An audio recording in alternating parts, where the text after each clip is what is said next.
So our mob farms are doing pretty well. I don't know if you can hear that, but that was just... It's raining mobs. Okay, and right as soon as I say that, it stops raining mobs. James and C. Rogers, thanks for being here at the top of the streams. My dotes. It's a fine Monday afternoon.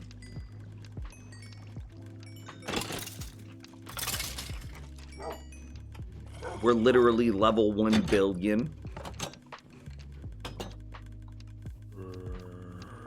I've got all of my armor repaired up, ready to go.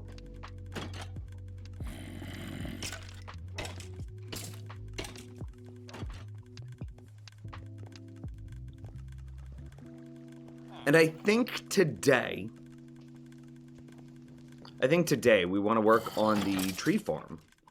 We have this giant spot right here where the tree farm is supposed to go, but we just haven't built it yet.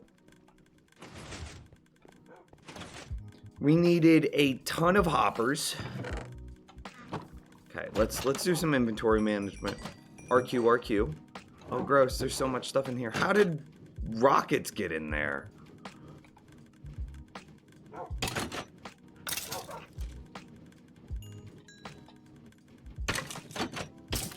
Oh, that's a mending book, yeah. So much of this stuff just ends up being garbage.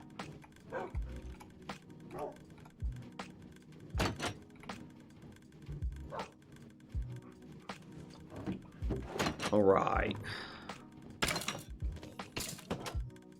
That looks a lot more like 238 levels than 1 billion. Something smells fishy. You know, that's fair. That's a reasonable complaint. But that's mending. And mending is worth 1 billion levels.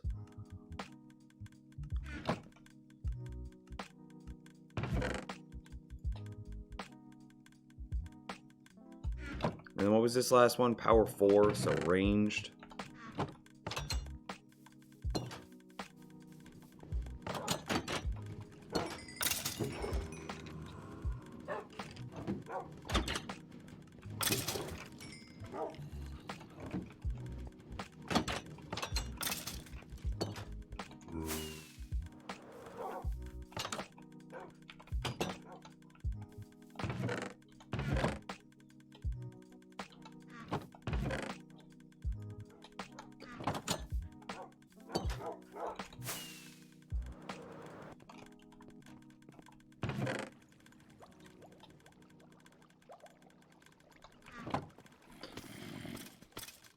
Okay. So we've made quite a lot of progress in the past. Hang on, let's see how the honey farm's doing real quick. Schmango? Did I get that right? Oh, dude. Oh, dude. Oh, dude. That's so nice. Dude, we've definitely got the honey blocks for it. 16 at a time. Look at us rolling. Look at that. Look at that.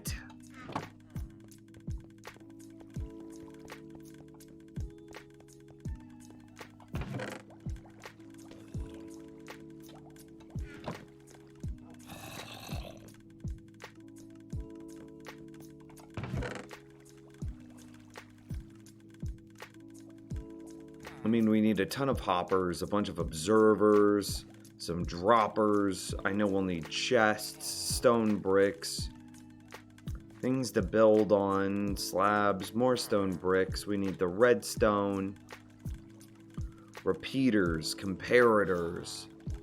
I don't know if we need note blocks, but that seems like something we may need. Jack-o'-lanterns. Why do we have so many observers? A bunch of fence gates, a bunch of dirt.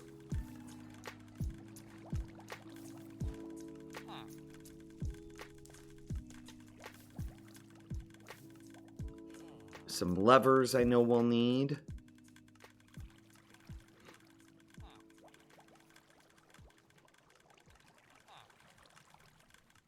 Is that it? That's all I can think of. That one. I mean, obviously the honey blocks, I guess.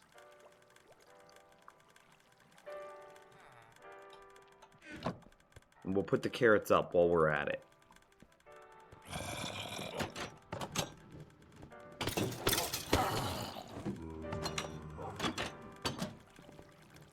So many. I mean, I think that we've done a great job lighting up our caves because it seems like this thing is operating much faster now.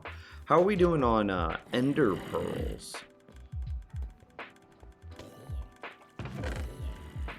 It's more than we had. How to join? This is just a single player world. However, we do have a Patreon server. And you can get to that by going to Patreon. Does that work? Yeah. Okay, so we need tree farm right here.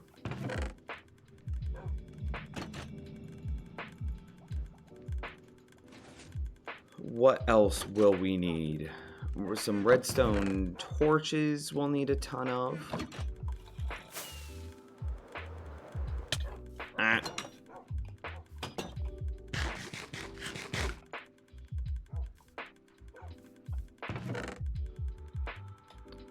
Redstone torches. I know we need a dispenser. Some blocks of redstone. We're definitely going to need more granite blocks.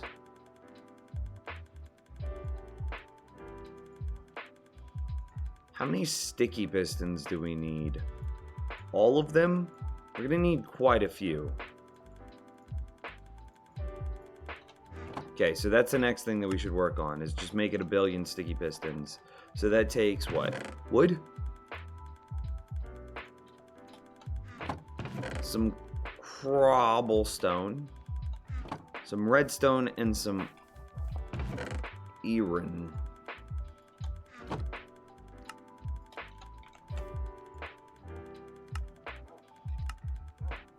Cool, we made 20. Redstone isn't the issue. Iron's not the issue. Cobblestone's not the issue. So wood is the issue. So we need more wood.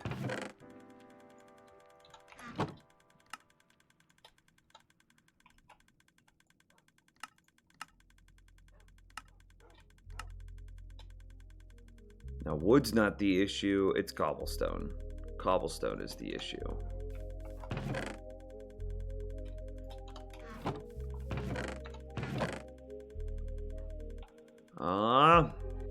There's some cobblestone. Yeah.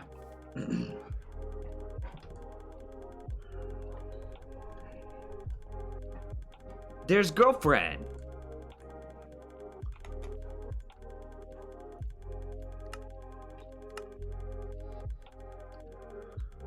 We're up to 60, and cobblestone is the issue again.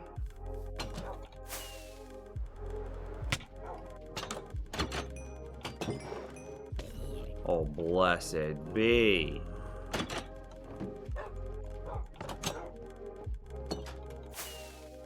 Yeah, we've got plenty of iron, actually.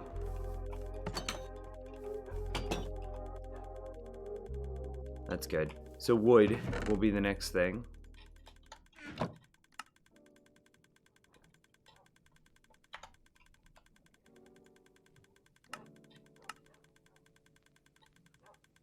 Redstone.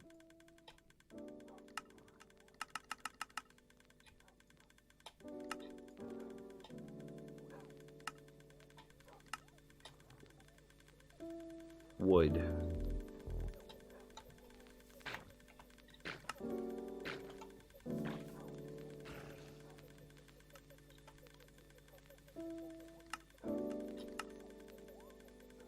Wood again.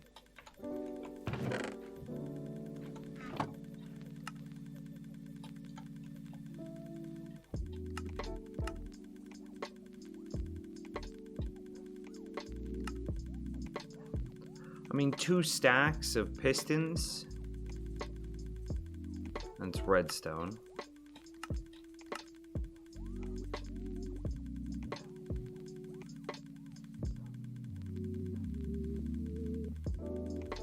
That's definitely more than enough.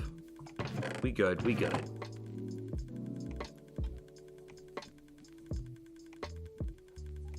We'll convert 1 stack over into sticky pistons, and we'll leave the other stack as is. Here, I'm gonna convert these 8 over just for simpler stacking.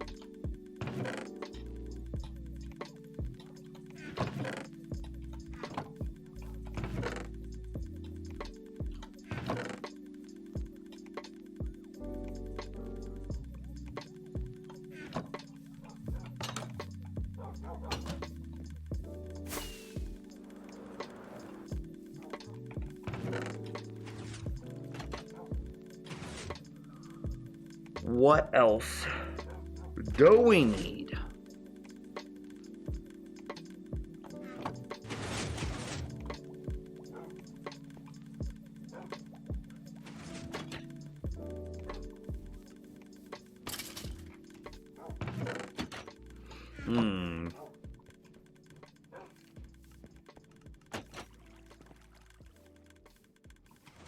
I'm thinking.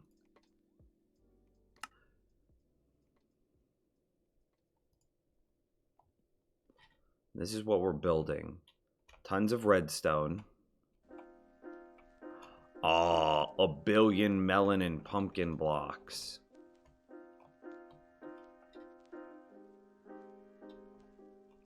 Okay, just 1 billion melons.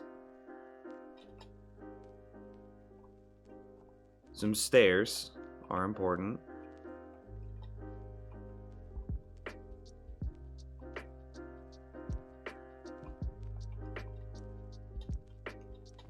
Maybe a sign.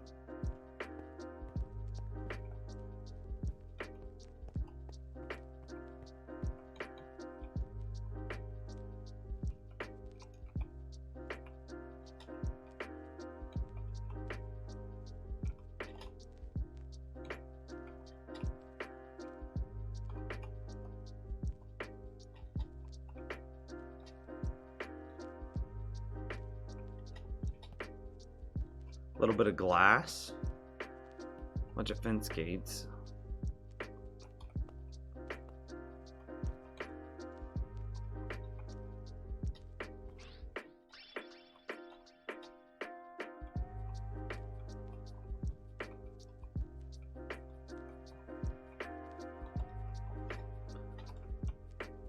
Some slabs, maybe. Okay, okay. Alternatively, instead of being built out of melons, it could and probably should be built out of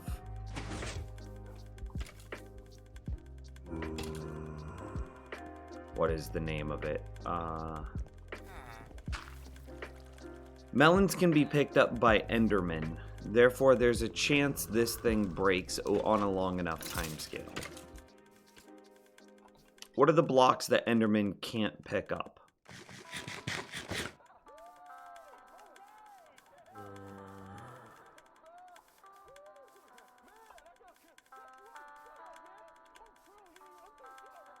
How would the trees be broken? Dude, I got you. That's a good question.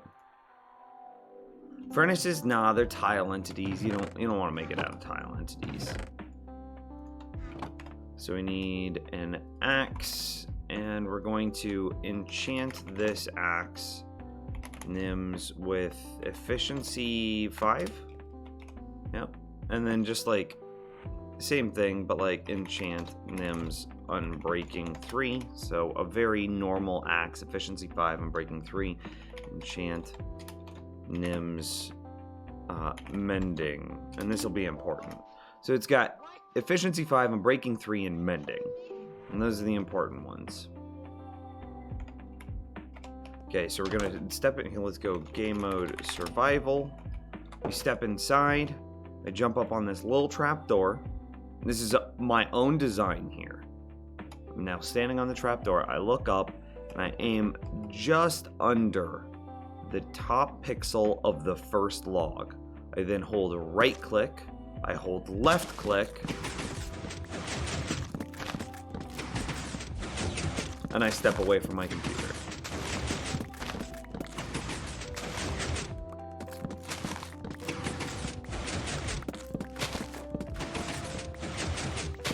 Yeah! You just do it with obsidian? Yeah, let's just do it with obsidian. That's a good point.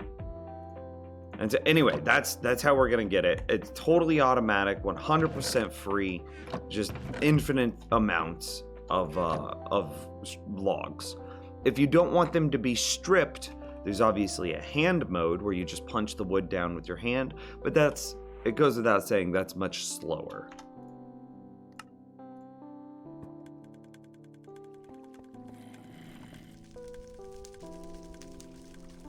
Alright, yeah, sure. Let's go get... Which way is the end? Wasn't it this way?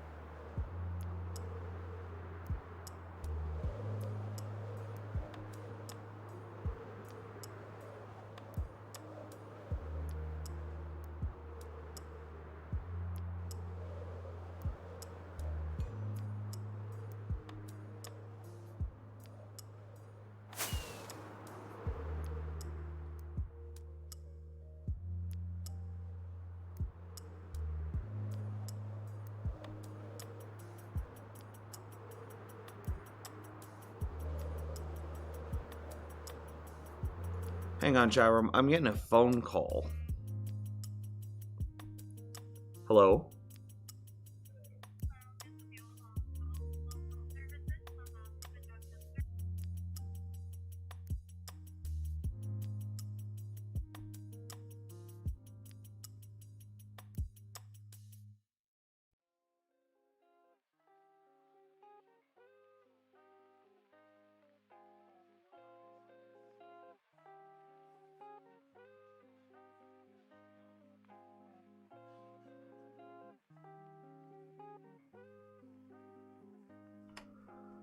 Ugh. Okay, we're good. And I did find it. This is where I needed to be. Welcome to Nims Airways. Yes. Gentle landing. It's around here somewhere, yeah? There's a little hole into the ground that we made.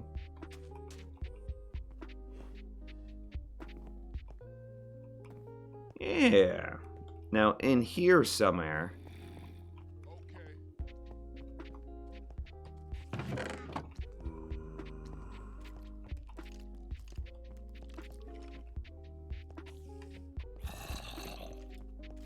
is the thing.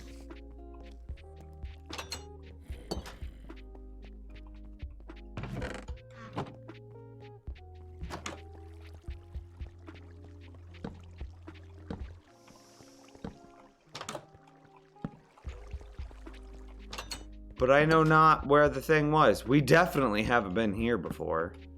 I am not going the right way.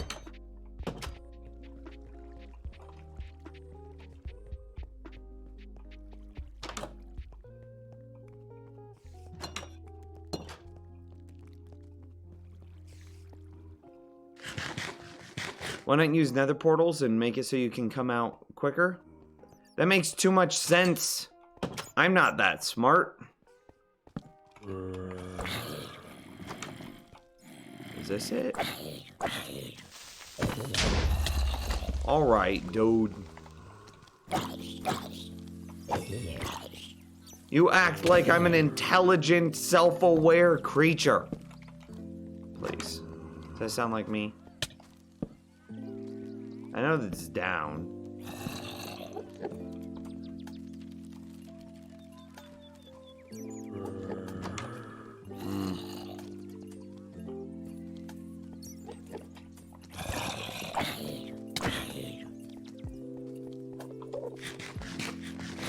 Here, carry the corpse of your brothers. I'm tired of carrying them.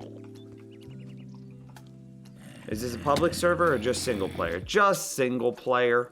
However, we do have a public server. It is a patron-only server that you are more than welcome to join. See, is this a new library?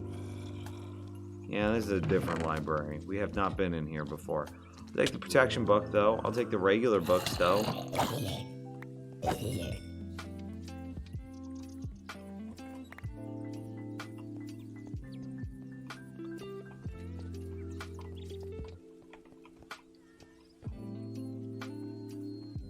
It's down somewhere.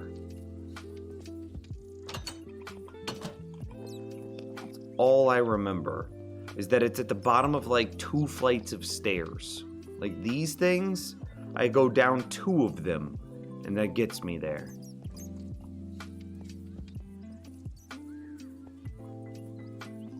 Just did a big old loop.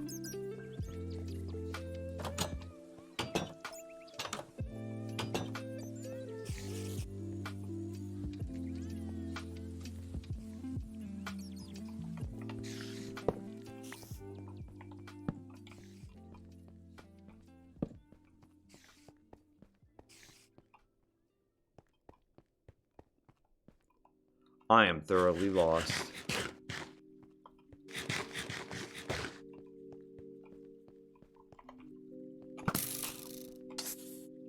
I know that we're back at the entrance because this is where we start from.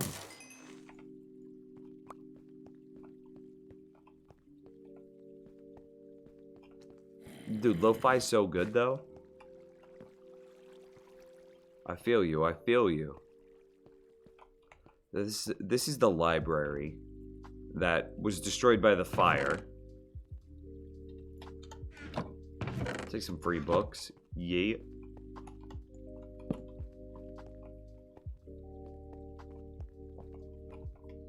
It can't be right.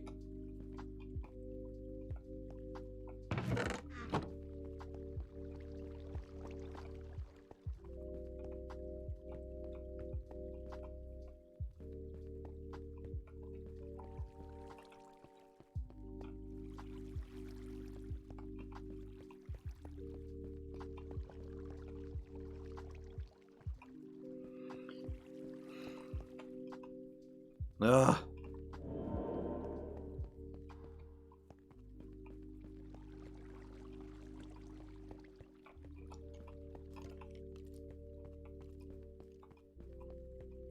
Once we find the way, we need to mark it somehow, so that way this never happens again. Is this it? This is it. We found it. Okay, let's go mark this.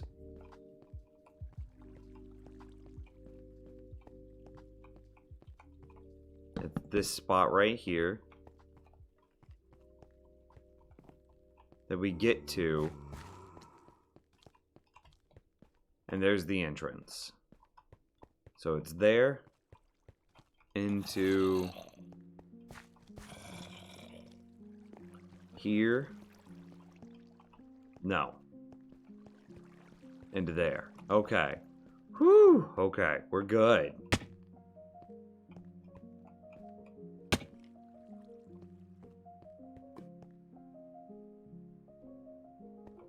Well, there's some obsidian.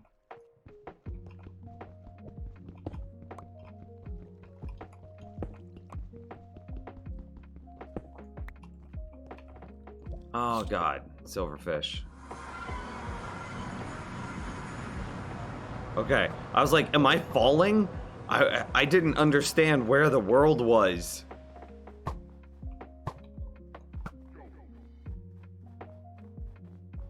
Good to know that all of our snow golems are just chilling now.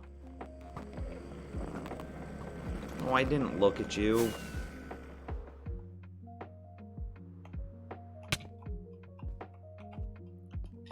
I don't know where he went. He's just down there being angry.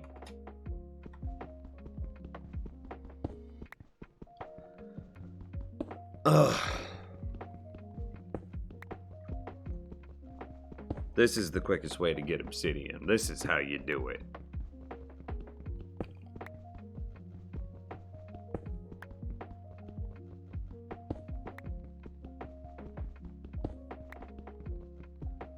Now we do have the Enderman waiting for us at the bottom. I kind of like these patterns that the snow golems have made. I think that's kind of nice.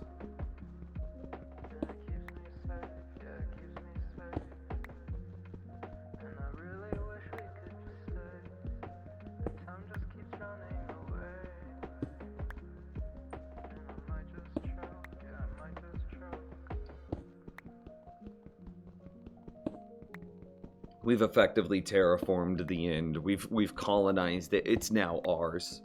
It is the snow realm. Have you found any more loot in end cities? We haven't explored any more end cities. I haven't come back into the Nether in quite some time. How's it going, MD?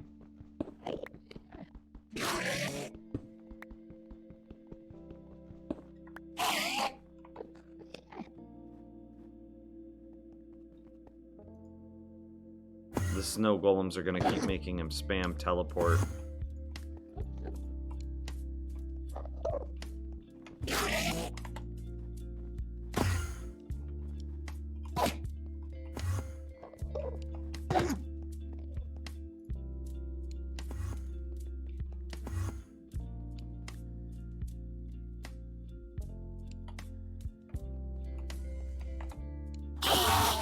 There we go.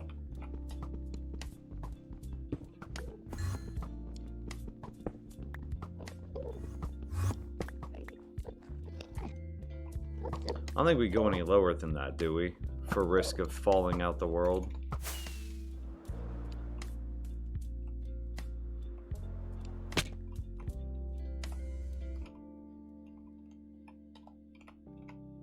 Walk away with 40.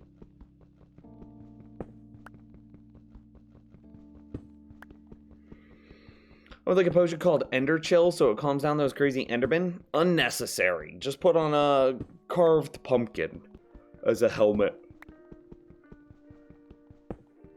It already exists.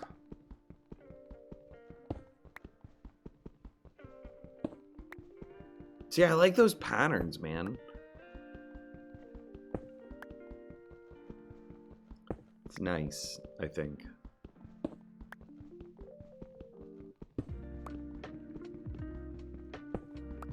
But what if we took your idea a step further, Rogers, and you had a potion of like friendly, and so it's a splash potion that affects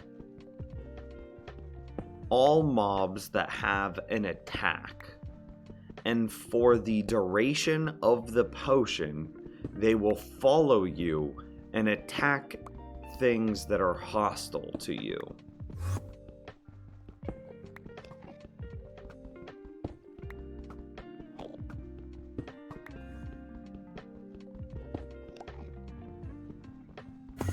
But if the potion duration wears off, well then they're back to a hostile mob again. And then they turn on you and attack you.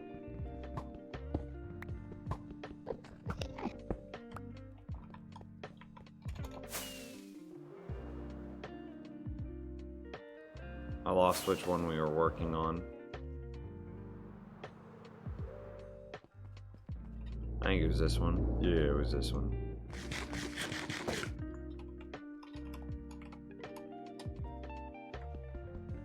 How would you make a potion of, let's call it the potion of charming. How would you make a potion of charming?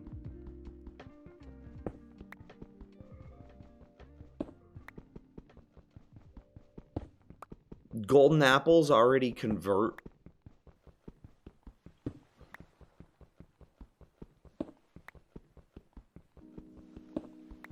Golden apples already convert zombie villagers into regular villagers.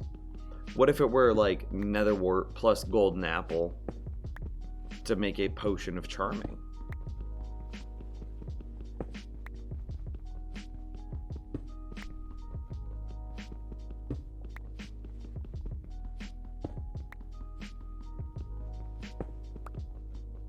Hopefully this will be enough obsidian.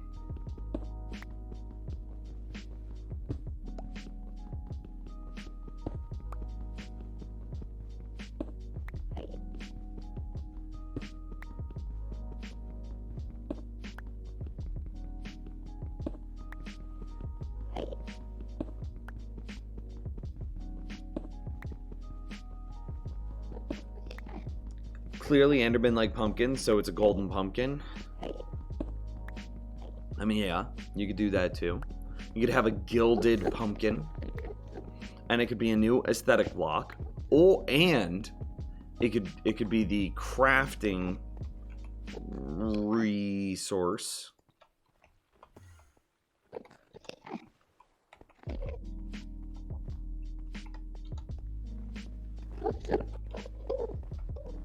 How many do I need? Hello? Splat.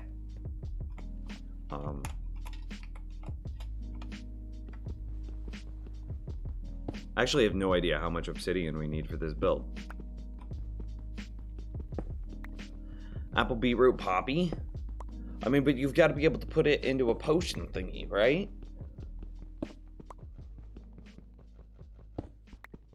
And the way that potions are made now is with netherwort as the base, making an awkward potion, and then you add one ingredient after that, and that makes your potion of choice. Every potion, save potions of weakness, follow that rule.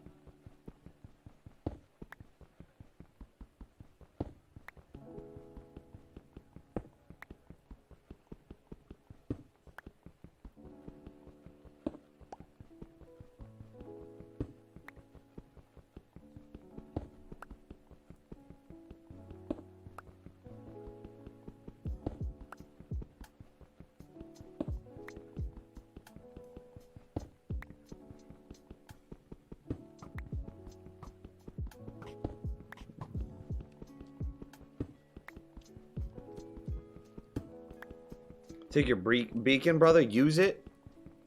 Ah, that would have been a good idea. I mean, we're going to be done. In the amount of time that it would have taken me to go get my beacon, and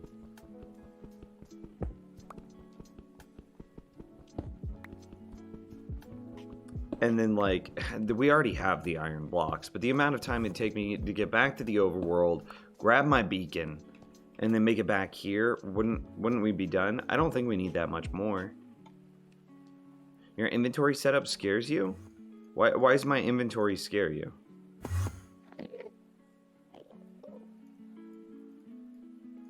Like, this is how I keep my inventory, minus these like 8 items.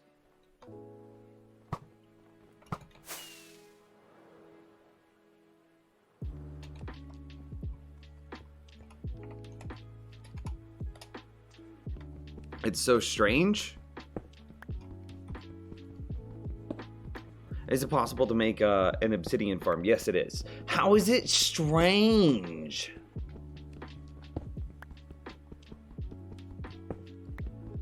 Do you think it'd be that much faster? Do you think... I mean, if I wanted to walk away with 5 stacks... Okay, I'm gonna give it a try. Oh, hey, we respawned at the bed. I thought we respawn at world spawn.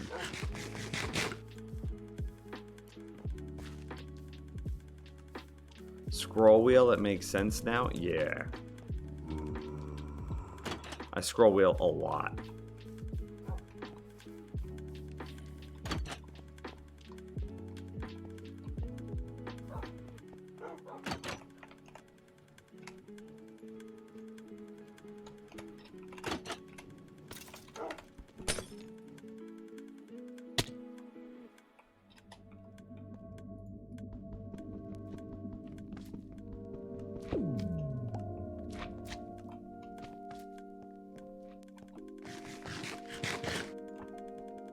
By the way, this is definitely the slime chunk that we found.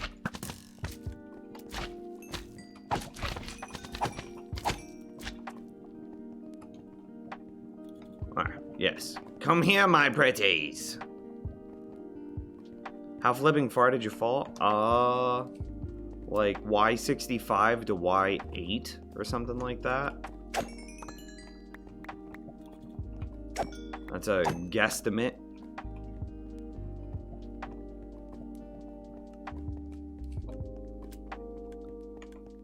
And I think it's like 2 or 3 stacks of iron. How much iron is it to set up a beacon? Let's go 3 stacks. New follower, what's the story of the snowmen in the end? When we fought the Ender Dragon, we brought a bunch of snowmen and iron golems with. Well, we brought a iron golem with us to help fight the Endermen off of us while we were fighting the dragon. Excuse me, grass block. I need iron.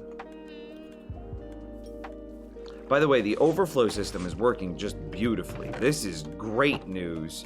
And there's nothing backed up in here. There's nothing backed up in there. Our filter is still alive. It's perfect. Perfect. So anyway, like 3 stacks of iron blocks.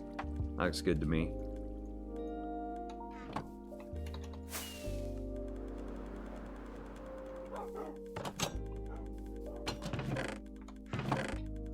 Don't need that. We'll put that in there. How much obsidian do we have? That's nether bricks. That's obsidian. So 4.5 stacks is what we'll call that. Interesting.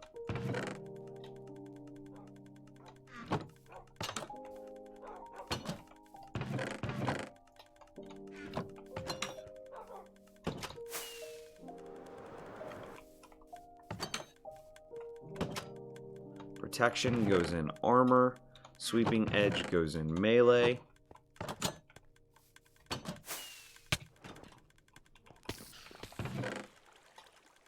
And let's just cap back out in rockets. And away we go. 36 food. Yeah, we're fine.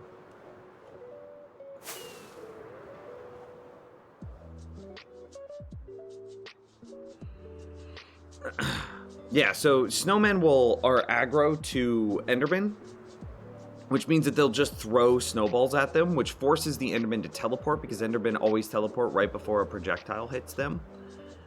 So it was a way of keeping the Endermen from attacking me while I was in the end.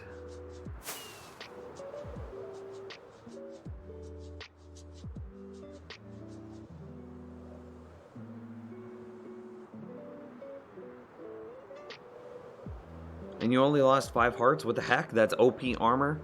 I mean, like, protection 16, feather falling 4. It's pretty strong.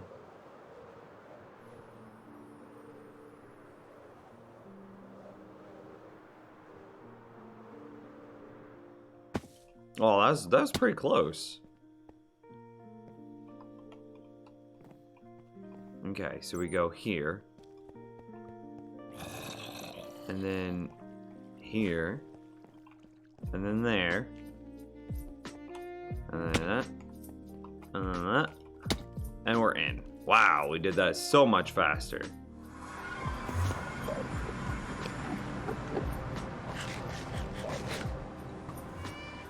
Why don't you just link a portal to your tree farm or portal room? I mean, I could.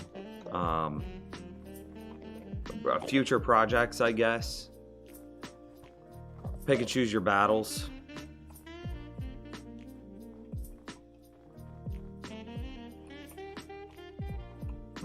Yeah, we'll want to take out all of these pillars, which basically means I want it roughly centered. So we'll go here and create a 9x9. So that's 3, 5, 7, 9. Right?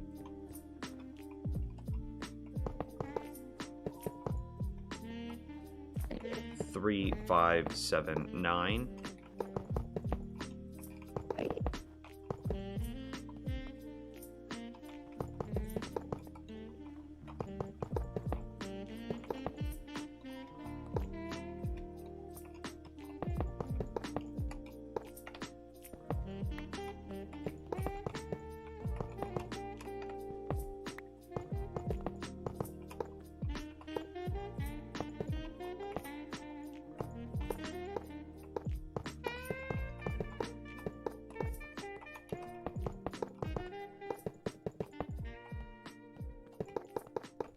Watch me fall into the portal while I do this, and then I have to come back to the nether, or the end again.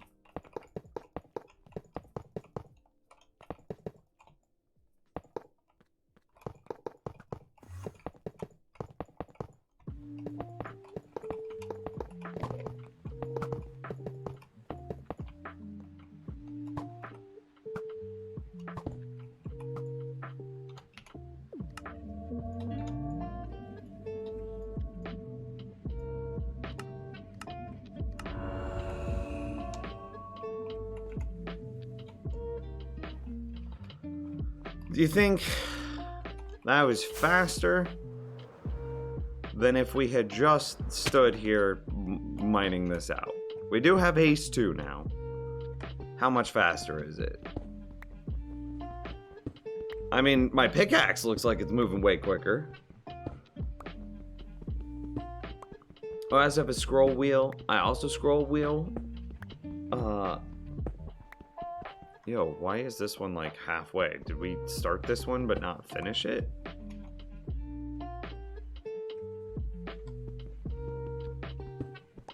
Oh, this is what I should have been doing. Boom, now I'm doing 2 at the same time. It'd be a lot faster. I mean, if I knew the direct path there,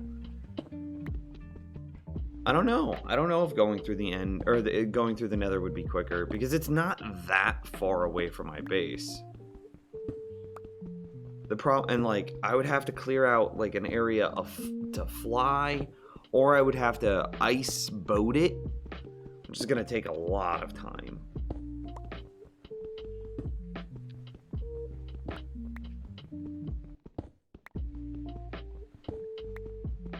Are Prime subs not a thing on mobile anymore?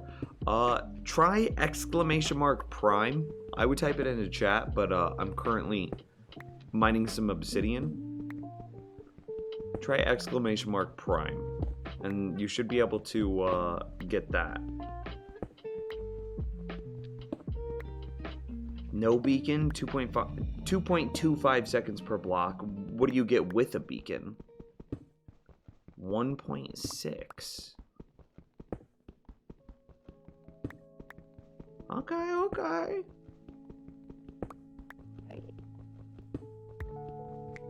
Assumes an efficiency 5 pick. Yeah, we've got an efficiency 5 diamond pick.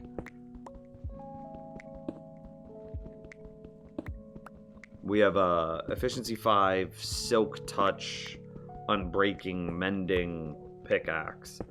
And then we have a efficiency 5 unbreaking, mending with fortune 3. We run 2 pickaxes. Is this the bottom? No, we had one more layer.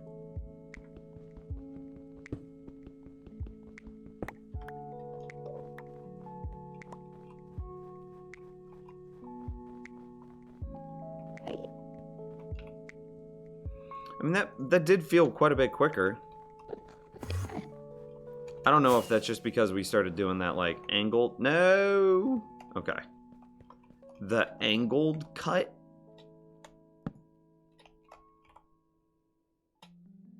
It's so hard to see.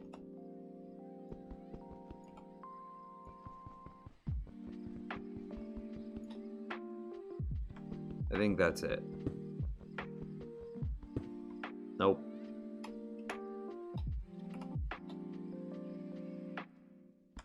That's what we want. Bless.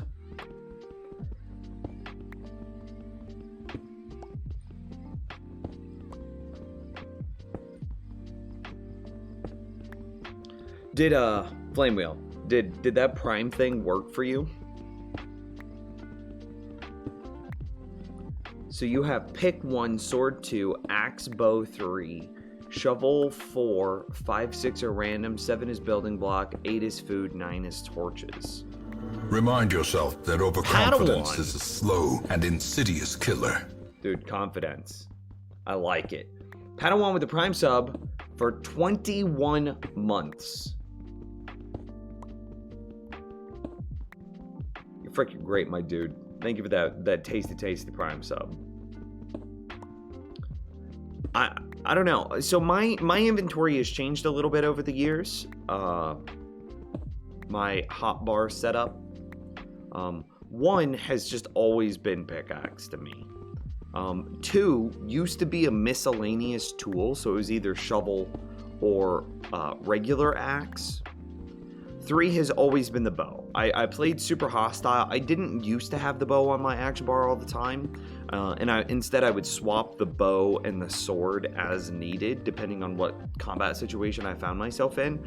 But then I played super hostile stuff like Ragecraft and Inferno Mines, and I was like, oh buddy, we need the sword and the bow available 100% of the time.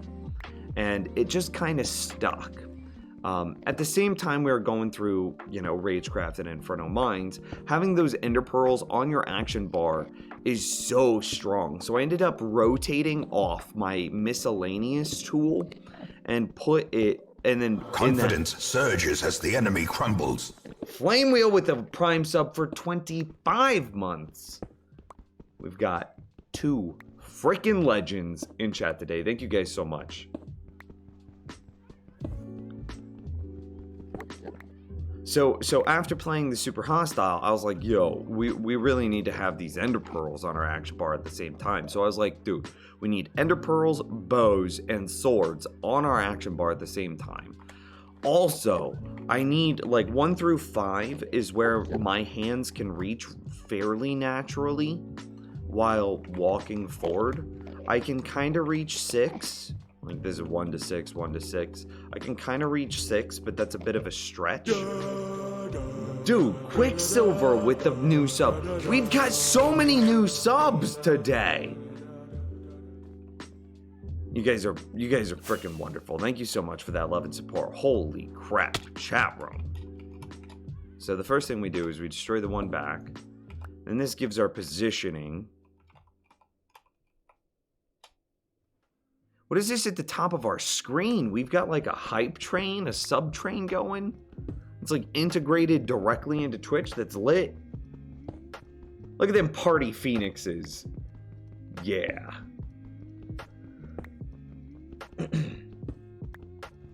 So after playing those super hostiles, man, I had to go 2, 3, 4 for being combat oriented. 5 had to be torches, because whatever you're playing, what are those maps? You're in hard mode. You need to get monsters to stop spawning immediately. Also, in just regular Minecraft, you need to be able to get, whenever you're running through a cave, the fastest way to get through a cave, or the most safe way, is to just quickly run. Because creepers are the things that get you. And if you're moving quickly, creepers won't ever explode. So if you're just like sprinting through caves and just throwing down torches as you are like Usain Bolt running maximum speed, that's the safest that you'll ever be inside of a cave. So having the torches on my 5 key made sense to me, because it's just like moving through them caves, man, moving through them caves.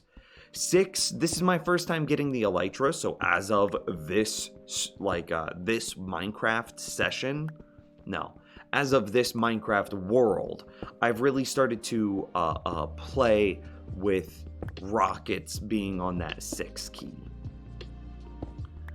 So then for inventory management, I'm going to take a quick break here. So then you still have to have all of these other tools, right? You still need to have your Silk Touch versus your Fortune Axe. So I just swapped those out by pushing the 1 key. But then what if I need my regular axe? Well, I just push the 1 key and it swaps it there. I need my shovel, I push the 1 key. And so it just keeps them all nice in line, and I just swap out whatever I need here. Similarly, this is a hardcore world, so I need to run a Totem of Undying. And I actually keep 2 Totems of Undying. One in my offhand for obvious reasons, and then one in my inventory in case this one pops. This one is like my don't die. This one is my totem home. So if this one ever popped, I stop what I'm doing immediately. I put this one on, and then I stop whatever I'm doing and I run home. Obviously need 1 arrow to trigger my infinity bow, and then my diamond chest piece to rotate out for my Elytra as needed. That's like inventory management. That's how I do. Dude, we got a minute left on this hype train. That was cool, dude. I've never seen that before. Lady Freegie says 1 sword, 2 food, 3 pick, 4 axe, 5 shovel, 6 bow, 7 firework, 8 blocks, 9 water bucket. I really feel like I should have water bucket on my quick access. I feel like the rockets took my water bucket spot. As for food, I go 1 and then I scroll wheel up 1 time to get the food very quickly.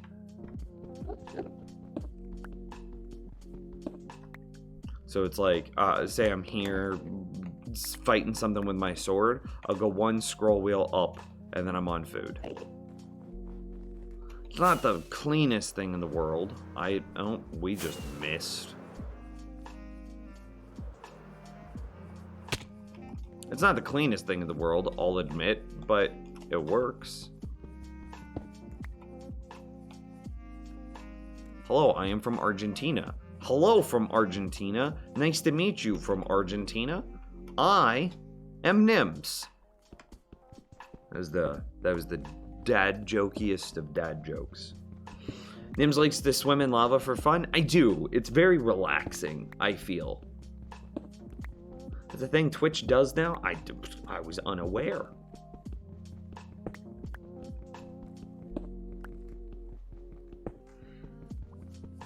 Going through caves, I found myself using shields a lot in caves and playing things cool, never running unless I'm backtracking. I mean, but eventually you have to rotate off the shield in hardcore. You need to rotate off the shield and on to a Totem of Undying. And like, if you're not using a shield, then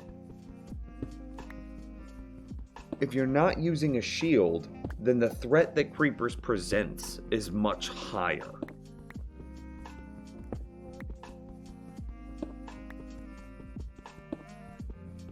I know it's probably a silly observation, but it would be awesome if devs allowed players to meld elytra to the chest plate. I think it's an interesting choice. The giving everything to the player for free, I think, is too much. If everything is accessible 100% of the time, then there's no interesting choices that needs to be made. I think that this kind of fits the thematic. Like, if you imagine you were actually trying to fly. Like, imagine you're going hang gliding, right? In real life. Do you really think that you can go hang gliding in a full set of, like, medieval armor? Nah, you're too heavy. So, like, losing the chest piece to not be too heavy kind of fits thematically. And it also presents the player with an interesting choice. You're a little bit squishier, but now you can fly.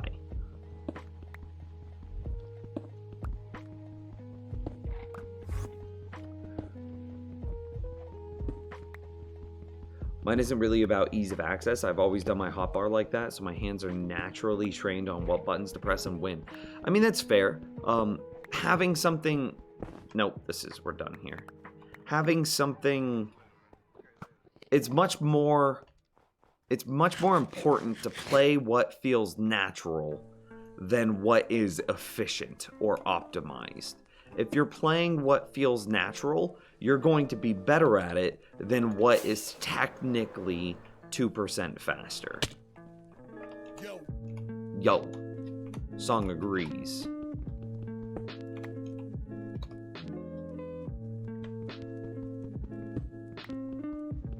What day times are usual streams times, please? Monday through Friday, starting at 2 p.m. Central. Now, we do sometimes stream on the weekends, but those are considered bonus streams. And that really just depends on my social life, my personal life. If we're going out to, like, get dinner with the in-laws, if we're gonna go out to the bars with friends, well, then we're probably not gonna be streaming that day. But yo, if I'm feeling like just being super introverted and just playing nothing but Minecraft, yo, what up? Bonus stream. How we doing? We gonna chill. He loves hot tubs. They're pretty good. They're pretty good. I like hot springs at the top of mountains more.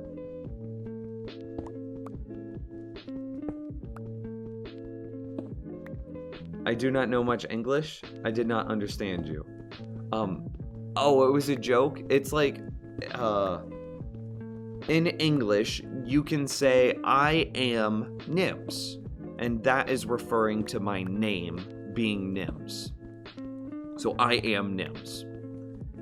But you said, I am from Argentina.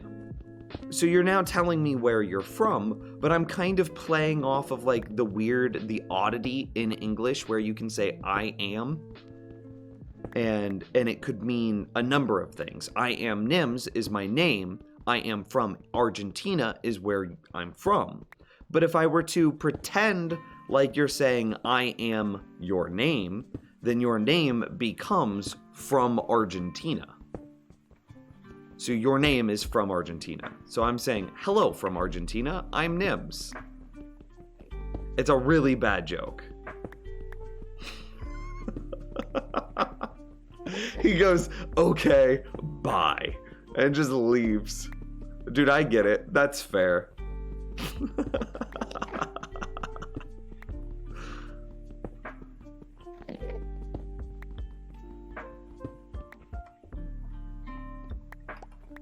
I wouldn't stay in this stream either.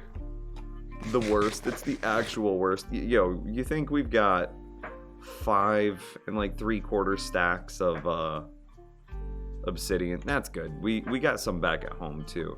I'm gonna leave the iron here, but I'm gonna take the beacon with me.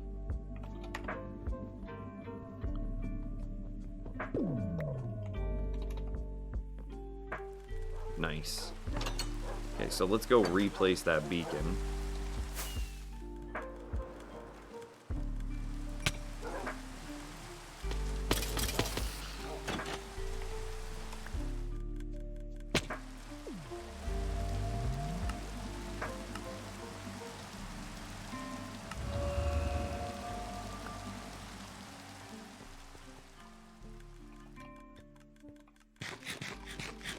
I was curious if there were any slimes for us to murder.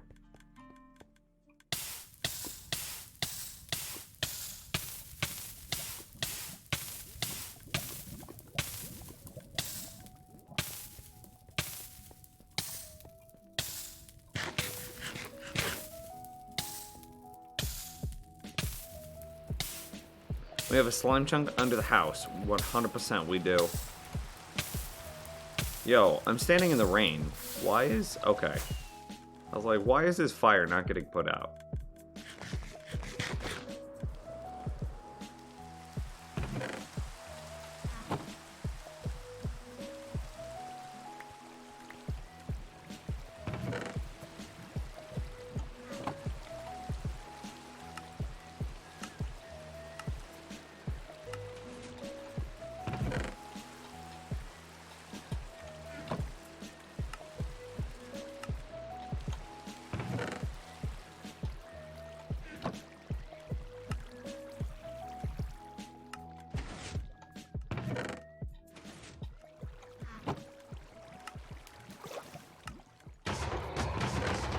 There's so much iron. These things are so broken now. It's so loud.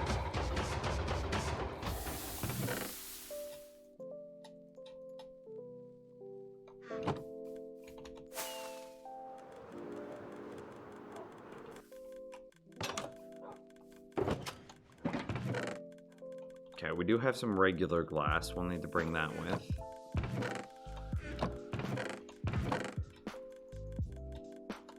Should be more than enough obsidian.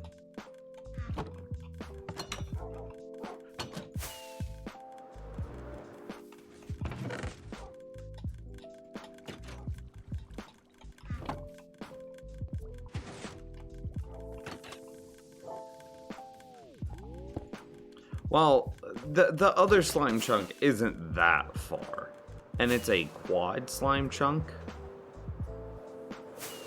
It's literally right here. The reason that we traveled this way and cleared this out is because it's a quad slime chunk. Your mob farm is extremely productive on items. I know, I love it. We after that huge caving session we did last stream. Can you do this? Oh. Okay, I'll take it.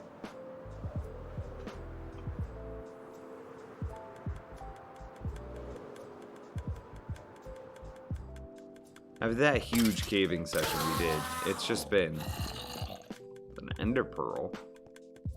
It's just been so good. I wonder if rockets will ever take the spot of ender pearls in my inventory. It doesn't seem right though.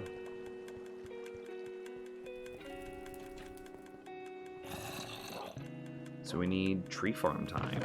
Anything else that we're missing? Some more jack-o'-lanterns would probably be nice. I know we're gonna need a lot of those.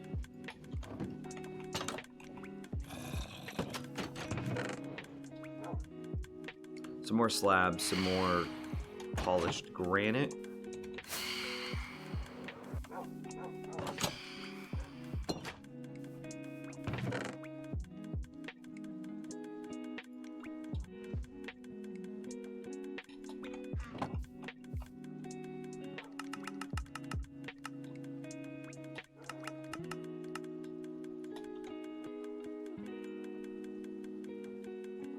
I don't blame you, Quicksilver.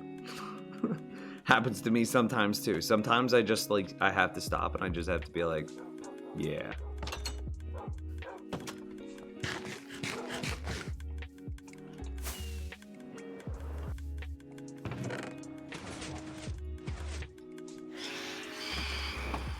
How are you guys still alive?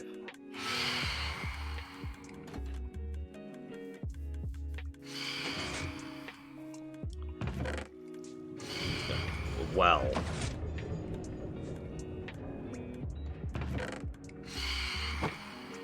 Yeah, alright. Guys, do you think we need some melons or pumpkins or anything? How far backed up is it into the system? Pretty far. We might want to put an overflow on that.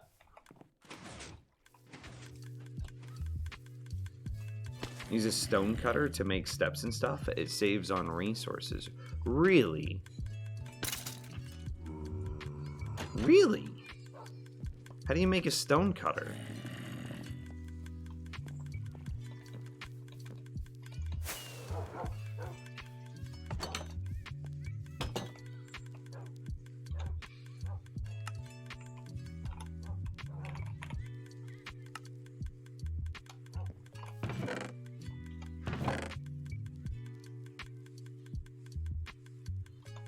We've got a bunch of smooth stone around here. There it is.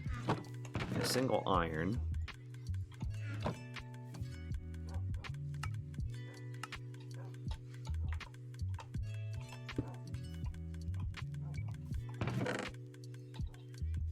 Okay, so granite blocks, normally 6 blocks for 4 stairs. Dude, it's 1 to 1?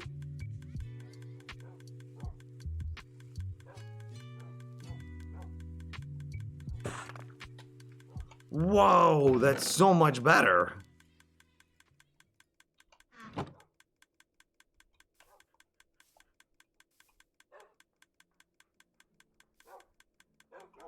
And normally to make slabs, it's 3 to 6, which is 1 to 2.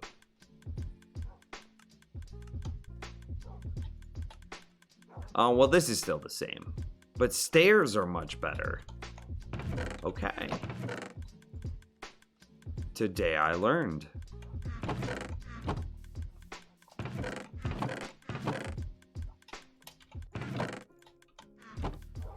Make stairs and a stone cutter.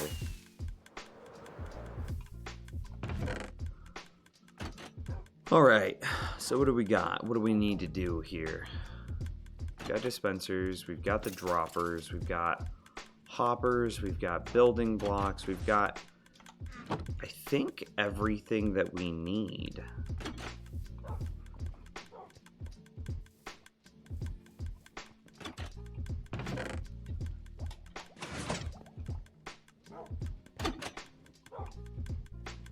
Okay, let's check the inside of the base before we start building. I need to make sure that this spot still pulls over fresh experience. These are good signs. That's a good sign. All of this experience is fresh now. It is entering my player.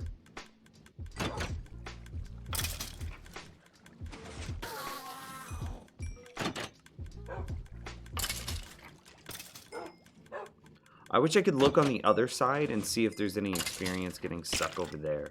I can't really, though, because as soon as I move, as soon as I step forward, it'll pull experience towards me that wasn't previously getting pulled.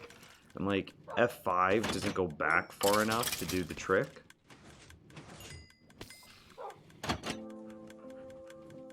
I could open up this world to LAN and pull in a second account.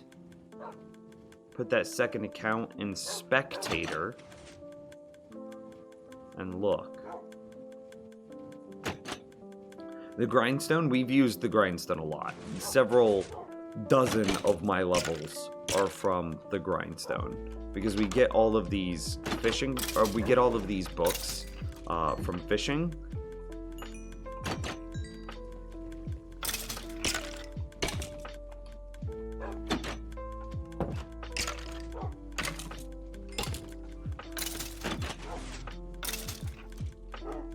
I mean, I think that we're good.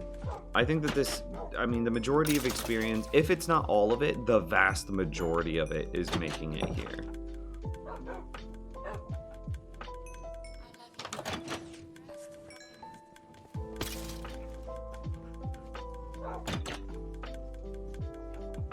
So that block comes out.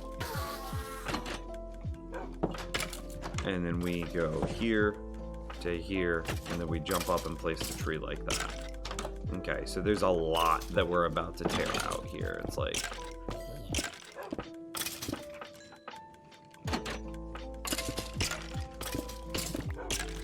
it's at least that.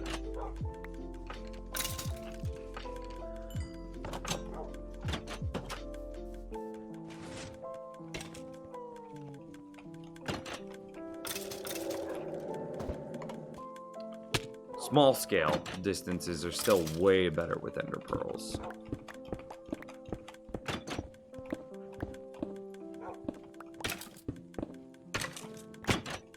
Like small to medium distance ender pearl.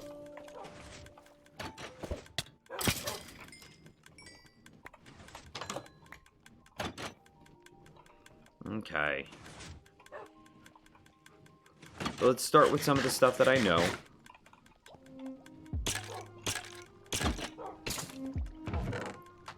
That must be true.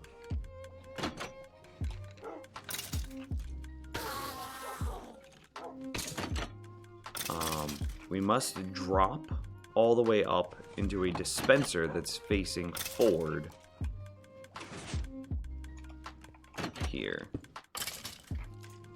I don't know where the droppers start, so I'm just going to chain them up for quite some ways. Yeah.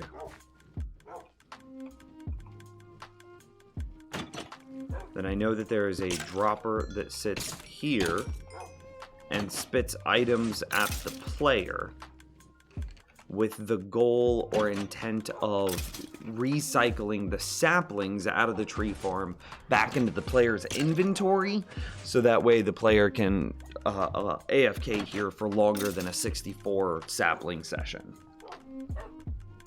I'm pretty sure we tested that this layout still gets you the experience. We did, but that doesn't make me any more or less nervous.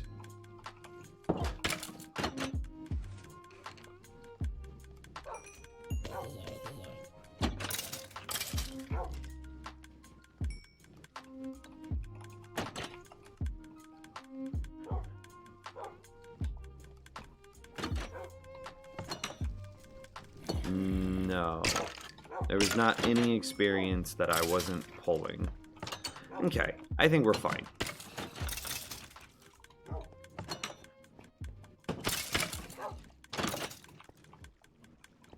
This is where I'm going to get a little bit confused. I can make a door, but that's about it.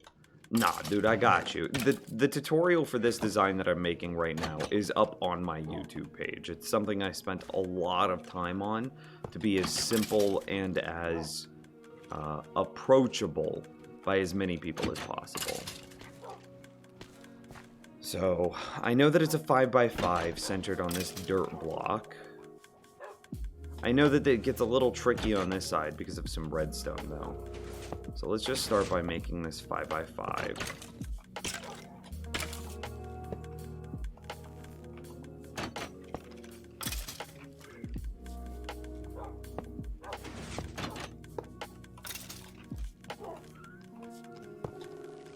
Okay. And we know that that's going to go there. We want one here.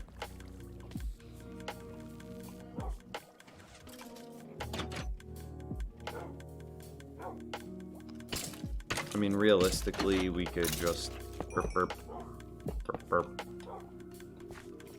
That's about all I know. I know that there's some block over in this area that ends up being powered, and then that messes up. We just need it to be the end of the chain, not the middle of the chain.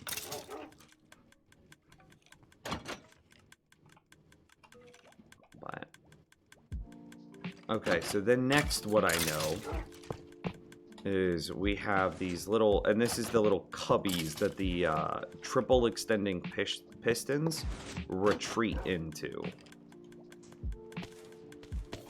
So I think this means that we can do that.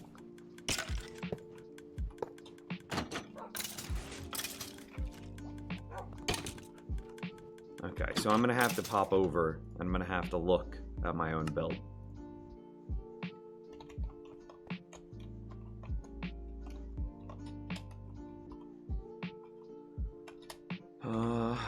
Okay.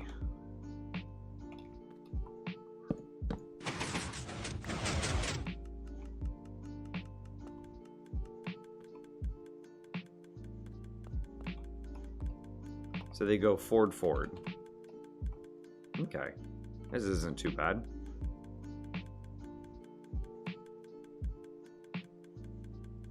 Yeah, got it.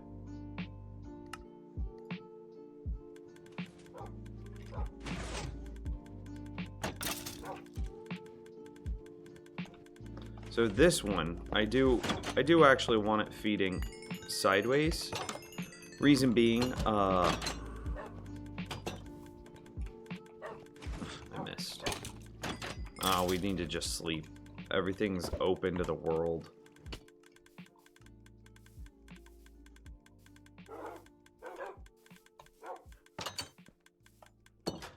I want it to be sideways because the way that items move around that, I don't want there to ever be like congestion, so I'm trying to make each chain of hoppers as independent from the other chains of hoppers as possible. That way I never have like an item bottleneck. Is there not an issue with skellies with thorns on armor with using wolves? Sorry if this was already explained. No, that's a great question, Steve. Yes, on a long enough time scale, skeletons with thorns on their armor will kill these wolves. On local difficulty 6+, and I'm obviously on hardcore, because you can tell because of my hearts.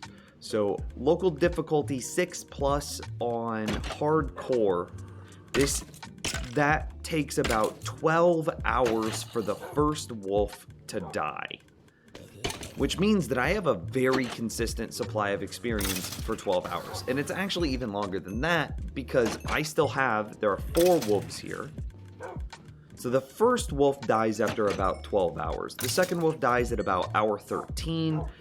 Third wolf at hour 14. And the last wolf dies at about hour 15, hour 16.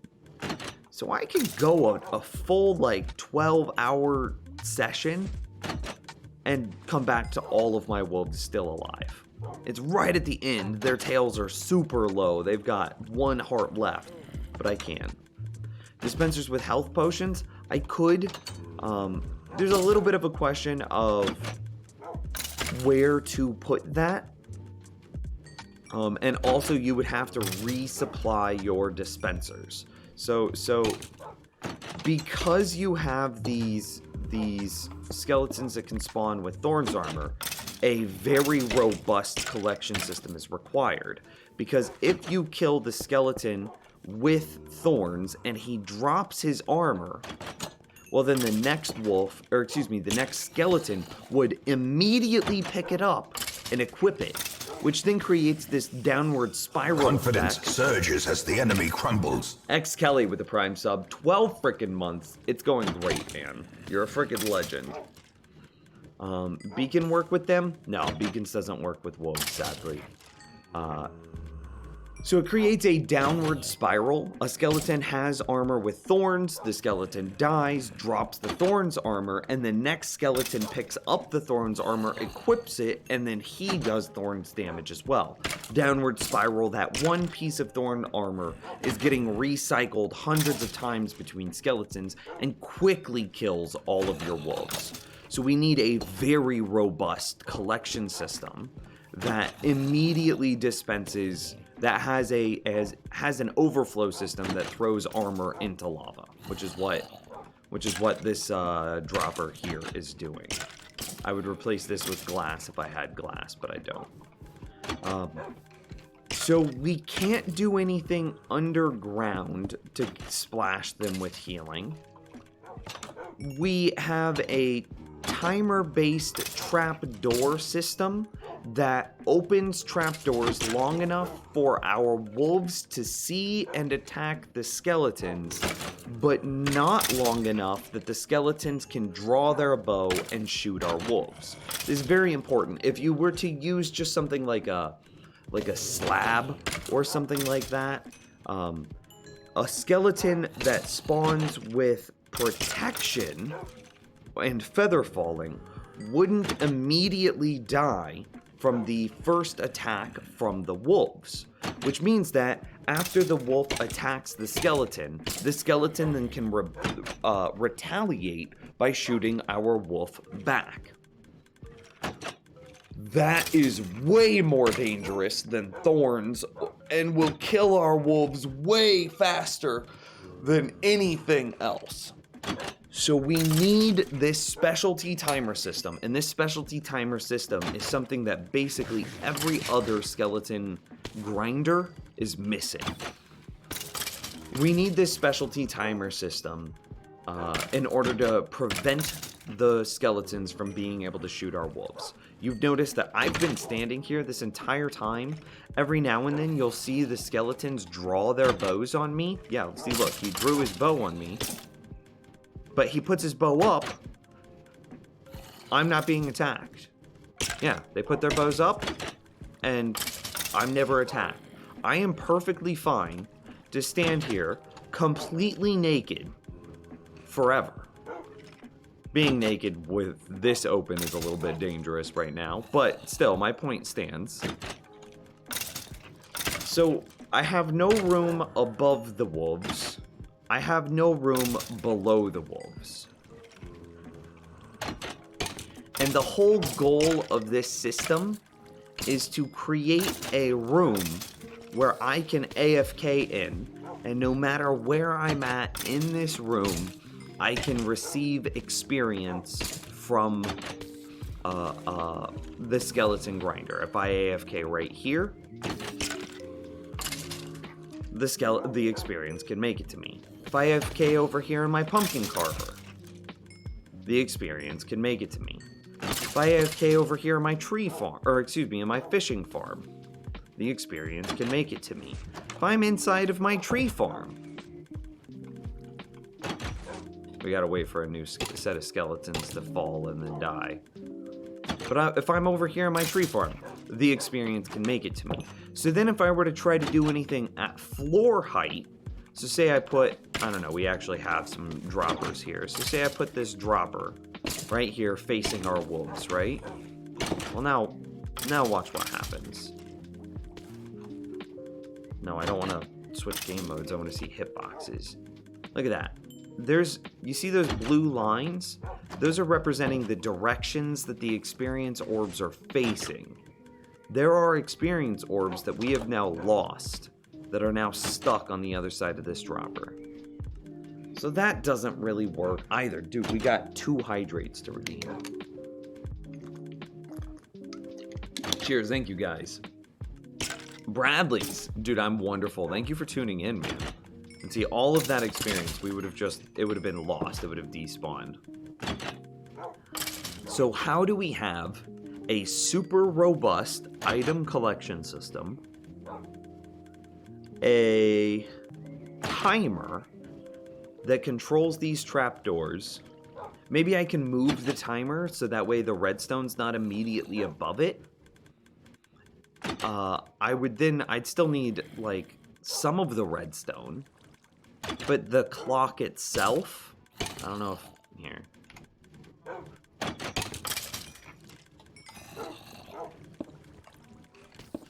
So, like, the repeaters up here could theoretically be moved to some remote location. I would still 100% need... I'd still 100% need this redstone dust on 1, 2, 3, 4, on those 4 blocks, because that's what controls the trapdoors. So then I would likely need redstone on, like, these, what, 1, 2, 3, 4, 5, 6, 7 blocks? I likely still need the redstone on 7 blocks.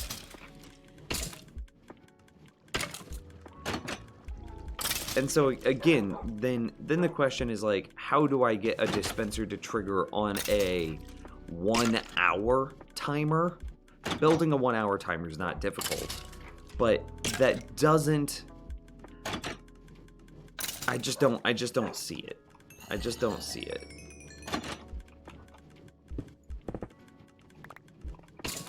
And there's the question. So, as far as I've been able to develop, a 12-hour session is pretty good.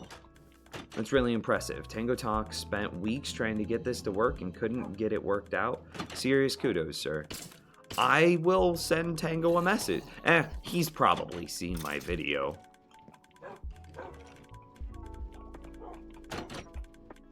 I forgot which ones go which way.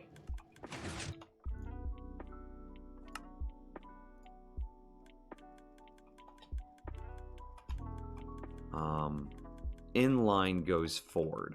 Okay.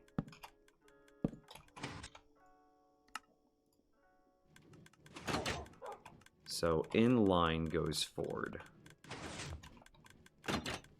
Got it. Those go forward. These go back.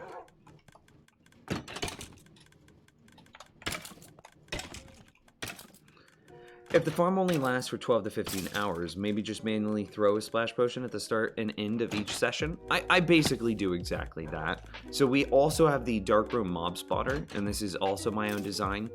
It's a bit laggy, so I only recommend it for, like, more powerful computers. But it uses 3 flying machines, and we can actually hear those flying machines. Yeah, they're quite noisy. So it's 3 reciprocating flying machines moving left and right on platforms that are 3 blocks tall. That means that we can get Endermen to spawn in there. And then because we built nothing within the Enderman teleport distance, Enderman can't teleport out of it. Which means that we actually farm a reasonable supply of Ender Pearls in our overworld mob farm. And that, you know, a normal mob farm is limited by how well lit your cave systems are.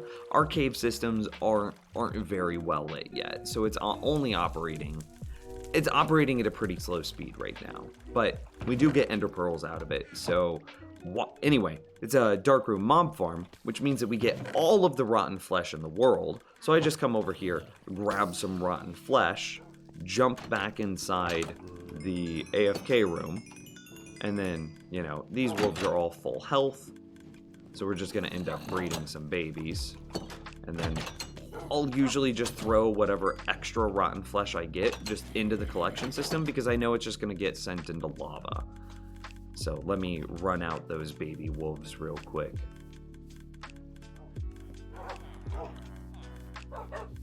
Oh yeah, they won't cross rails.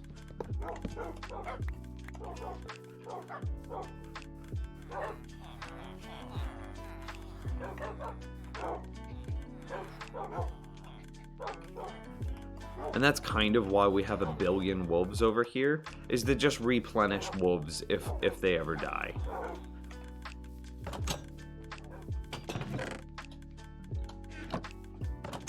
So we basically we heal them up at the beginning and at the end of every AFK session.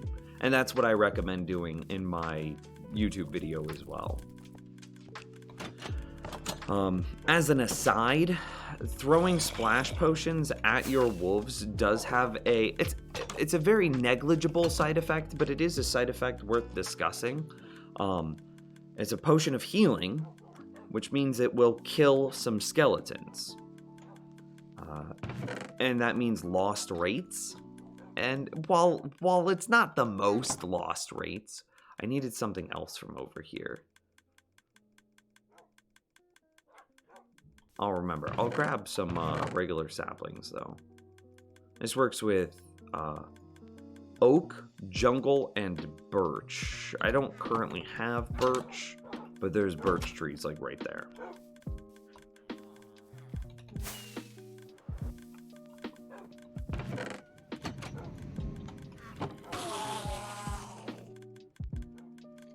What about splash potions? Can you dispense those? You need to time it right so you don't get skeletons. We just spent like a full 10 minutes discussing splash potions. I'm not going to get back into it. I'm sorry, Padawan.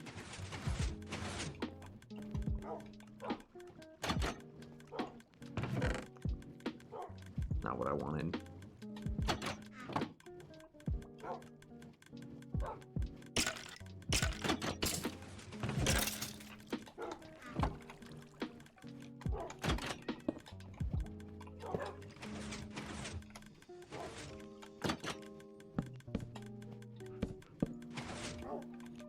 Funny thing is, I just watched the Toot for the Tree Farm earlier today. Wow. I mean, that's what I'm building. I'm building it from memory right now, which is a little bit of a problem. My memory is garbage. So even though it's like my own freaking thing, I think there's a repeater there as well. I don't remember how to build it.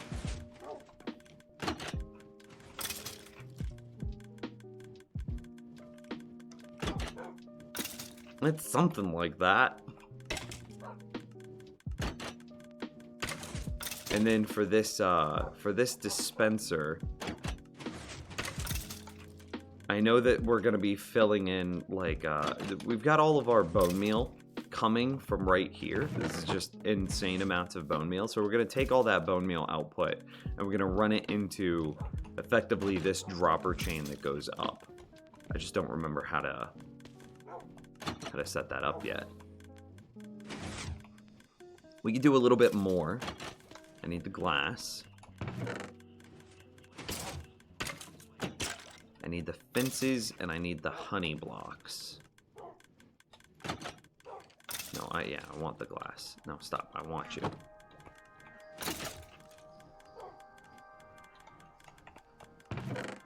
Maybe some jack-o'-lanterns, maybe some obsidian.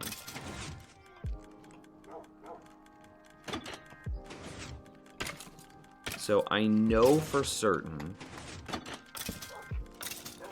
that there is a glass block right here because this is the triple extension, so 1, 2, 3, and then that knocks off whatever saplings are stuck on top of this dispenser into this hopper, which is really, really important to do.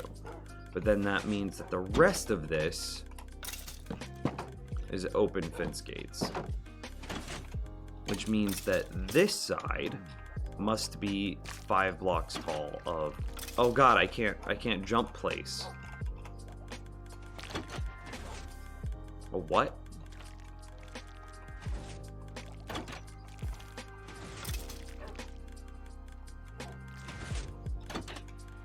Okay, if I'm on the very edge, you can jump place. 3, 4, 5.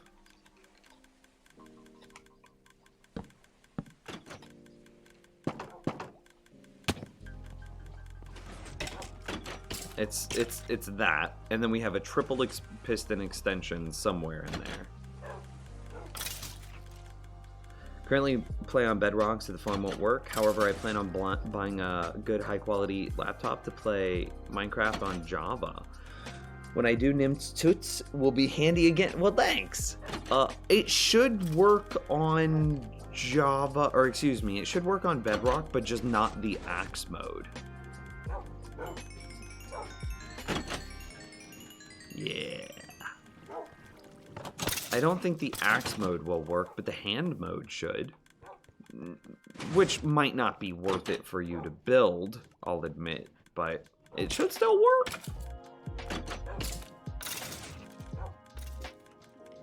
Okay, I need to double check. No, so then it's 5 tall on each one of these center points with a ring. Okay, so it's a ring of building blocks that goes around the thing. And see this sapling right here? On the next extension, this piston, or excuse me, this glass will knock that sapling off. And it's at the top 3 blocks of sticky blocks, okay, that the pistons sit.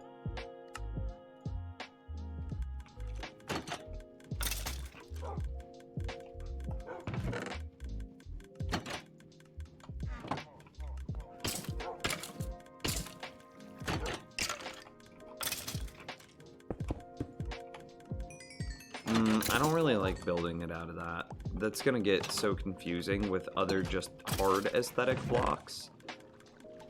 But it's not redstone. I almost feel like I need a secondary block, like part of a build but doesn't have redstone on it.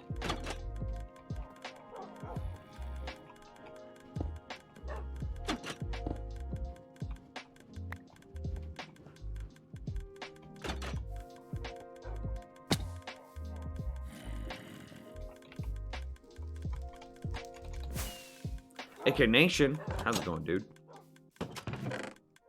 What if we just use some like polished diorite to represent part of a build, but doesn't have redstone on it?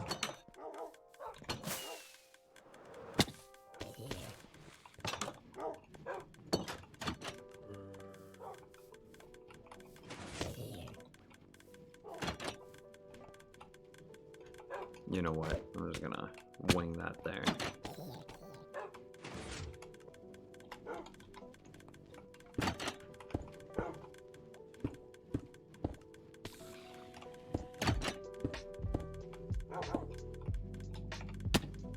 Didn't mean to fall. I guess all of these can go away now. Because we're actually... I thought I saw a creeper in there and it had me spooked. Because we're actually building it.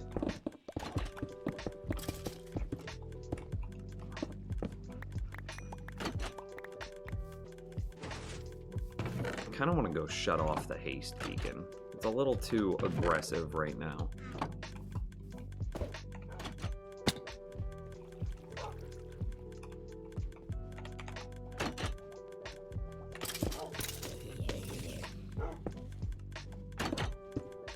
You know what I mean?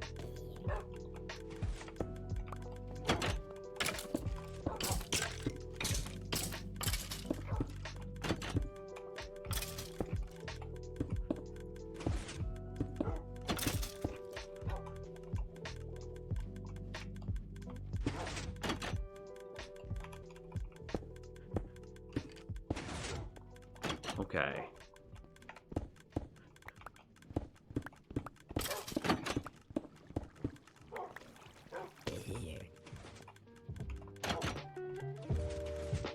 I mean, it's starting to look like a tree farm.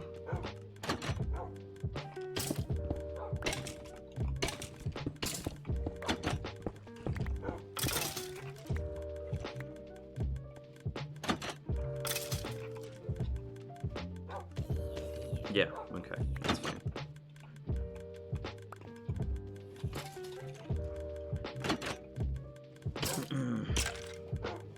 Wiki suggests splash potion is 4-block radius.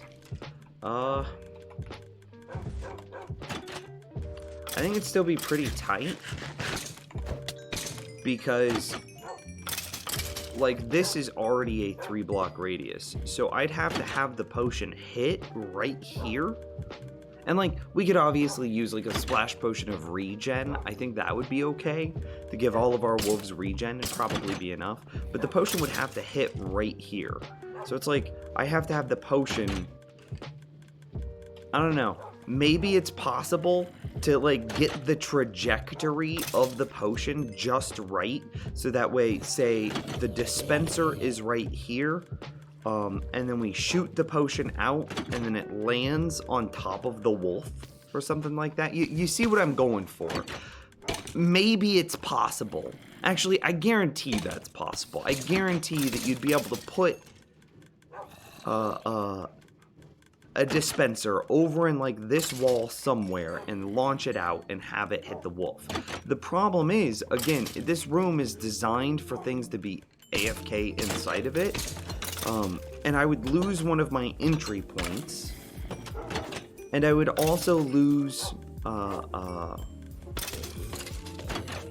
this part of my wall. So, like, the entry point I could get rid of and put in a different AFK build here.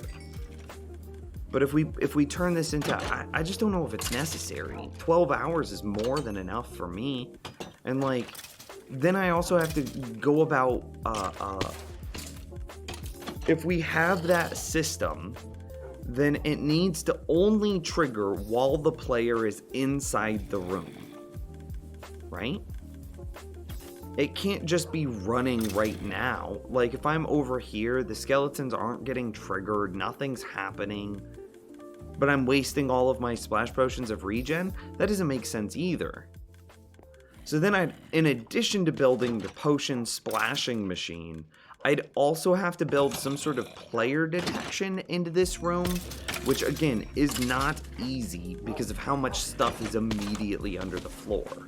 Now I could build what are those cow movement based detection machines where you put a cow, I don't remember what the distance is, that was nice, like 50 blocks away, and then the cow AI turns on and off when the player steps in range. So you could have the cow be perfectly 50 blocks underneath, like the center point of this room, and then you could put the radius, the radius of where that cow's detection radius is, so that way it only overlaps with this room. But then I still run the problem of, what if I'm underground over here? Well, then the cow is active again. So it's just all sorts of weird overlapping systems that are just or I could feed my wolves rotten flesh before and at the end of every AFK session. That's it. So it's just so complicated. For what benefit? Being able to AFK longer than 12 hours?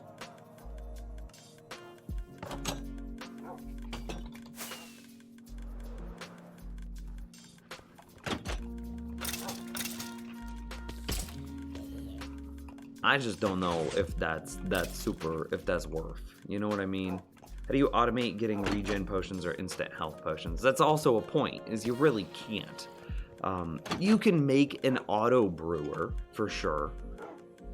You could, I have an AFK netherwort farm, so I could AFK farm netherwort. You could also AFK farm ghast tears, I believe, to make potions of, what is that, healing that ghast tears turn into?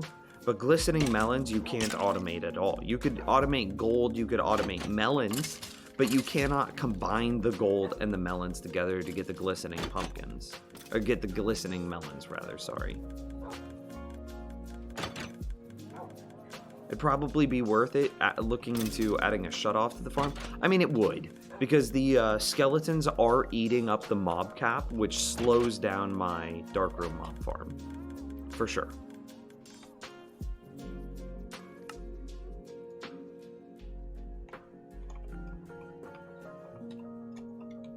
Okay, so obsidian 2, 3 sticky pistons.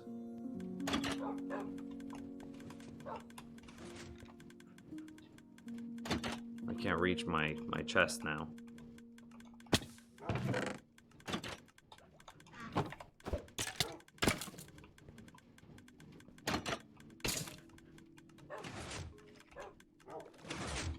Obsidian 2. This is gonna go facing up, isn't it? Yeah.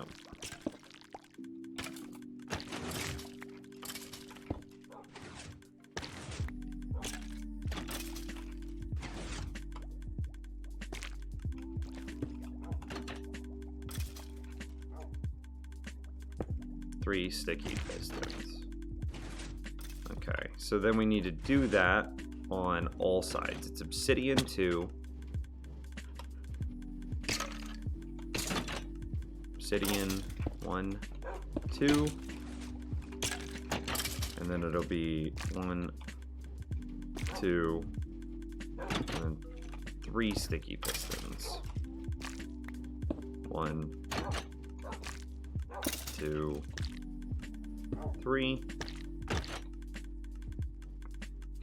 It's interesting that the hitbox for honey is just big enough or just small enough that I am able to jump off the side of it. I think that's very interesting. So anyway, same thing. Obsidian 2. Honey. No.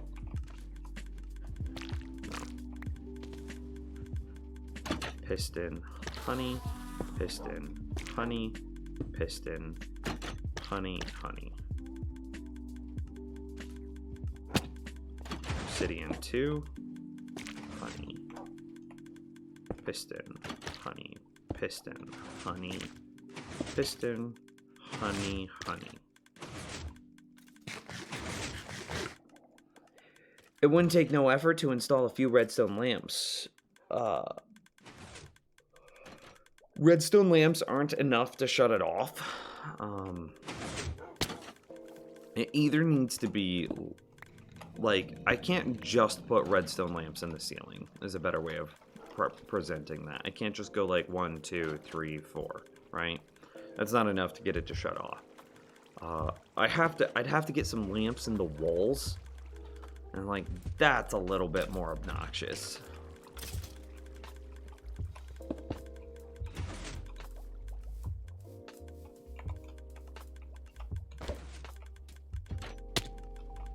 Alright, so now that we have all of our sticky pistons in place, we add all of our fences and open all of said fences.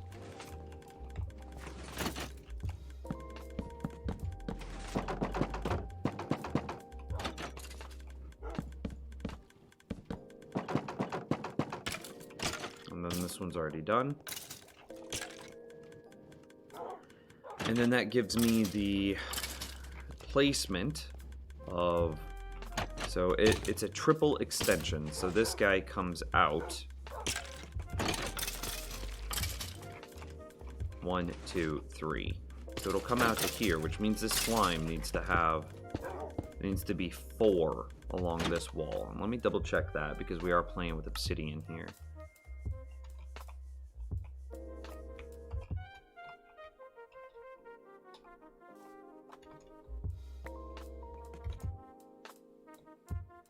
Oh, it's only 2 because then we put down, or it's only 3 because then we put down jack-o'-lanterns to keep the light level high enough. Okay, NBD. Get the angle in such a way that once we punch through it, it's not the end of the world. And then we go 1, 2, 3, 4, 5.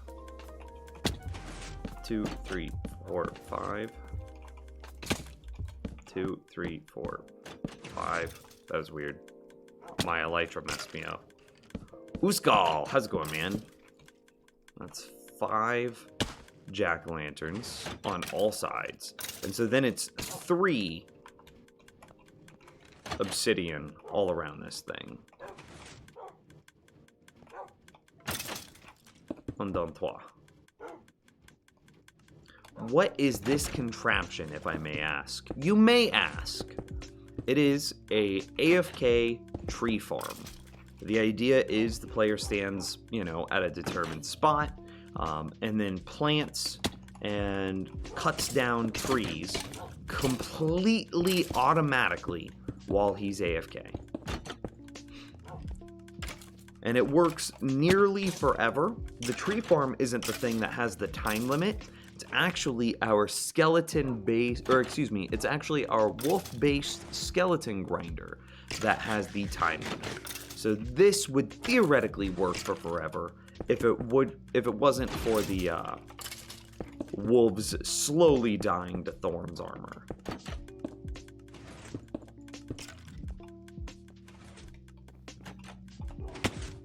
I kind of like the aesthetic of the honey next to the jack-o'-lantern. It feels very golden. I'm out. No.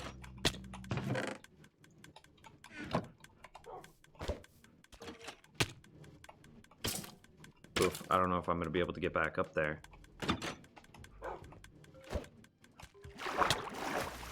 Yeah. Haha. Smart.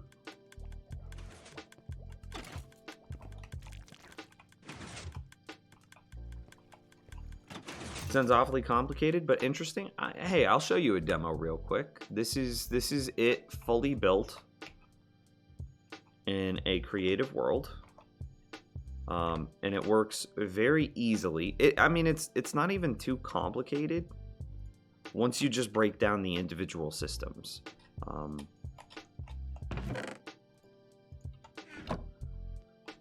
So this is it. It's relatively small. It's like 11 by 11 by 12. So it's not too grand. It's not too insane. We're not using like no TNT duping. There's no wither boss. It's just a little tree farm. And it's much more approachable than most of the other tree farms that you've seen out there. So check this out. All I do is I step inside. I jump up on this trapdoor right here. Close the door behind me. I then aim just under the top pixel of the first block of wood. I then hold right click and left click at the same time. And then I can walk away from my computer. So the rates are 9K an hour for logs with an axe, right? If that's what I claimed in the YouTube video, then that's what yes.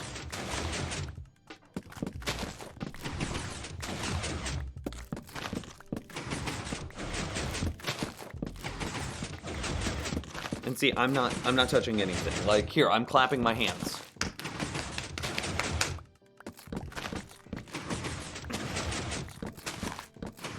And you saw that we started with like 16 saplings, and now we're up to 33. So we're gaining saplings, which means that it works for forever. The durability of our axe would be controlled by the mending enchant.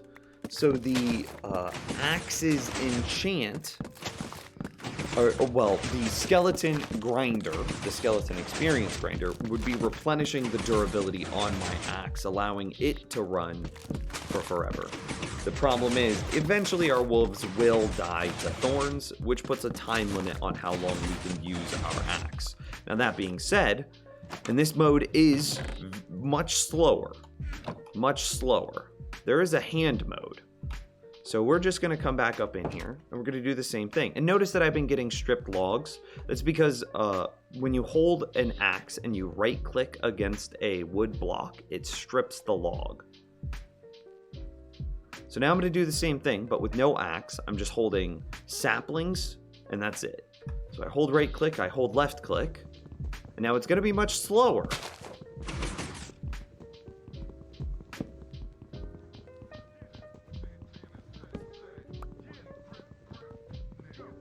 This tree was only 4 tall, so it's going to look like it's slow, but it's actually waiting for us to destroy that 5th wood block. But like here it is working with regular logs as well. So this would actually work for forever. It's giving you all the saplings that you need. The bone meal that you're using, you would be able to get from, say, a melon farm or any sort of composter array. So a pumpkin melon farm run through a composter array will supply you with more than enough bone meal to run this farm into foreverness. And then in hand mode, you don't even have to worry about the wolf surviving, the durability of an axe. This one works for forever. But it's much, much, much slower. Trade-offs. And see, there we go. That time we got a 5 tall tree, and you saw how precisely timed it was. As soon as we destroyed that 5th block, then the farm reset itself. Wait, how do you get your guy to left and right click if you aren't touching the mouse? See, and as soon as we break that last block, it resets.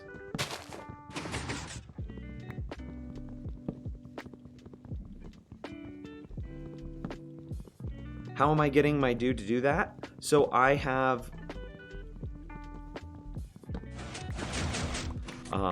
what you would probably do is you would go options, controls, and then your attack and destroy, your left button, you'd make like your left arrow on your keyboard. And then your use item, place block, you would probably make your right arrow on your keyboard. And then on your keyboard, you would probably get something, say like a butter knife, or a spoon, or a fork, or maybe a pocket knife, or maybe you have a small book, and you would put those books and those knives or spoons or forks or whatever onto your left and right arrow keys, and then you would hold them down for forever. Alternatively, what you could do, so let's reset those back, is you could hold, you get into perfect position, and then you hold right click and left click, and then you hit F3T, which reloads your texture packs, and then you let go of right click and left click. And now the game thinks that you're holding right click and left click, even when you're not. And then this works for forever too. And this is the texture pack reloading trick. I use dice. Yeah, some nice like thick metal dice. So will this work forever or until all of your chest plus inventory is full? It's kind of it kind of depends on how you want to phrase that. If you were to put in some sort of overflow system, it would work for forever. But like I've kind of presented this in a way that I'm leaving the storage system up to the viewer. But yeah, I would definitely recommend putting some sort of bulk storage system off of this thing. Because a single double chest is going to fill up very quickly with, say, saplings and sticks and apples if you're cutting down oak.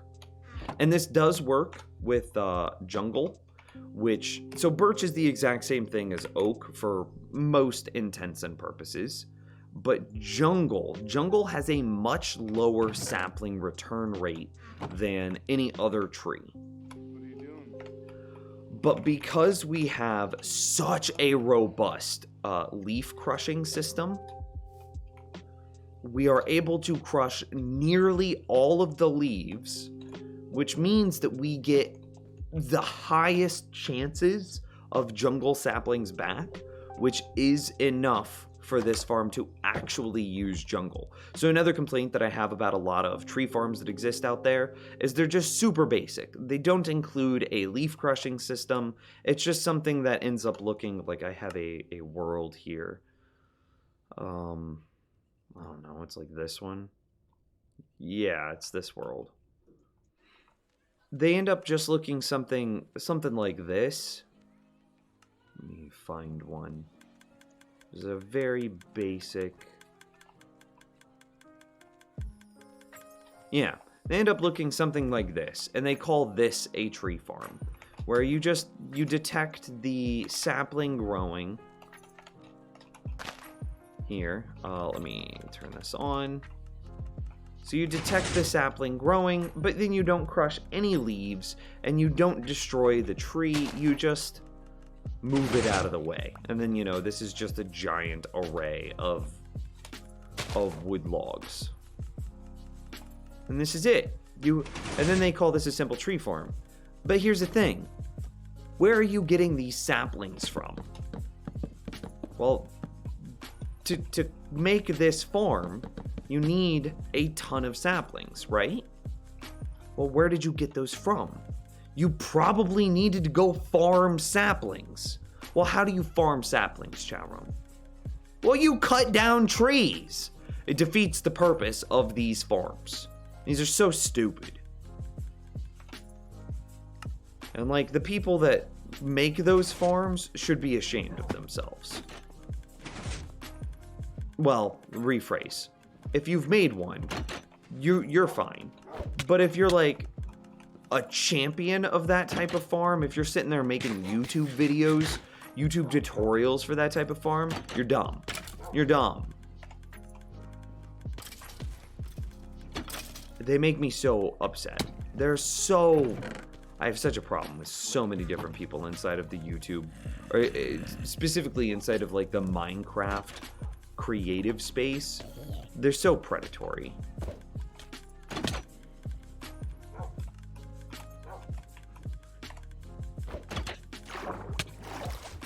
Ah, I missed.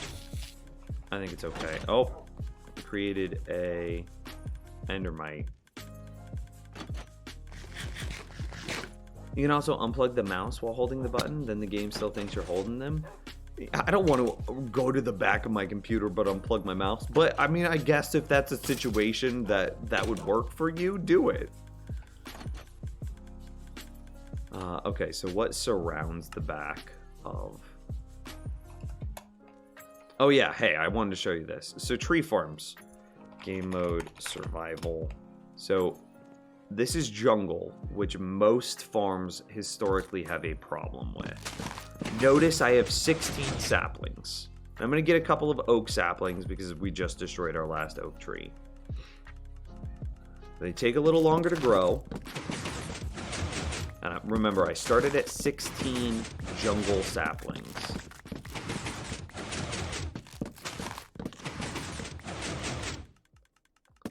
Have you tried making a concrete factory? Yes, I have one.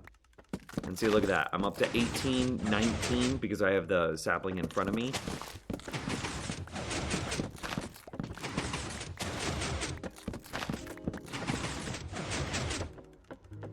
It's a combo concrete factory, cobble / stone generator.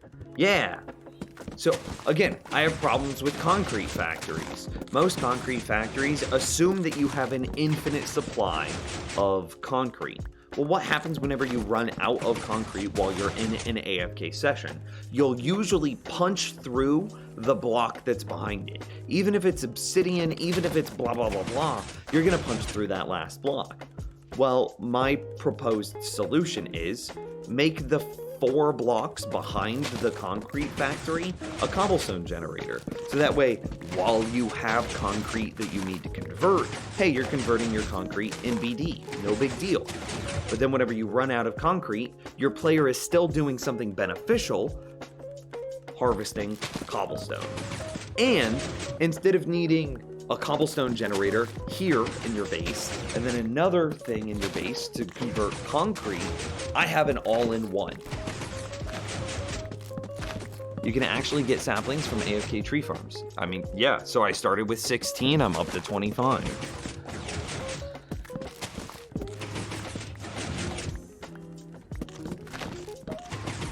I'm trying to start learning redstone. Do you have any ideas of how to learn or good videos to watch? I would probably avoid redstone guides. I would probably start just building every single tutorial that you can. Try to make them from like reputable creators. So like Mumbo's pretty good, Zuma's pretty good, Rayworks. Rayworks, you're gonna get into some problems with complexity. Mumbo, Exuma, Tango Tech, myself. Start just building stuff and paying attention to what those individual components are doing. And yeah, so I proved my point. We started at 16 jungle saplings, and I'm now at 32 jungle saplings. So very clearly, this farm works with jungle saplings as well, which are notoriously difficult to farm. To get saplings for. So, okay. So anyway, let's look at the back of this. So yeah, I would just start making everything that interests you and paying attention to how it works, and try to take it apart and put it back together and see what each component is doing and is controlling. Because if you try to just learn from ground zero, so if you're just trying to be like, oh hey, this is a repeater. Well, yes, this is a repeater. You're gonna lose some tricks, like doing stuff like this. You're never going to really see this unless you actually start like looking up videos. Additionally, there's some oddities like quasi connectivity that you're just going to miss out on if you just look up specific tutorials. So stuff like this, you're never going to see unless you actually start playing with things. Yeah, but quasi-connectivity should be removed from the game. This is the most counterintuitive freaking thing for... What? But then I do this, and it's like, but what? Okay. One with the farm, work with Spruce. Spruce wants 1 extra block of height, and the player can only reach 5 blocks. And Spruce want to grow at a minimum of 6. And so the player can't reach that 6th block to destroy it. And since the player can't reach the 6th block, the second spruce you would attempt to grow would never would turn into a tree because it's being blocked by that 6th spruce.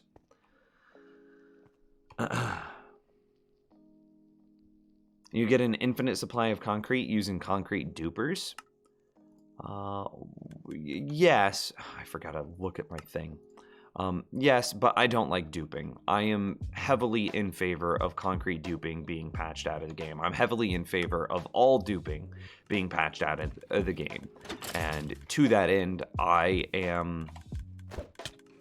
will not use those systems in my builds.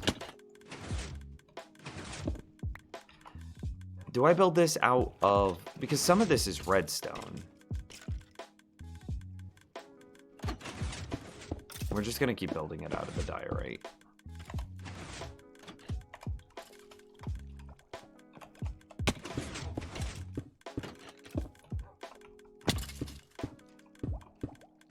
Have you done anything with the new target blocks and the new snapshot?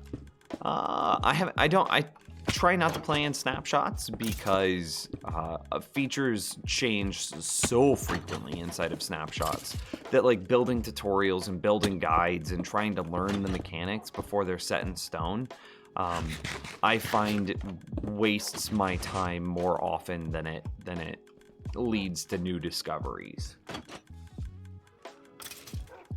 Building and realizing what's happening. I should be smart enough to do that. I mean, if you do struggle with that sort of thing, you could look up some like how-to basics stuff.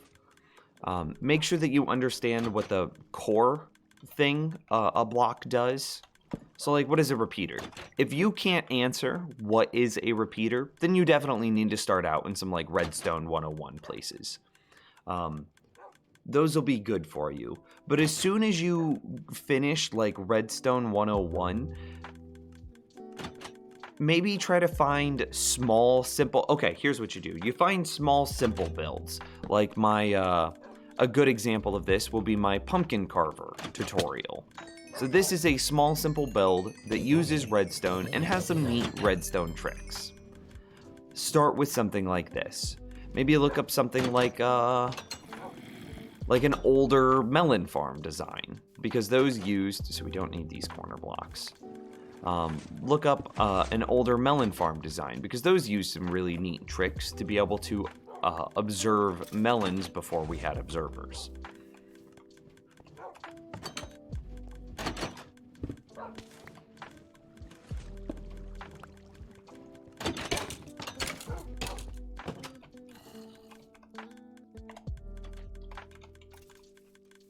Okay. So I'd start trying to find like small redstone builds and emulate those. Keep things small, keep them simple, so that way you can digest what's happening.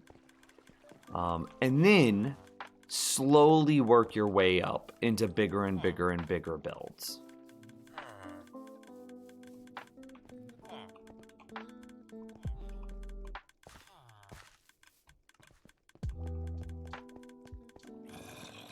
What do target blocks do? You hit them with any projectile and they create a 1 redstone tick signal for 1 redstone. They create a 15 strength redstone signal for 1 redstone tick. There's speculation that you'll be able to use it as like wireless redstone, but that's such a ridiculous speculation. I really struggle seeing them being used as wireless redstone, because then you also need to get in like a ridiculous amount of either arrows or snowballs. And where are those arrows and snowballs coming from? Well, you're gonna have to add those into your dispenser that's shooting at the target block, which means that fueling whatever redstone build that you're making that uses this target block, you also need to have it next to either a snow farm or some sort of skeleton producing farm, which is just absurd. The likely use is something where skeletons are shooting at, say, an iron golem and are hitting the target block at a specific delay, and then you could use that to trigger or do something, but like that seems like a lot of work just to create a skeleton shooting a iron golem clock. You know, what is that? It's gonna be like 15 redstone ticks or something like that. Seems like a lot of work to just make a 15 redstone clock or 15 redstone tick clock. So I don't know, interesting, but their uses in redstone limited, very limited, in my opinion. Their uses as far as mini games or secret entrances or secret buttons, oh, god tier. It's gonna be awesome. The number of mini games that we're gonna be able to create, target games, it's gonna be awesome. Used as a hard redstone item that has some sort of redstone-y no, just no. I watched a video, I don't remember who it was from. He was like, oh my god, it's gonna revolutionize redstone. We now have wireless redstone. Look at what I could do. And I'm like, no, you're dumb. Stop. You're just being sensationalist for the purposes of getting clicks on your video. You frustrate me. You should be ashamed. Your mother would be disappointed. I don't remember who it was. I'm subscribed to him. I'm subscribed to basically all of the major Minecraft redstoners. I don't remember who it was. You can get arrows from skeletons farms? Yeah, but that defeats the point. If the whole concept here is wireless redstone, but then you have to fuel your wirelessness with a wire, doesn't that kind of defeat the purpose? It's just your wire is instead of it going from say like this diorite block to this one, I don't need a wire here, you're right. But now I need a big freaking wire here connecting this to a skeleton farm.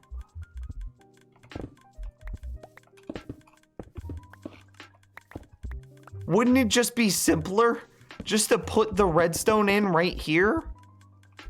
Rather than building a skeleton farm, filtering the arrows, then transporting the arrows into this block? Wouldn't 8 pieces of redstone dust be way simpler? And as far as moving like a signal downward, yo, we can already do that with like daylight sensors. Ilmango created a design where you can block sky access and send a redstone signal downward from from build limit to like bedrock in I forget what it is, but it's like 2 game ticks or something like that. And it's like, that's way faster than an arrow shot downwards. And it's infinite. You don't need to funnel in arrows like some hooligan to get it to work. No, I'm not. Target blocks are great because they're going to create a lot of really fun, interesting mini games. Target blocks are marginal at best for traditional redstoning. It was Waddles. You said his name, not me. But yes, I will confirm that's who it was. Yeah, and I was like, no, buddy, this is wrong. You're wrong. You should be ashamed. This is not nothing. And these are opinions. So like, maybe his opinion that it will be revolutionary. Time will tell. Time will tell. And time will tell that I am right and he is wrong. What did I come over here for? I don't remember. I was too lost in my rant. I just got a text. What is this? Somebody added me.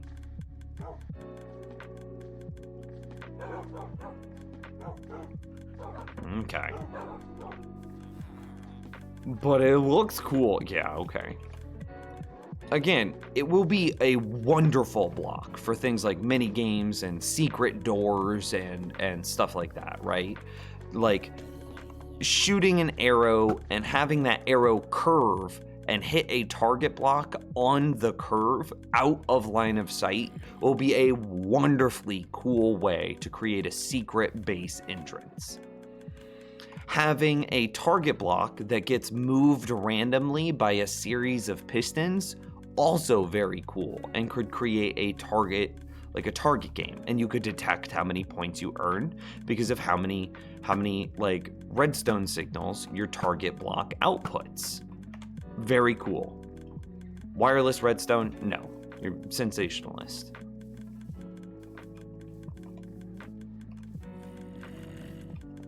Nim's Rant TV? It happens a lot. Oh, God. You know what? I'm just gonna fly up there. At some point, we should just rename our channel to Nim's Rants. Well, that's not what I really wanted either, but I guess this kind of works. I think we're just at the point where we need to do the redstone, if I'm being honest. There's an endermite nearby. Oh, what up, dude?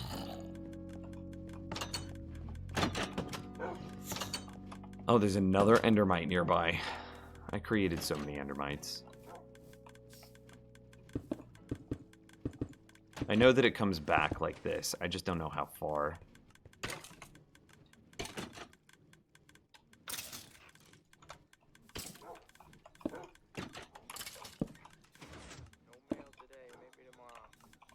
Okay, so we need a bunch of comparators. Man, if you guys would let me, I would 100% make YouTube videos that was just me going on rants about how ridiculous people are.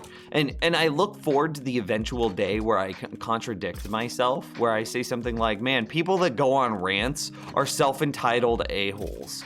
And then I go on a rant.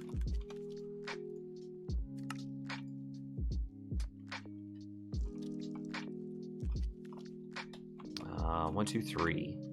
1, 2, 3, 4, and they face opposite each other. No? Okay.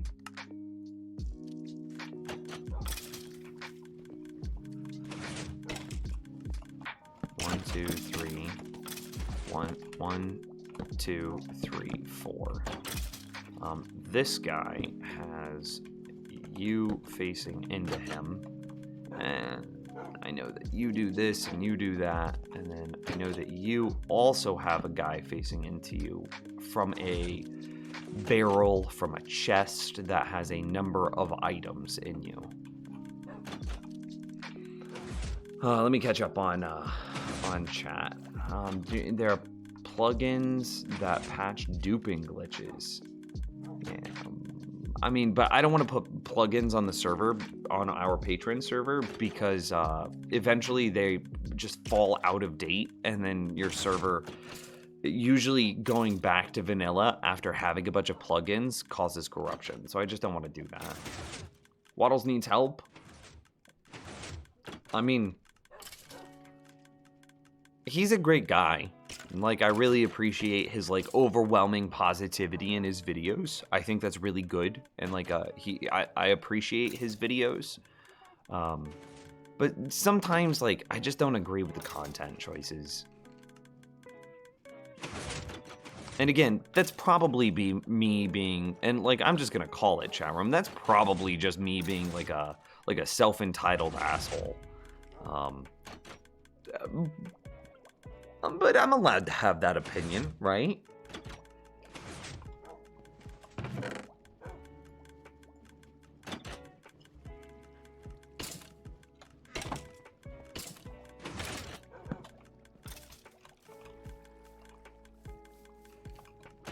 I don't remember how many items are supposed to go into that chest. I think it's like 11 or 12 stacks. 11 or 12 stacks. 11.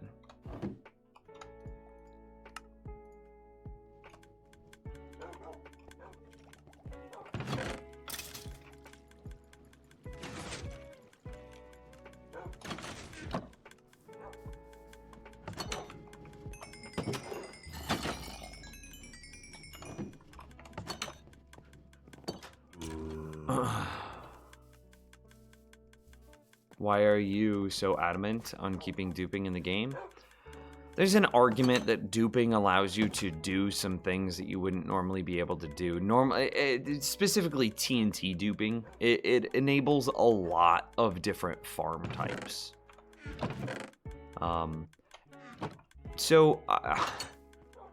Things don't exist in a bubble. So I recognize that TNT duping is an interesting mechanic because it allows for certain farm types to exist that otherwise would not exist. So my opinion is, if they remove duping from the game, in the same patch that it's removed, they should make TNT much, much easier to craft. So that way it would not be unreasonable to take a bunch of gunpowder that you get from, say, any sort of creeper farm, so a darkroom farm or a dedicated creeper farm. So if it were much easier to craft and didn't require sand, then that's when you could remove duping. Because then you would be able to make TNT in bulk. So let's say it required sand and... Or excuse me, not sand. Let's say it required gunpowder and paper. Recipe's exactly the same, except instead of sand, it's paper. Well, then you could set up a sugarcane farm. You could bulk convert your sugarcane into paper, and now you have all the paper and gunpowder in the world, and you could make stacks on stacks on stacks of TNT, and then fill up some storage array with TNT to then fuel your TNT-based farms. Just removing duping would not be a fair or reasonable thing. But to remove it and replace it, I think that would be good. The pumpkin itself doesn't serve any other purpose than emitting light. Nah, it's got like a 3 purpose. It's a solid block that prevents mobs from getting into the farm. It does emit light, and then it also has to be a solid block that does not stick to honey or slime blocks.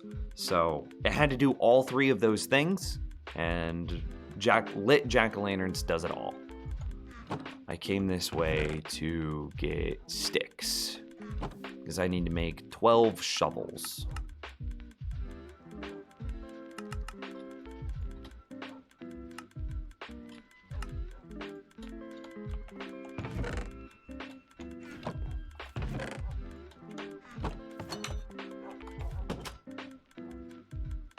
Also, flexing the title. Yo, we gotta get that title flex. Of course we get that title flex. And we've even gained levels since starting this stream. Actually, I should have flown straight over here. MBD. Oh, it was 11, not 12. Yeah, it's fine. Blah, blah.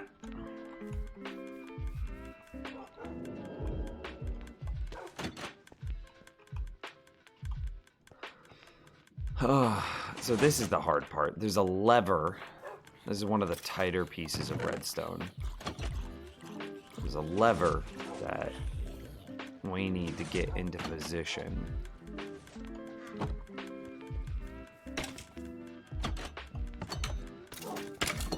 And there it is. So it's off the back. Okay. It's off the back of that granite block.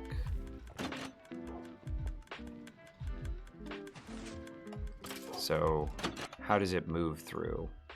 This is the tight redstone. This is the, so it's lever into repeater into solid block with redstone dust on top of it. I think I got that. So we need,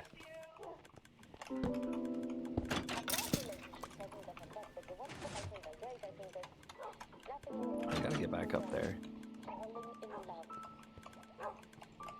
Oof.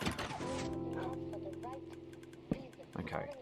Into solid block with redstone dust on top. Okay.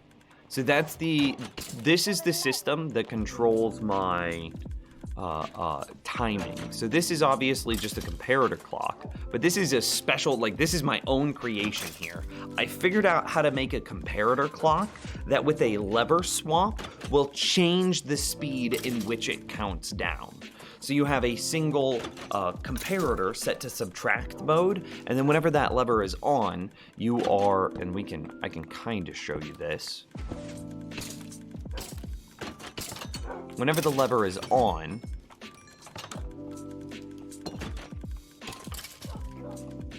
you are adding a signal strength of 15. So 15 minus however many items are in here. I believe it's 6. Yeah. So then you get a 15 minus 6 equals 9. So on this comparator chain here, you are now subtracting 9 from each loop this comparator clock does, which makes it count down much faster, therefore creating a faster clock. If we shut the lever off,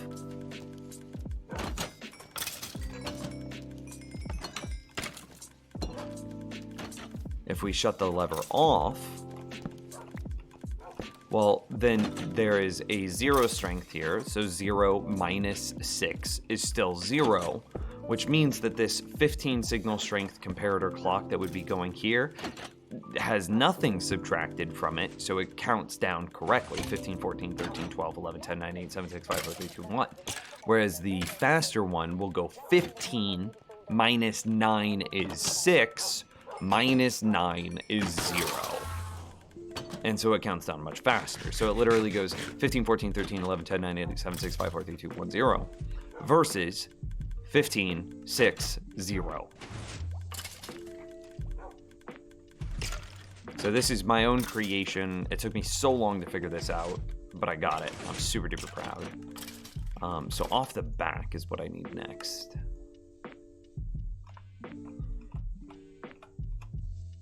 Okay, so 1 going forward into a solid block, into 2 going back into a jack-o'-lantern.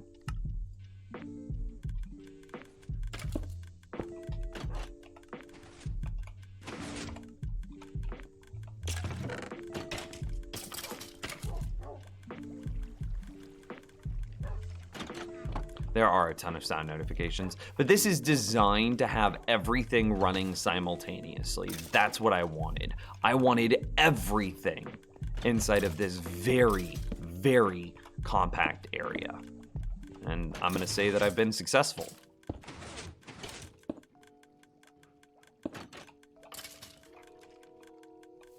Yeah, maybe I shouldn't have jumped. It's fine. Got it. And there's our comparator clock. So whenever it gets a redstone signal, which should be coming from like here. Yeah. From, oh, I don't have any more diorite.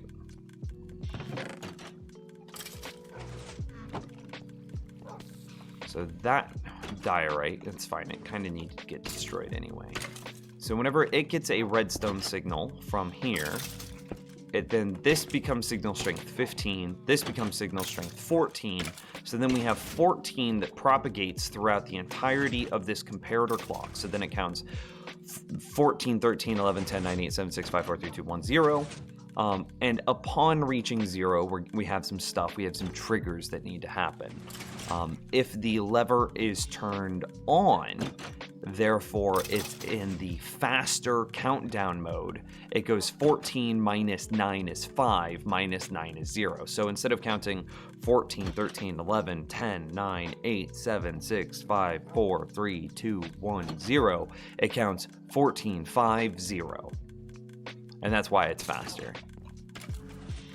I do remember that there is a sticky piston here on this block, and then this has for sure some observers on it. I don't remember the way that my observers are faced. Hey everybody, Salmon Berry. I'm a little bit behind in chat. They could also, like I said, make an option to allow it or not, have the patch in the game, and if you want a server, you can choose to turn it on or off. Nah, I disagree. It either needs to be a supported feature or an unsupported feature, period. Parity between versions, so parity meaning they must be the same, is very important. Look at our community now. Whenever you go to do a Google search or like a YouTube search for a tutorial, you have to denote Bedrock or Java. Well, imagine if there was which has already segregated our community. We now have a community of Javas and a community of Bedrocks. And not everything is labeled super well, which means that some features you're like, shit, I don't know, does this work on Bedrock? Does this work on Java? I don't know. Like if it were Bedrock, I wouldn't need the wolf system here. I would be able to throw a trident and shift the trident left and right, and then that would be killing my skeletons for me, and I wouldn't need wolves. But I can't use that system because I'm on Java. Conversely, on Bedrock, you can only put very specific items in your offhand, which means the axe version of this tree farm doesn't work for people on Bedrock, which just sucks. We are ruining our community because some of our community is haves, and some other parts of our community are have-nots. And actually, both sides of our community are haves and have-nots of different ways. If I could throw a trident and shift the trident around to kill my skeletons, that would be way better than wolves. I'm a have-not. But the fact that I can put saplings in my offhand to then dual wield and run a tree farm, that makes me a have in a different situation. Making our community one whole, healthy, happy community where everyone can talk and share ideas and learn and grow and experience the game together is so important. It's so important. Creating a system where you have to turn on and off things on a server is not how you bring a community together. Now, that being said, if TNT duping is in the game, it should be in the game for everyone. And if it's not going to be in the game, then it should be in the game for no one. I don't care on the grand scheme of things. That's not true. I do have an opinion. I think that TNT duping should be removed. I think that all duping should be removed. But that opinion is superseded by, I don't care as long as it's the same for everyone.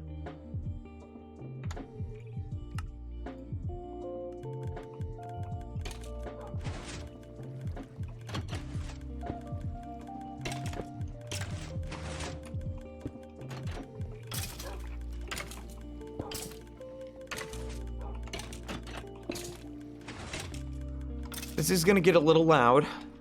I guess we do have quieter dispensers turned on, but this won't be running for forever. That's a hot take, though. I'm pretty passionate. I think that the disparity between Java and Bedrock is an abomination, and that the developers should be ashamed that those versions aren't in sync with each other. I don't care that they're made in C versus Java. I don't care. You are segregating the community, and that hurts the health of the game. And considering that Minecraft is a game that came out in like 2011, and the fact that we still have a community that cares and is still interested, I mean, we're talking. Look at Overwatch. Overwatch is like a 4-year game, and it's struggling to stay alive. We all know of many games that get released and a year later are completely forgotten about. Minecraft is wonderful because it's maintained relevance for the better part of a decade. You do not keep that relevance by segregating your community.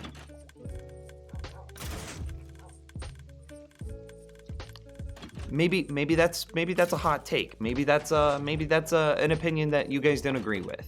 But I think that it's a horrendous thing that's happened to our community. I know that that's supposed to go up and fuel the back of that repeater, but I didn't.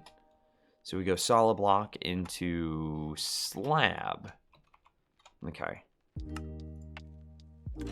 Again, maybe that's a hot take. Maybe again, I'm way too passionate about something that does not deserve this amount of passion.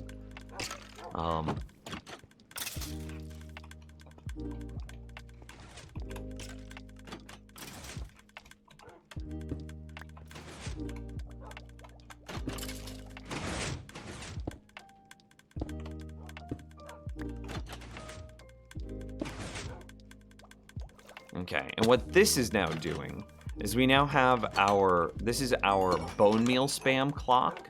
So if we come up in here, let's add some bone meal. Let's collect some experience first. This is ridiculous.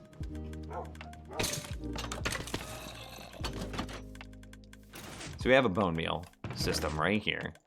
I'm gonna take this bone meal, and we're gonna put it into, I don't know, this one probably works. No, not that one. So it's gotta be this one. So we put it in here.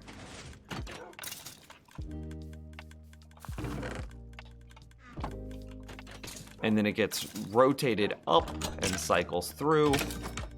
And then you can see that we are spamming bone meal right here.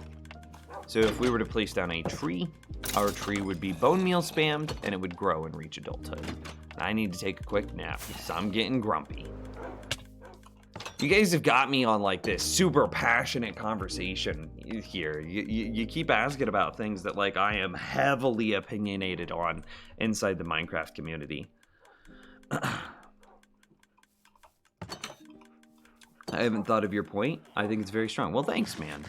And like ultimately, my point is every opinion I have over like quasi connectivity, every point that I have on duping, every point that I have on the state of Minecraft as a whole is second to the versions of Minecraft should be exactly the same.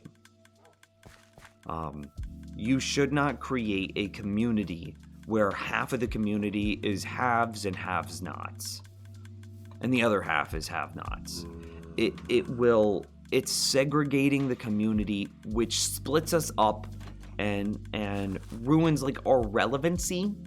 So like I'm a Minecraft YouTuber, so let's be honest for 2 seconds. I make money the more relevant Minecraft is, right? I make more money the more relevant Minecraft is. So if both versions of the game were exactly the same, then the people that are playing in Bedrock only, hey, they would be able to watch my videos, therefore I make more money. So that's my disclaimer here. But at the same time, if they watch my video more, that makes my video more relevant and gets it in front of more eyes, and thus makes our community bigger, stronger, and more healthy. So it is a win for me. Disclaimer. But it also gets more people involved in conversations. It makes the Minecraft subreddit will be bigger. The Minecraft community will be bigger. Everything is bigger if everyone is on the same version. Which is also a problem with like the combat update, but like at least Mojang is trying. We have the combat like sub patches that they're testing stuff out on. So at least they're attempting to rectify that, because a large portion of the community is still in, 1.8? Because they hate the new combat system.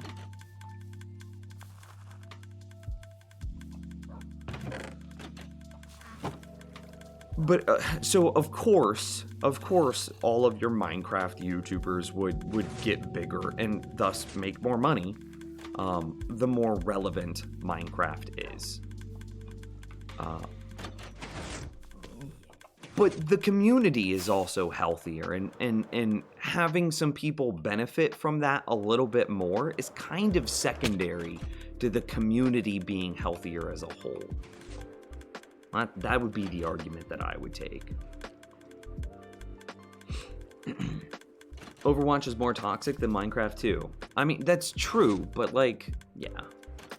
What's slamming crafters? Just some very passionate hot takes of Minecraft. I'm a little bit behind in chat. Nims doesn't care, confirmed. Nims doesn't care about what? I'm a bedrocker and I hate it. Like, I wish that there wasn't a difference. Someone else had mentioned another point. The Java Minecraft is the true version. However, it is not making money anymore. It's a one-time buy.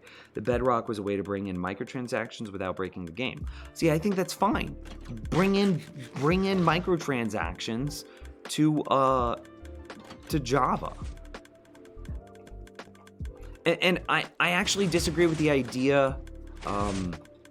Bring in non-offensive microtransactions. But I actually disagree with your base premise there, is Minecraft isn't making money anymore. There's a whole new generation of Minecrafters that are playing the game. Minecraft is a 10-year-old game, right? The people that we started playing 10 years ago. Can everyone just say, type in chat room, how many years ago they started playing Minecraft?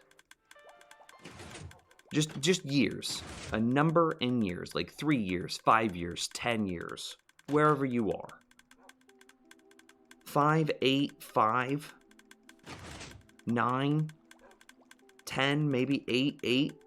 So like Jex, you're one of the newer guys into the community. So we've got a lot of the old folks in here, some of the people that have been playing for forever. But Jex is somebody that's been playing for half that time. Same with Flamewheel. They're newer people, which means that they bought Minecraft. They bought Minecraft after that initial wave. My girlfriend has some cousins who are like 12 and 13 years old who are getting into Minecraft for the very first time. One of my friends is getting into Minecraft for the very first time, and she started a month ago. I disagree with the base premise that people aren't buying Java anymore. But that being said, I understand that, Minecraft is a for-profit entity, that this game is not free, it's not a community project, it's not shareware, and therefore it needs to make money. Microsoft did buy the game for like $10 billion. Bring in microtransactions, that's fine. I don't care.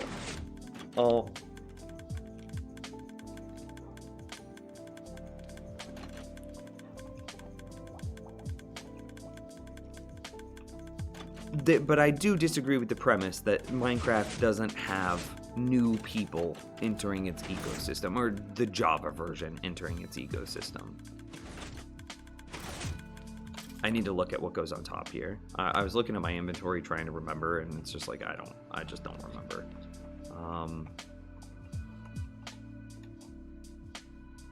Okay, so it's just a bunch of blocks, and it's 2 blocks up. 2 blocks up, and then just a bunch of regular blocks. Is this the only one I have? Wow, Nims, you're so smart.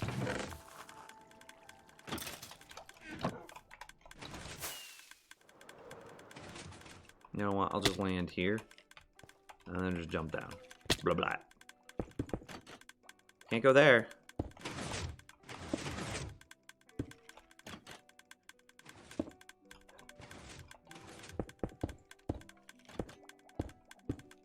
I think that's it. Yeah.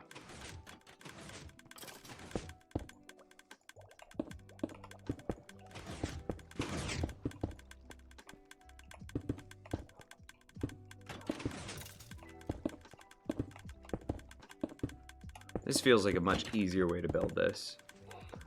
I know schools are using it as an educational starting point for coding. I mean, it's great for teaching coding. It's great for teaching. Redstone is basically simplified two things. It's basically simplified electrical engineering and basic binary.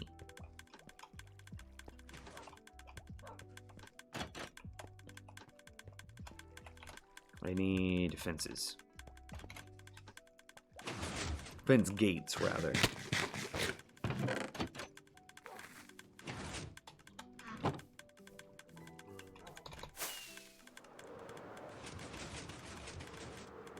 Oh, well, I missed everything.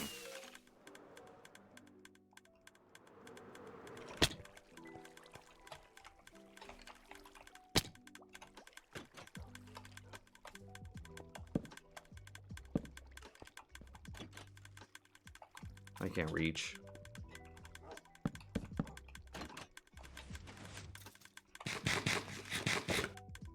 Iskall would puke? Diorite? I mean,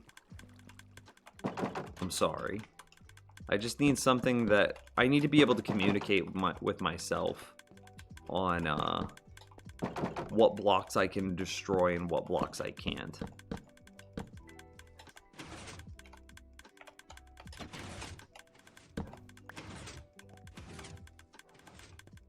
That's all I'm trying to represent here.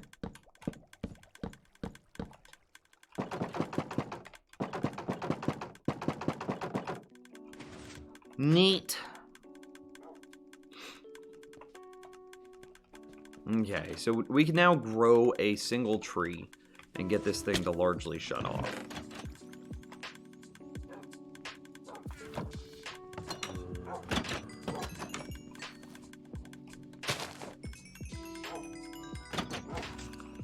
And from this point, all of this is paused while there's a tree grown. Okay, hang on, I want to catch up in chat. I use it for cement blocks. Wait, what? Polished diorite. It makes a really good white block? I mean, I like polished diorite. I don't think it's that bad. I kind of like the contrast between the diorite and the obsidian. And then I also like the lit jack-o'-lanterns against the honey blocks on the interior. Yeah, and there's something to be said about all the merch that they're selling. Yeah, yes, 100%. I don't think that the secondary retail market is definitely doing very well for Minecraft. Additionally, Realms brings in more money.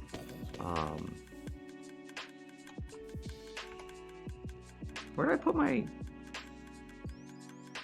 Where's my flyboys? Where's my rockets? Minecraft is an adult's game with creativity and independence and a billion different aspects. It's just disguised as a kid's game.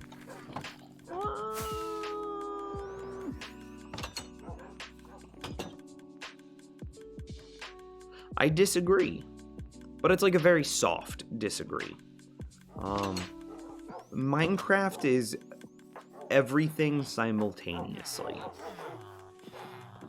For kids, it's an adventure game where you go out into the world and you kill zombies and you fight dragons, right? With a very cute, basic world that children can understand. But the world is governed by rules. And because it's governed by rules, you can manipulate those rules into doing whatever you want. And for other people, the game is a rule manipulation game. That's what I play. I play rule manipulation. That's literally all Darkroom mob farms are. That's all Iron Golem farms are. It's just rule manipulation. That's all villager produce farms are. It's just rule manipulation. Villager breeders are just rule manipulation. For some other people, it's a gamified programming game. And that's also what I do. And so like this is literally a binary here. These outputs don't matter. These outputs do. So this is literally ones and zeros. 0, 1, 0. I mean, this is more binary. 0, 0, 1.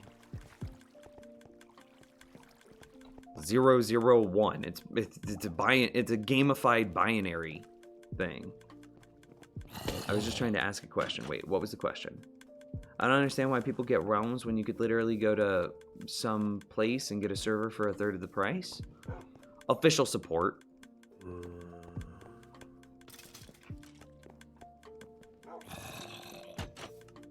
Okay, anyway, where was I? I know where I was.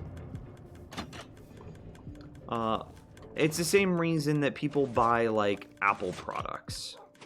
It's simplified through a verifiable source.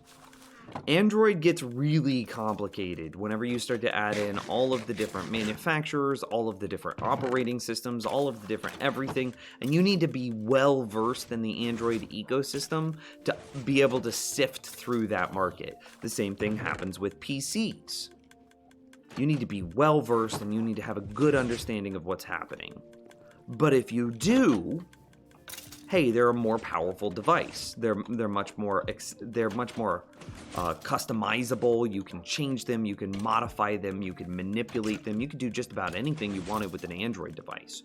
You can't do that with an Apple device. But that doesn't mean that Apple devices are bad. It just means that they are like a simple, trusted, all-inclusive experience. And that's literally the selling point of Apple. Realms is Apple to server hosts Android. Don't look, chat room.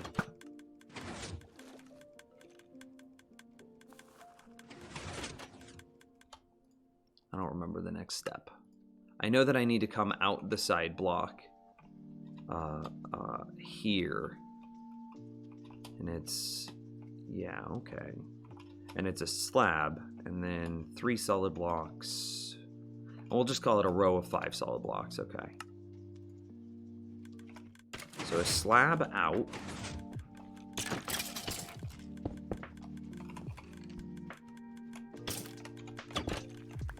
Really didn't want to destroy that second one. Maybe I shut off the haste beacon.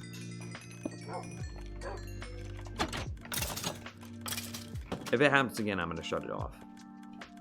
Okay, so 1 out, then 1, 2, 3, 4, 5.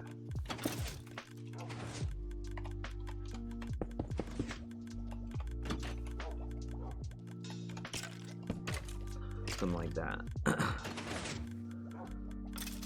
What, in-house? I'm confused. I'm a little bit behind in chat. I'm still... because it's the official Minecraft company that backs it. And it's like an all-in-one unified experience. Yeah. How's it going, Nikolike? How are you today, man? How long have you been playing on this world? I think I'm at like 15 days now. 15.58 days. Since last death, but like that's the exact same thing in a hardcore world. I just can't find the other statistic.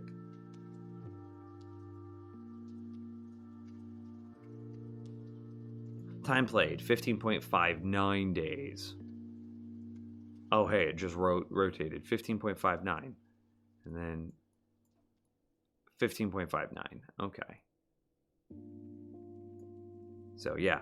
15 days. But remember that that number is going to be artificially inflated because I am a redstoner and I build like...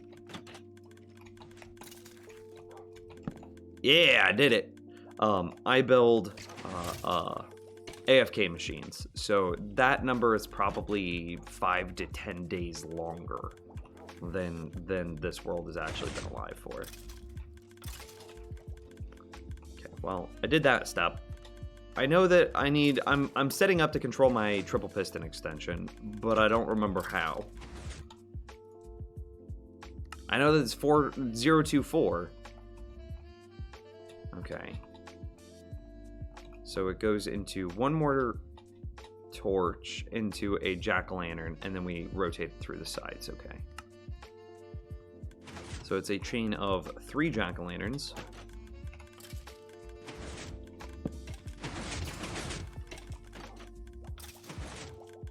I want some scaffolding.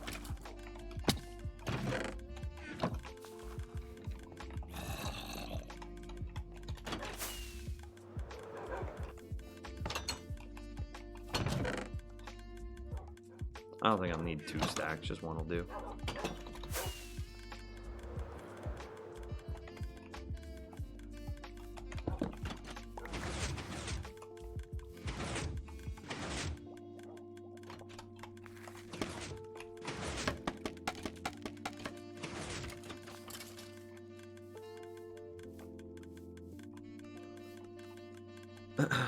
I tried playing on hardcore, but a creeper blew me up after 4 hours. Good thing I recorded it. This is actually like my... Is it my 4th or my 5th hardcore world? It's definitely my somethingth. This is not my first hardcore world. This is my like 4th or 5th attempt. I need more food.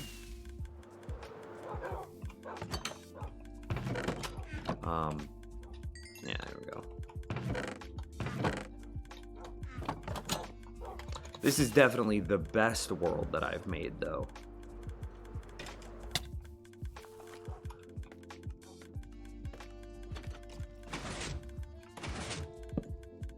Okay, and then it was redstone on top of this that went up a block. And then I think this chained all the way around.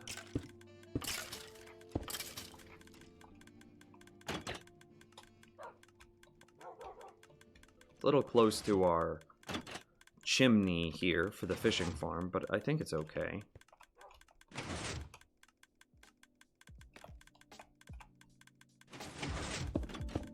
I think it's that.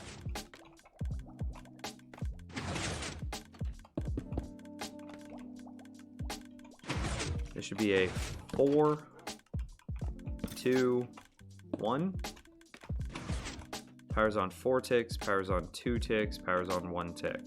I should be able to drop down and destroy one of my torches. Okay. Yeah. Each hardcore world that I built before this one was lost to, trying to think about the best way of doing this. Each hardcore world that I had before this one was lost to creeper explosions.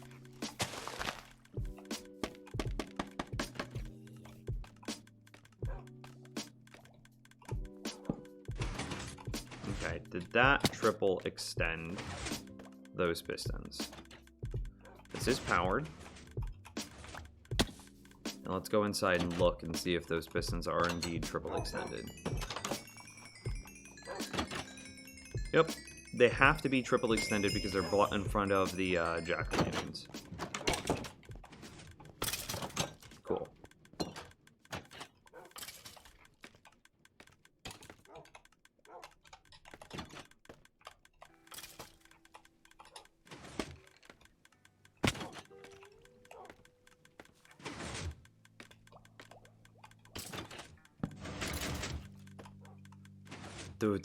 Okay, yeah, and they just triple retracted as well.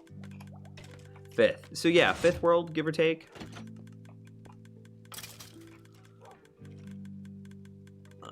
Okay, so this needs to come out. It's not that big of a deal. It's just the chimney for our fishing farm. But it all should still line up without too much of a problem. So we've got to loop back around to the front, and we've got to go blip, blip, blap. Which means that this is the positioning. Yeah, this looks correct. 1, 2, 3, 4. 1, 2. And then 0. So it goes 4, 2, 0. So then on the retraction, it goes 0, 2, 4. And all of that just comes back this way. And our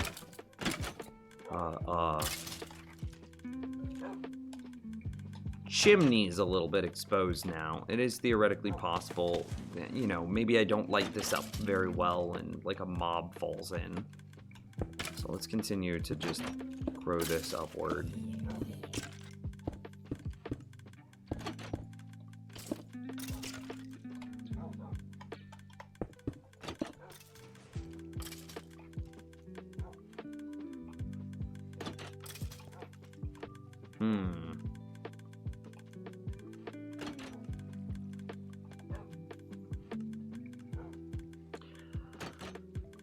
How do we prevent mobs from getting inside?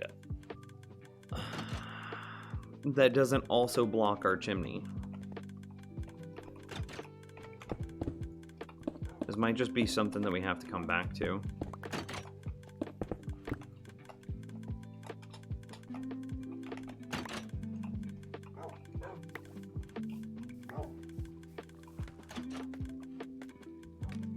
But that's the quadruple piston extension. Or triple piston extension, sorry, on 2 sides.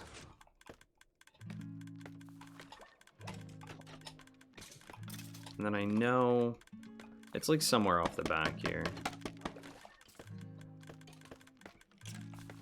We take like the output something. Okay, it's off the middle jack-o'-lantern, 3 blocks over, up a torch. Middle jack-o'-lantern. So it'd be this positioning. That was a lot of melons that we just harvested.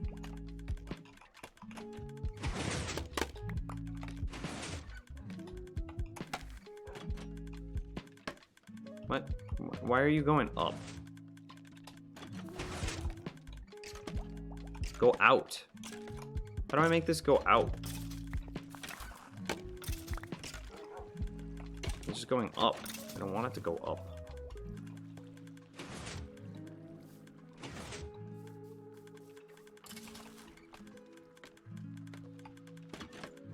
See, it's still going out. What? What? This doesn't make any sense.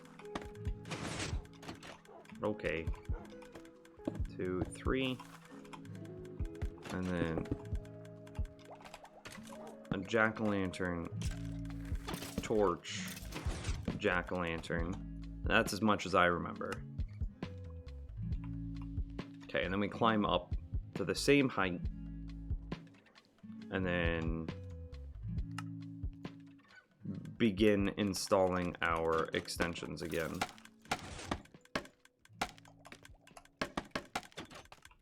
Okay.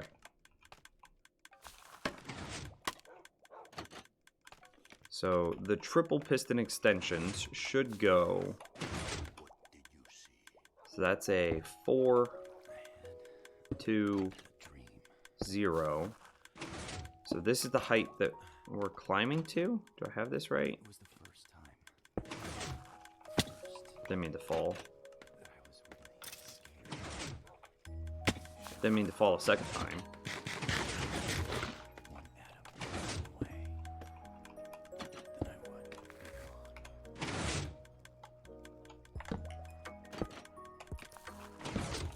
Oh, yep, nope, that did it.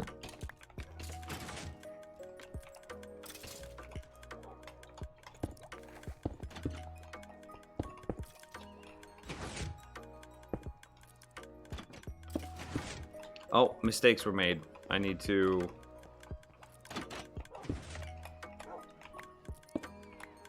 Can't be a solid block. It's got to be a slab. Otherwise, it was going to power the piston that was right there.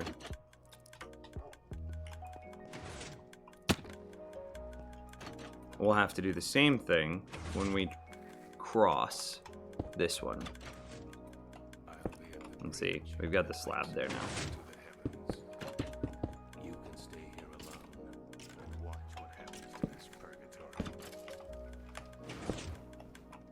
Is that right? Looks correct to me. Don't want to destroy both. Just trying to update my redstone to be more accurate.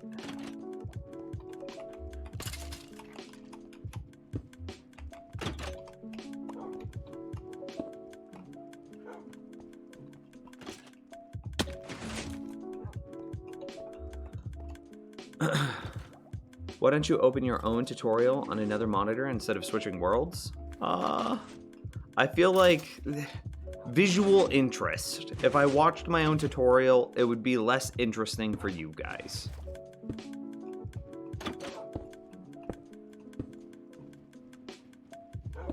And I think it's...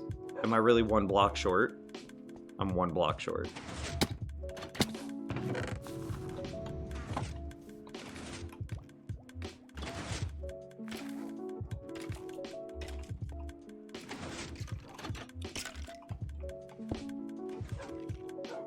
I should have grabbed more redstone while I was down there.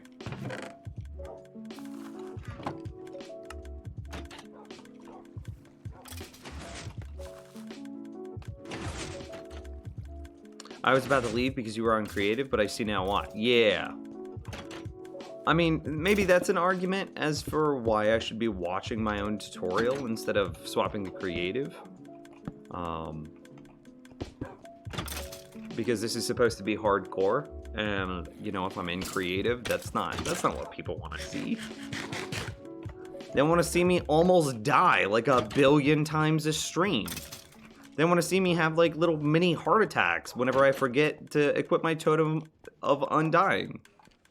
That's what you guys are here for, let's be honest. That one looks good. I think all of that looks good. There's no way this is a completed design. Yeah, no. I know we're still missing bone meal input, so it's not this guy.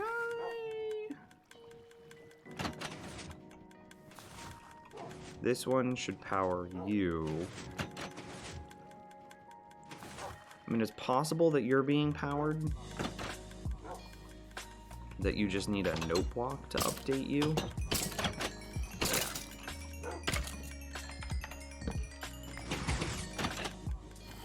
Chill there.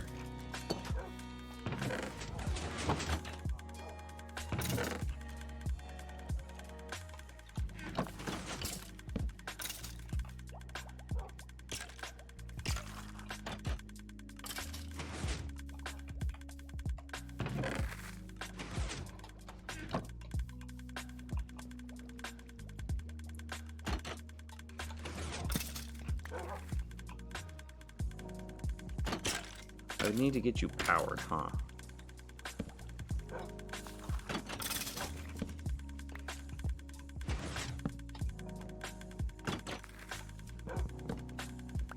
Maybe you're not being powered. I don't know. You definitely are.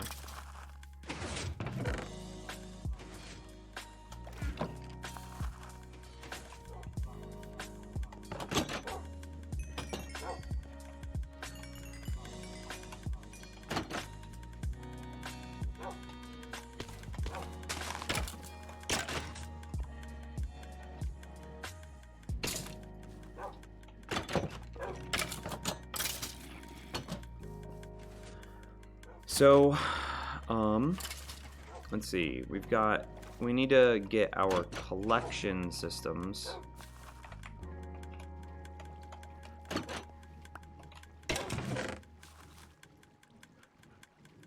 Do we have just a double chest here of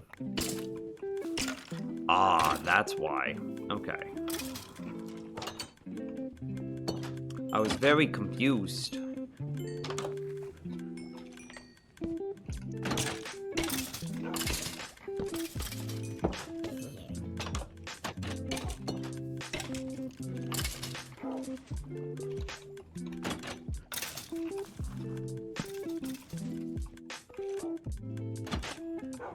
So that should be a stair. And we have since learned that we make stairs inside of... Yeah, let's get these books out of here. So it auto gets you wood. I mean, it's an AFK tree farm. So yeah, wood is part of that. For sure, for sure. Sweeping edge is melee. Piercing flame is ranged. Power 4, Frostwalker 2, that's ranged. Sharpness, power 4. We'll put that in ranged. Anyone else getting bits of lag? I haven't dropped any frames, so from my end, the stream looks good.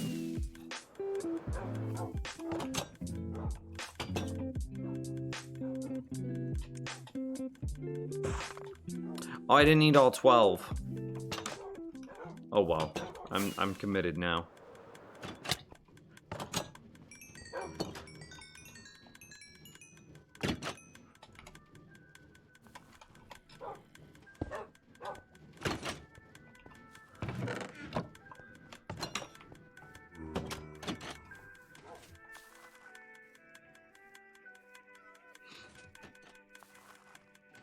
I'm here waiting for your permadeath. I'm working on it. I'm working on it.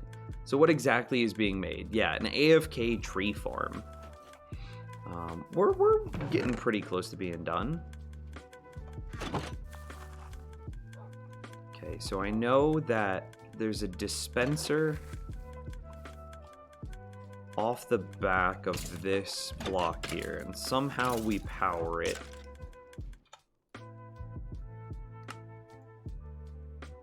Somehow we power it here. So we have a train of hoppers, and we're not going to have this bone meal chest here at the front. That's not going to go in. So we have hoppers entering. Okay.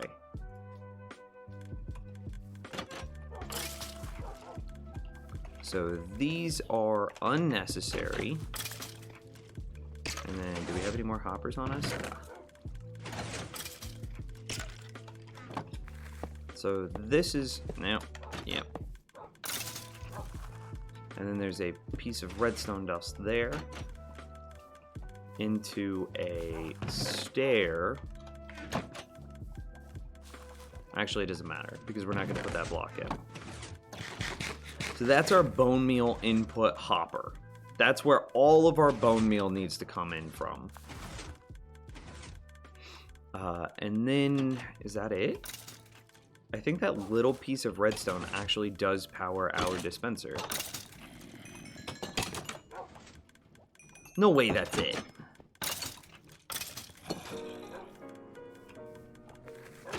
Storage. We've got our options built.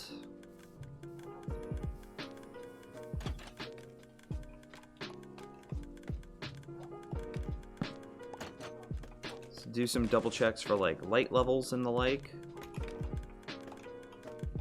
We might have a problem with mobs spawning up here at the top.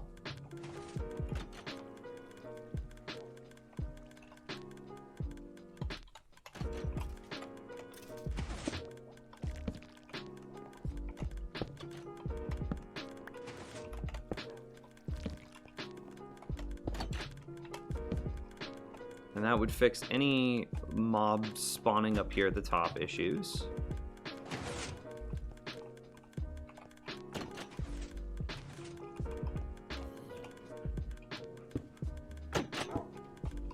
Fill in any areas where like mobs would be able to drop in and get us.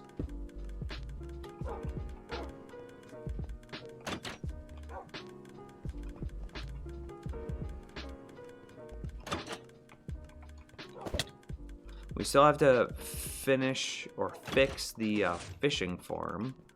because its chimney is no longer clean. But everything else looks pretty set, doesn't it?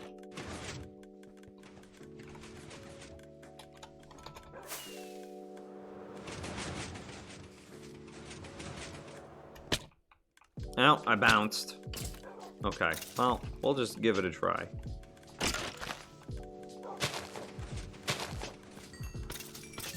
Okay. Yeah, I'll take you. I don't know how many I need to start. I think it's like 5.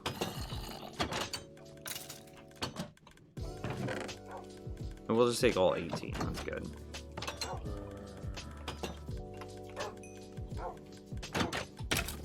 It's a bit dangerous. I gotta take off my Totem of Undying. I need a sign here that says like main hand or like axe mode versus hand mode, so I know which mode I'm in.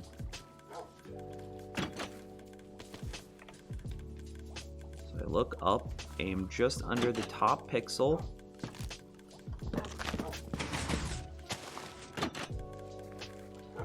I'm definitely in hand mode.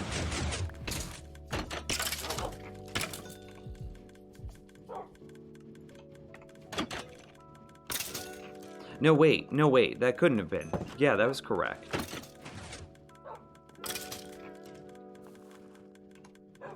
Okay, so this goes here. I'm going to place the logs there. And I'm gonna fill my inventory with just some stuff, so that way I don't pick up the logs. I don't want to pick up the sticks. Yeah. Yeah, let's give it a go.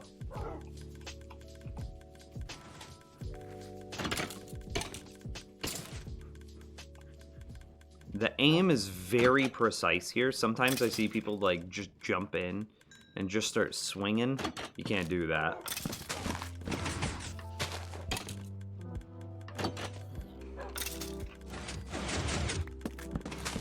My timing seems a hair off, doesn't it? Didn't, okay. And it shouldn't have double pulsed like that for sure.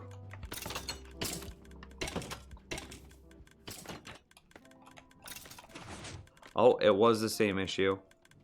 That guy wasn't turned on. It was literally I did the exact same thing you did. So the other day, James, one of my mods, was helping me, excuse me, he was asking me for help because he had built this tree farm in one of his worlds, and he was like, I don't know what's wrong. And we sat there and we spent like an hour looking at it, and we were like, man, I don't know, your timing is weird. He was playing on a server, so I was like, maybe it's just a conflict between you and the server. Maybe the server has some weird plugins. This is kind of an older server that he was on before we got the Patreon server set up. And so I was just like, man, I don't know. And then I saw it. It was that comparator wasn't set in subtract mode. And I literally just made the exact same mistake. So let's try again. And actually, it's also very important I take off my armor. Well, if I have to leave one on, it's gonna be my legs. It's the most powerful, I guess my chest is the most powerful armor I could put on. Okay. Now let's give it a go. This one's for all the marbles. Very precise aim.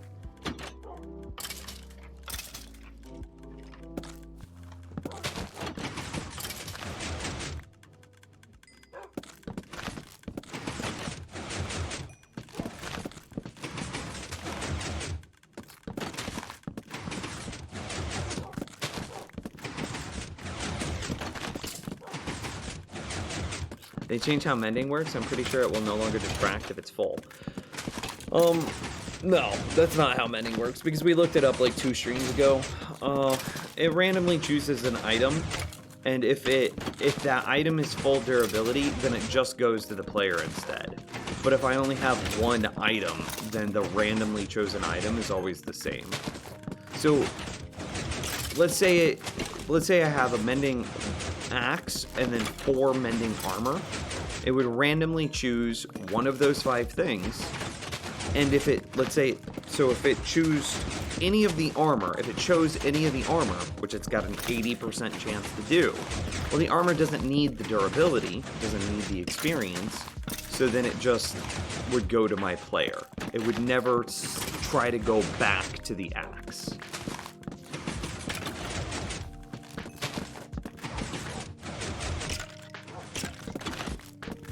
No, we literally tested this. So, like, the durability on my axe isn't going to be repaired as much with these pieces of gear on.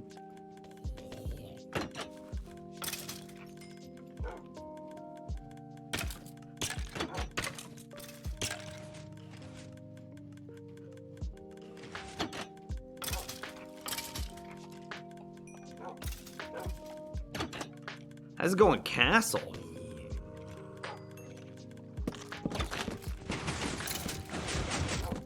But there we go. That is a fully automatic, well, an AFK tree farm built in vanilla Minecraft. I will no longer have problems with oak, birch, or jungle woods. And notice that, like, the saplings in my offhand, how they are at perfectly 64.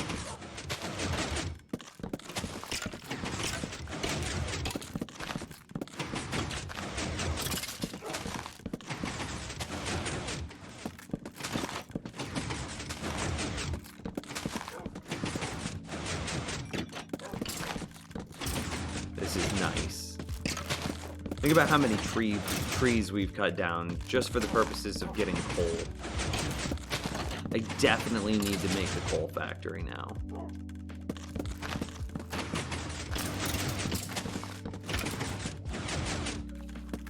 Oh, nice. So the sides break the leaves. Yep. So the triple piston extension extends with the fence gates on them. So it's 5 blocks tall, 2 blocks wide. So each piston is then triple extending. So each piston, I don't know, chain is worth like 30 blocks of destructive space. 2 by 5 is 10. And then it goes 1, 2, 3. So 10 times 3 is 30 blocks. We've got 4 of them.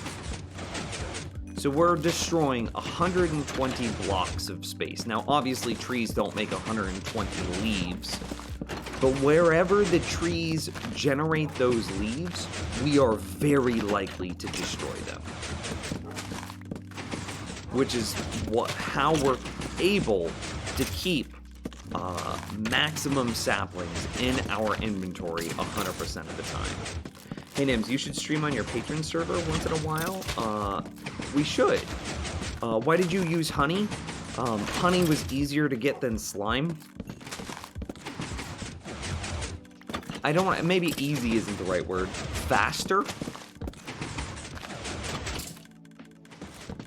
Honey was faster to get than slime?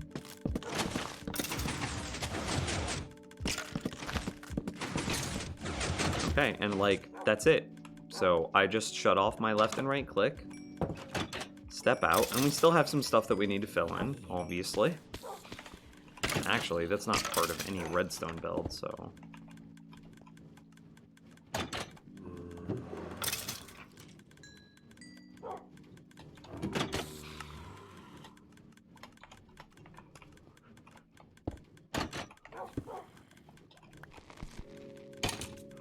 There you go.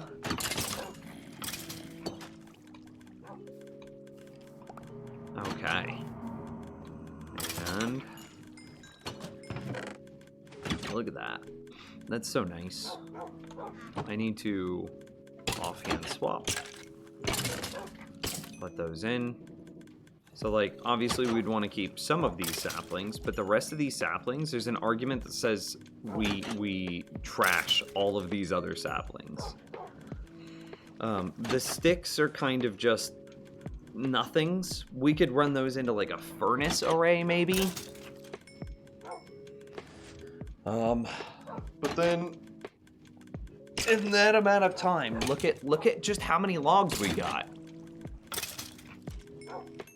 3, 4, 5, almost 6 stacks of logs.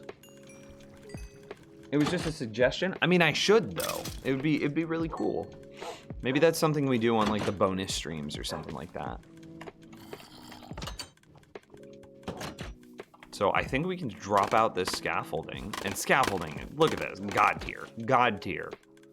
Such a good block. And it's so easy to get, like, that scaffolding up there is just gonna despawn. I don't care.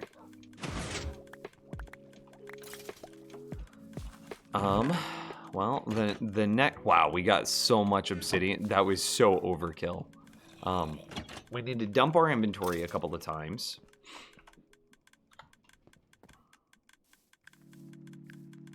Did you strip them specifically first? It's just a side effect of holding right click and left click in the tree farm. If you want regular logs, then you would put it into hand mode and you would punch them down.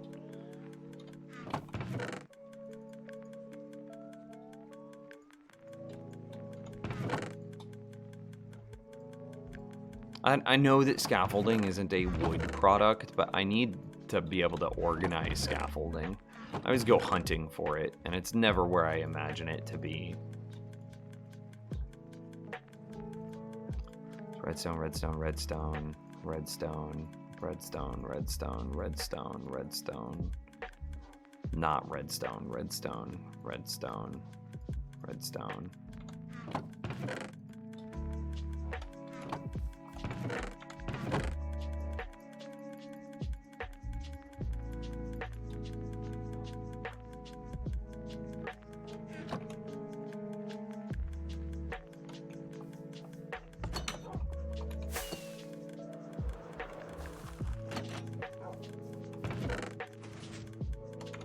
I got way more honey than I needed.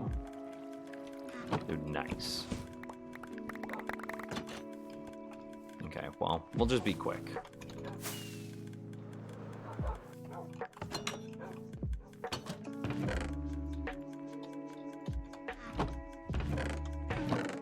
Oh.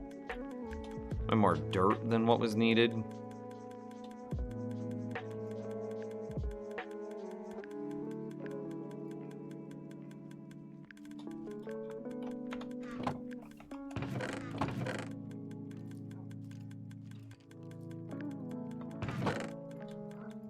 Redstone, redstone, redstone. I don't know what to do with either of those.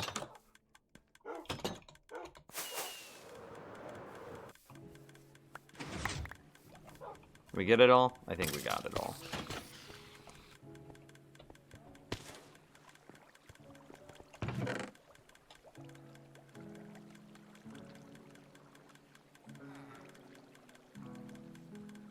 Yeah, there's just I'm starting to run into a problem where I have a bunch of temporary chests that are holding lots of not temporary items. So what I really need to do from this point is to take all of this bone meal and run it straight into here.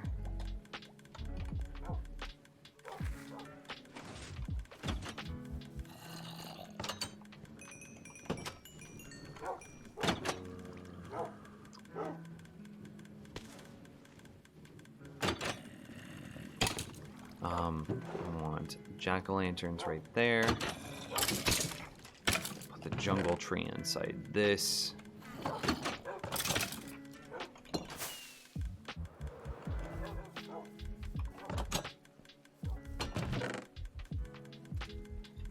Oh.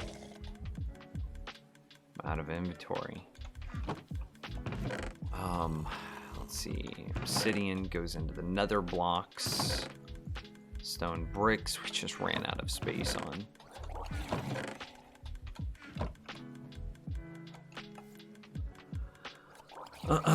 Could you run the apples and saplings into composters for more bone meal? I would love to, but there's some weird complications that come up whenever you try to filter Do these guys have even a chance of dropping a trident for me? Because I would love a trident. Or am I just, like, out of luck? Is it never going to happen? I'm killing them with looting 3, and it's just nothing. Nothing.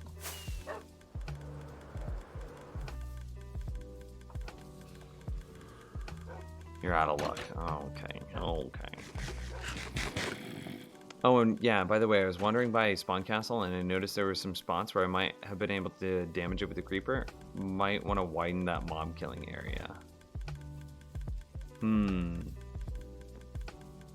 What is hand mode? Sure, let me go get a sign real fast. So that way we can label them. Sign.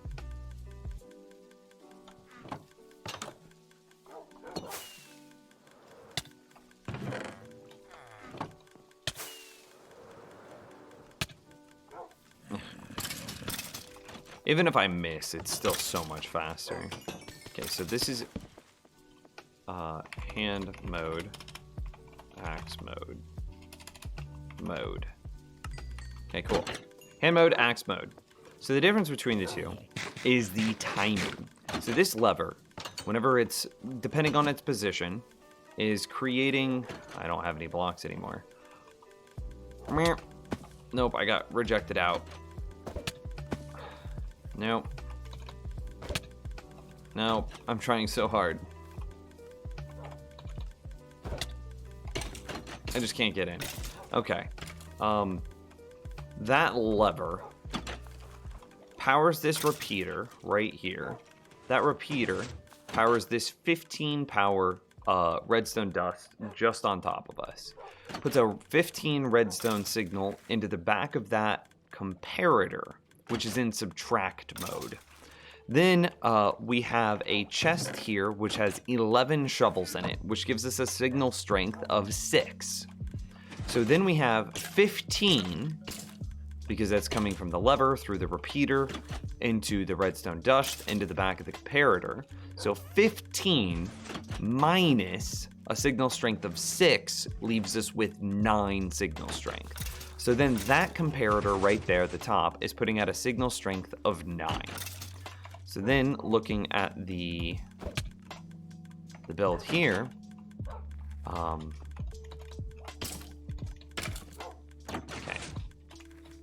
Oh, am I stuck now? Might be stuck. Okay. So, wow, this is the angle we needed. So, yeah, 15 minus 6 equals 9. So this guy's putting out a signal strength of 9. When we have a tree grown, it puts out a signal strength of 15, which goes down to 14. So this comparator is at a 14 signal strength. Well, we then subtract out 9 from this guy's signal strength. So instead of him being at 14, he's at 5. And we can see that because right there, that signal strength is 5. So it's literally, this is literally 15 minus 6 equals 9. 9 minus, or 14 minus 9 is 5. So this guy is 5. 5. 5. 5. 5. 5. 5. And see, there's the 5. And so then that 5 carries back around 5, 5, 5, 5, 5, 5, 5, 5, 5. And so this guy is actually outputting a signal strength of 5, but it's being overridden by the 14 that we're propagating through here. So this is 14, 14, 14, 14, 14, 14. Cool. It's complicated, I know. So whenever this redstone shuts off, this guy, instead of counting down from 14 to 0, he's effectively counting from 3 to 0. Actually, it's more like 2 to 0. So it controls the timing of how long we let the farm sit in between each tree. So then we jump up in here, and we're in axe mode. So this will be a very fast break, right? Because it's It's the speed needed for a haste 2 efficiency 5 axe. It's a very fast break. So we stand here, we get all up into position, and then we hold right click, we hold left click, and we just go. Very fast. Okay? But now, let's say, oh man, I keep getting stripped oak logs. I don't want stripped oak logs, so I'm gonna put my stripped oak logs away. And then I'm gonna swap this into hand mode. So now what I'm gonna do,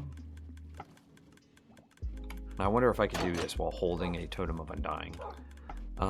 So now what I'm gonna do is in hand mode, I'm gonna do exactly the same thing, but no axe. I'm gonna jump back up. I'm gonna get back up in position. I'm gonna hold right. Let's actually fill our inventory first. So I'm gonna hold right click. I hold left click, and now we're swinging much slower. So the farm needs to react much slower. And that's exactly what the farm is doing. So see, I was able to punch through all 5 blocks, and the farm is waiting on me. And that one looked a little too slow, but that's because that tree only actually grew to 4 logs, and the timing is set up to do 5 logs. Let's see, there's our 5th log. And the timing might be a hair too long here, but 2, 3. This is 4. 5. It's about a second too long. We're losing a little bit of rates there. Hang on, let's take a look and see if we can clean that up. So then, and then whenever we're done, we just put our saplings up and see we auto harvested 13 oak logs. That's really cool, and you designed it yourself? I'd end up having to look that kind of build up on YouTube. Well, I'm the person that makes those builds for YouTube. So as a quick aside, and I know not a lot of people care about creative worlds, but yeah, I did design it 100% myself. So you can see here, everything basically on screen right now are just variations of tree farms. So you can see here that I was originally starting with this very basic concept of what if I powered the tree itself and then just detected that in order to do a thing, right? And using this very basic mechanic, and this is the one I ended up settling on, what if we just powered the tree log itself, and then that's how I detected trees? Well, the problem with this is I realized very early on that yes, this is a working tree farm. However, it doesn't replenish its own saplings, which means that you need to go out and farm trees so that way you can farm trees. That's ridiculous. Like, I don't want to farm saplings so that way I can then farm trees. That doesn't make any sense. So I determined that the tree farm must supply its own saplings. So this design here was iterated on many times. I went through so many different ways of trying to crush enough saplings in order to perpetuate itself for forever. But I was never really happy with this because I still got like giant blocks of wood. You can see here that this would eventually turn into a giant block of wood. So eventually I did figure out how to crush enough leaves to perpetuate the tree farm with saplings, but I wasn't happy because I would still have to manually destroy all this wood after. I wanted to do that automatically as well. Played with it, you can see. So eventually I came up with like this design, which this was my perfect crusher system. This crushed more than enough saplings, but I still was just creating a chain of logs. But then I had this idea of I don't remember where exactly it was. Maybe this was it? Yeah, this was it. I had this idea of what if I held right click and left click at the same time? Instead of just holding right click, what if I held left click too? oh, well, now I can totally automatically grow and break trees. So I need to position a lot of stuff differently. A lot of the design kind of happened natively. And this was the very first iteration of the tree farm that you ended up seeing down there. Or the tree farm that we ended up building. So it crushed from the top. It wasn't enough saplings though, so I had to iterate on that. So then I was trying to crush from the side, and so you can see here that this would have been 2 crushers here, so there would have been 2 more sticky pistons there, and then we mirrored this wall onto the other side. But this still wasn't that many saplings. And so then I was like, well, what if we do like a circle pattern? And we have like, and actually you can see here, this was the dual crusher system. This was just this guy's big brother. So I crushed from the sides. But it was just a wall on both sides. Well, that didn't really crush enough leaves. And then it left this weird, awkward row of leaves up the middle that just weren't being crushed. Not very good. So then I iterated, and eventually I got the design that we're using. Well, actually, this one still was just wall crushing. It just got a little bit better because we added a back crusher right here. Okay. But you can now see that the floor is looking very similar, and like the kind of timing is kind of similar down here at the bottom. It's starting to look like what we ended up going with. Iteration, iteration, iteration. We still were using the wall system. I was trying to throw bottles of experience at the player instead of relying on a tree farm. Iterations were getting better, they were getting tighter, they were getting more compact. And I think in here is whenever I figured out that I should be crushing sideways, like in a circle pattern. So it was on this design that I started to figure out the timing correctly. And I had my eureka moment of I should crush sideways, triple extend sideways. And so that's what this turned into. And this was the first real iteration of that tree farm. And then I iterated on this, and you can see how close this is to what we ended up building today. So I iterated until eventually we got what we ended up building, which is very analogous with like these 3 designs. These are just basically the same design with slight differences.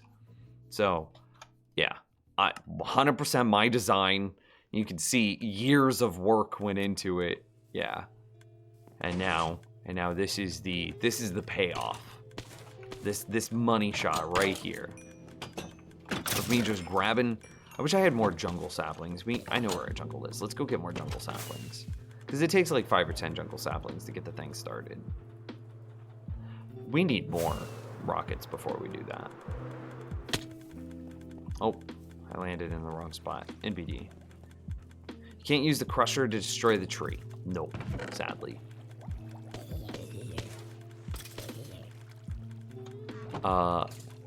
The only thing that can destroy wood blocks is like fire or explosions, and fire obviously wouldn't drop the wood blocks, so the only thing that's useful for a tree is explosions, which means you can either use wither or you can use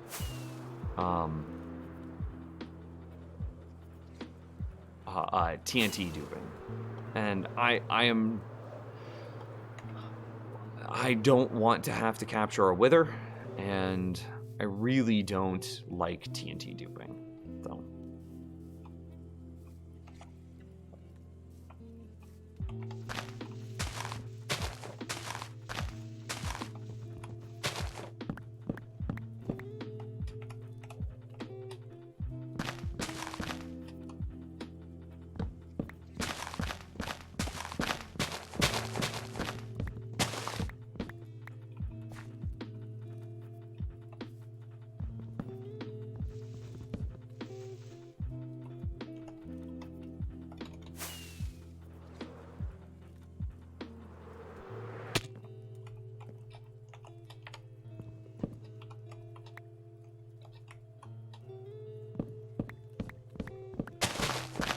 And some servers don't allow TNT duping. Exactly. So mine does I mean, I can farm 3 tree types, which some tree farms can do all the tree types. Some tree farms can also do spruce, so they can do 4. Mine does 3, which I am so proud of. I'm not using TNT, I'm not using Wither, I'm not using any duping, I'm not nothing. It's just 3. And like that felt really good to me, especially jungle, because of how notoriously difficult it is to get jungle saplings. But because we have such a wide sapling crushing area, it ends up not being a problem. We crush so many leaves that we get our saplings back and then some. Means I need to follow you and watch you to glean this info. Well, exclamation mark YouTube. James already sent it. Exclamation mark YouTube. Yeah.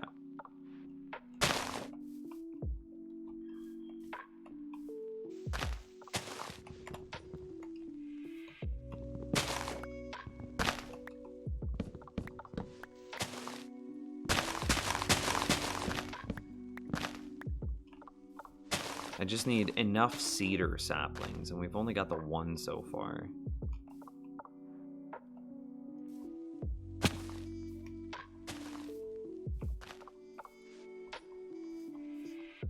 I think a lot of people then drop TNT when you get a chain of logs. Yeah, they normally do. Either they drop TNT or they wither blast it, but it's effectively the same thing. Yeah.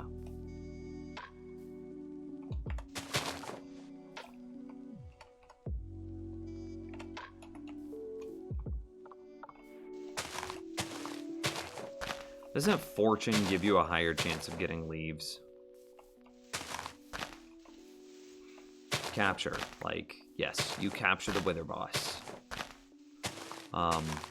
You put him in some sort of chamber that he is mildly blast resistant, and then you give him a target to shoot at, like an iron golem or something, and he'll never do anything other than shoot at that iron golem.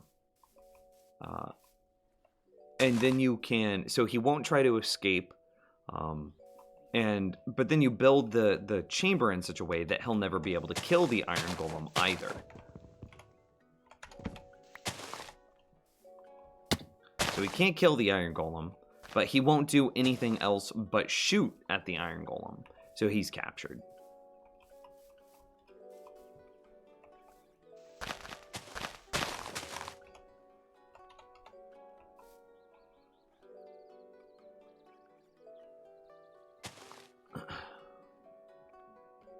A lot of the troubleshooting and brainstorming was on stream too. Yeah.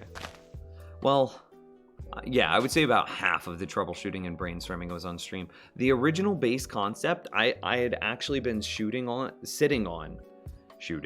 I was thinking about skeletons shooting me as I stood up here. I was sitting on that original design for like years, but I couldn't get that final touch. I couldn't get my axe to reasonably last. And I was latched onto this idea of trade with villagers, get bottles of experience, shoot bottles of experience at the player on set intervals to thus repair his axe. I was stuck on that. I was just thinking about that. That was the only thing. That was the only solution I thought of. And then one day I'm like, wait, skeleton grinder. I'm just gonna build a skeleton grinder and have the wolves farm experience for me. And then I'm going to use that experience to repair my mending axe. Okay, is it possible to build a skeleton grinder and a tree farm right next to each other? And that's like, that eureka moment was what we started testing on stream a lot. Okay, I've got 7. That should be enough.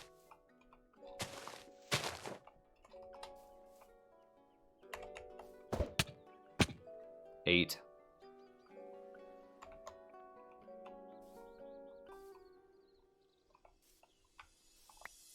9. Is turning on hitboxes cheating?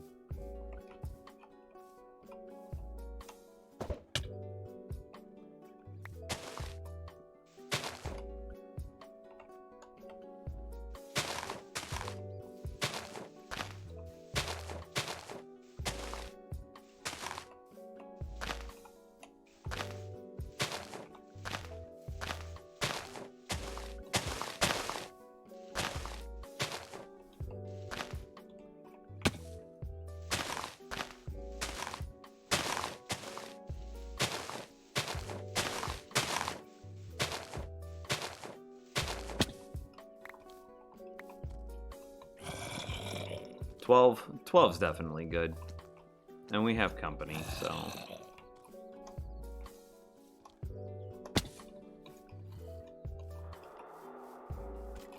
Oh, come on. Ah, there we go.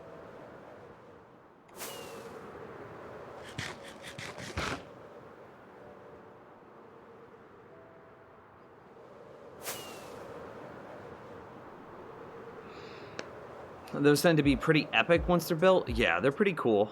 I mean, they break.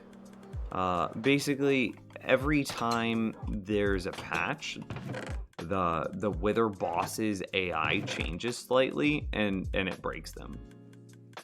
Almost every single time. Okay, so jungle saplings. Okay, we're good. We're good. I also kind of want birch sapling. You know what? Let's take it out. What do you do between episodes? What do you mean between episodes? Between streams? I try really hard not to do anything off of camera. However, I do tend to do some stuff like cooking fish. And I'll sit in my AFK farm. Right? I'll just sit here and do stuff here.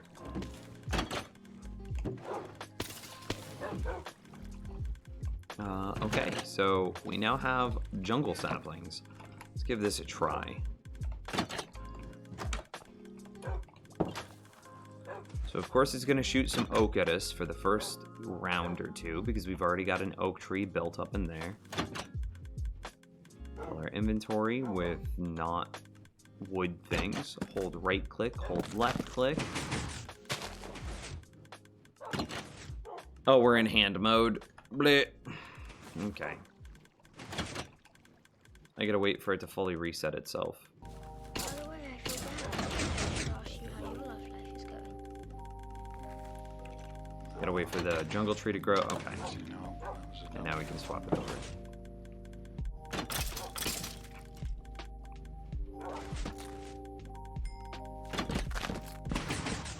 Did I close the door behind me? Yeah, I did. Okay, so we started at what, like 16? There's also a chance that we run out of bone meal. We haven't hooked up our like bone meal systems yet.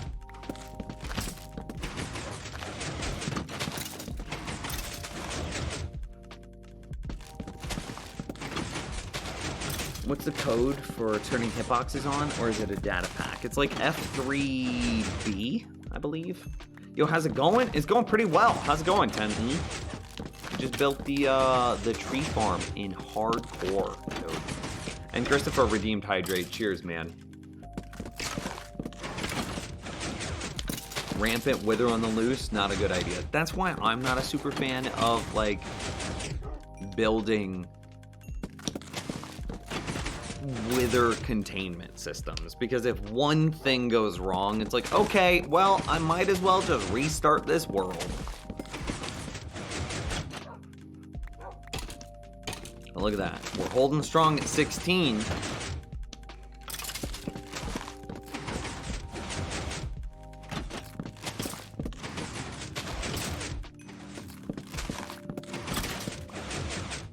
And then it's, yeah, 18.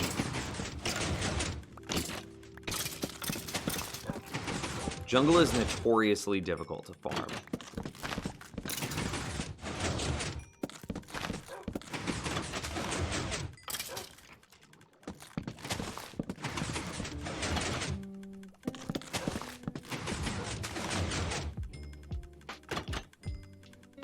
But we're doing it.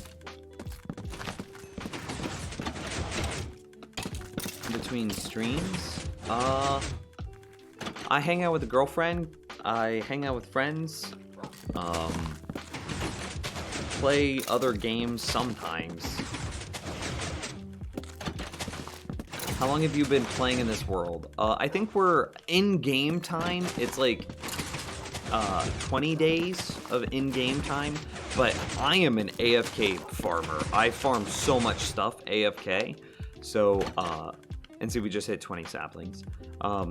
So that's probably artificially inflated. It's probably closer to 5 to 10 days of in-game time. 15 days, yeah, sorry. So yeah, there you go. The boo! Yeah, withers aren't fun to have on the loose. Boo. But that's why I really like this tree farm, is because it just works with jungle oak birch. So let's go get us some birch and give that a try. Clearly, I started at like 16, 17 jungle saplings. I don't remember what I was at. And I'm at 26. So clearly it works with jungle. Yeah, that's a side effect of filling your inventory. I would recommend not filling your inventory, but I don't want my inventory to be full of garbage. So let's go throw back on that totem. Throw our jungle in there. We've got a bunch of birch right here on our doorstep.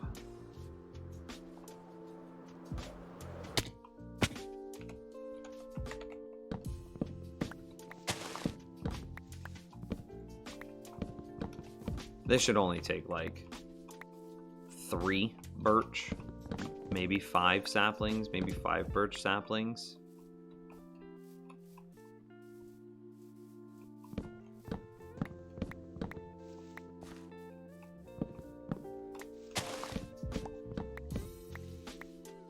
Okay.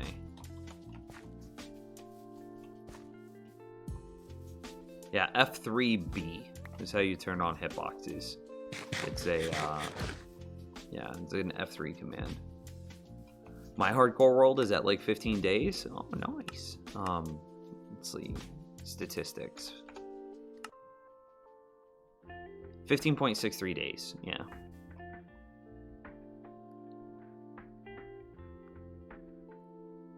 So you are planting with the right hand and axing with the left hand. Yes, that's exactly what I'm doing. And then, you know, I'm using like the F3T trick I'm using the reload texture packs trick in order to lock those in place. So I could do other things like walleye, AFK farm trees. I just need like one more sapling, please. Does fortune increase the chances of saplings coming out of? I think we just saw 2. Yeah. 5 is definitely enough. Just need that like initial buffer in case you get really bad luck. Obviously, it'd be possible to do all of this off of 1 sapling, but it's also possible to just have the worst luck in the world and then your first few saplings return you nothing. Your first few trees return you nothing. Only an axe. I do not have fortune on my axe. Can I put fortune on my axe? I guess it doesn't matter anymore, does it?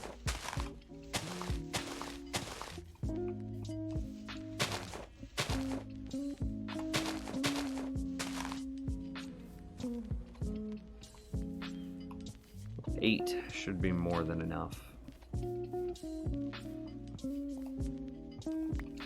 Oh, it's just a stick.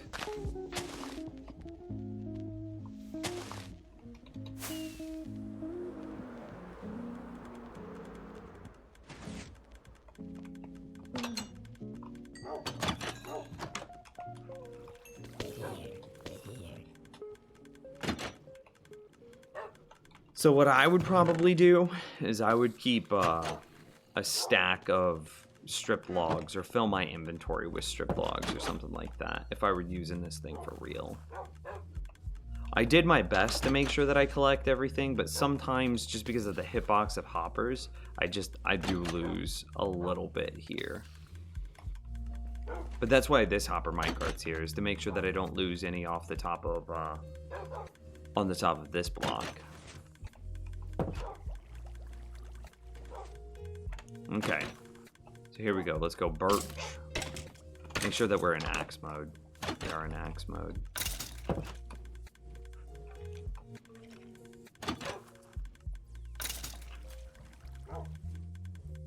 Hold right click. left click.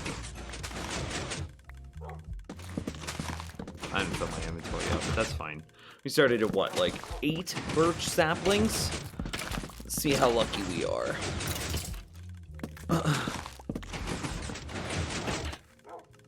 Hit okay, I copy and shout out to you. Mostly copy all of your builds. You're good, man. Man, that's a great idea. I'm gonna save it for a build later. Dude, you're great. That's why I publish those to the world. I wish I could have gotten it to work with spruce. I think that there's a variation that I could do. It would slow it down a lot.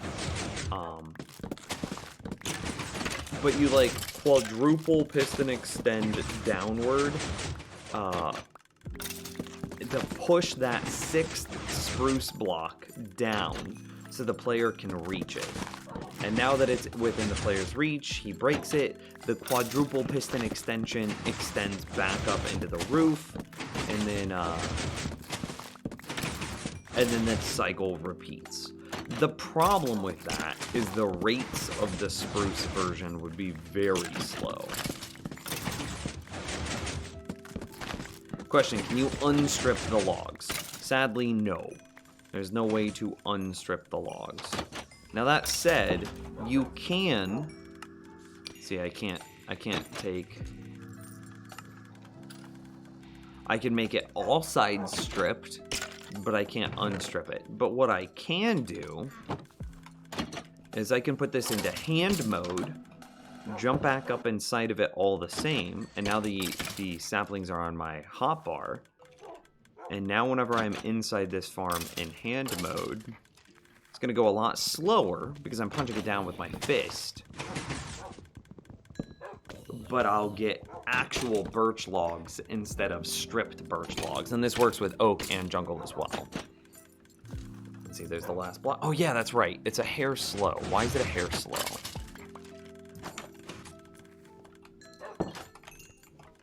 Let's do some quick testing.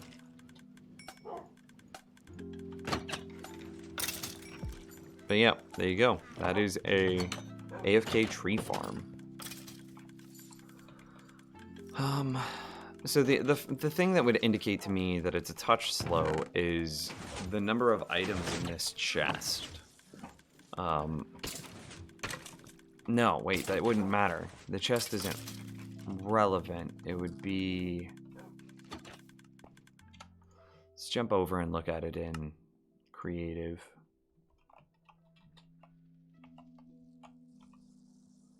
7, 3, so it's 10. It's 10 comparators. And with it in hand mode, the signal strength on the back, so I see 1, 2, 3, 4, 5, 6, 7, 8, 9, 10, and the signal strength should be 14. I believe that's correct.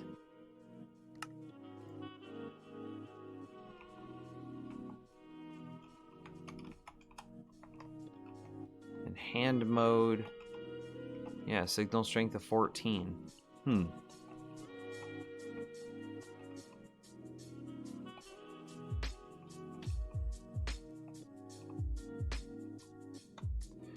Maybe I messed up the front end. Oh, solid block. That's all correct.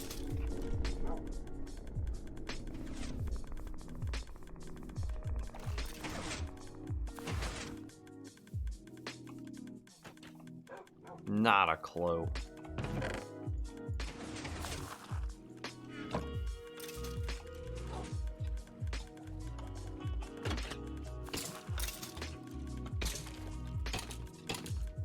So what I need to do, and I don't think we're going to be able to do it this stream, but I need to set up the bone meal farm here with all of these melons and pumpkins that are just super overflowing, just ridiculously full. I need to funnel this into this hopper input. And then that'll let me use this thing for 12-hour sessions, because it's until the wolves die I'd be able to use it.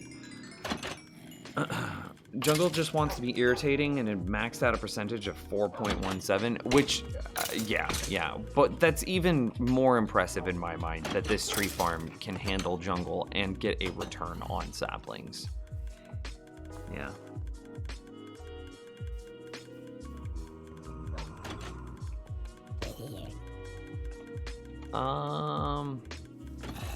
Man, we have 2 sources of bone meal that need to be pumped into this tree farm, if we're being honest. The Iron Golem farm, we convert all of the poppies into bone meal, and then we can take the bone meal and put that into the same chest.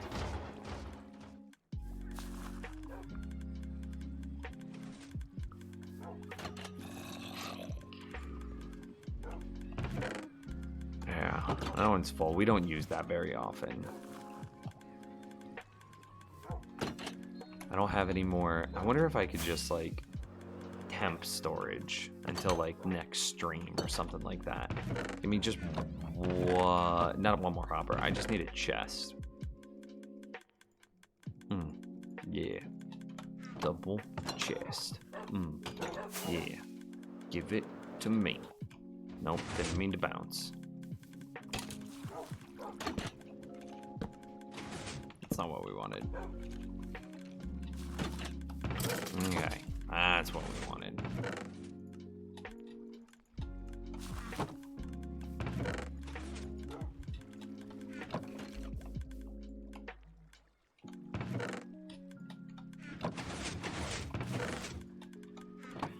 And this thing will slowly catch up on its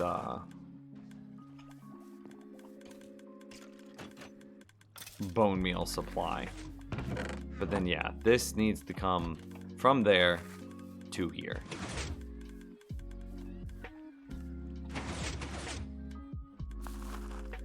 We could raise this up by 1, which might be good. I don't know, maybe we do that. Try adding more composters. It's not really necessary. The reason that it's so backed up is because we let it sit full for a very long time. So it's just working at its current speed now. I mean, I could also just do this a different way, but that seems lazy. We have 3 layers of pumpkin and melon farming. 1, 2, 3.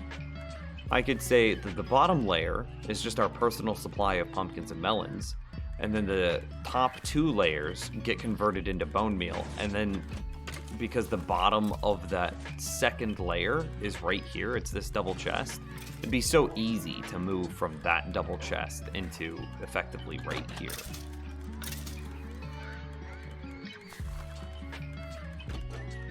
I mean, I could do that literally right now with just a chain of hoppers. It'd be a little brute forcey, but let's just do it. Why not? Get a couple more double chests. Makes it easier to move diagonally.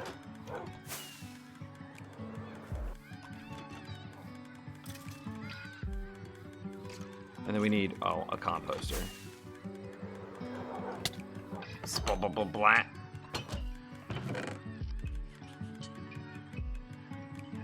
Yo, where's all of our spare composters? Thought we had a whole bunch. I thought we had like 7 somewhere. I had another. I already had a stone cutter. Oops.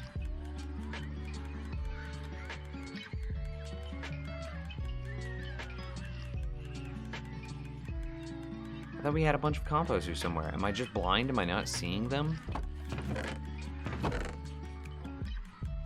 Oh, I think I know where they are.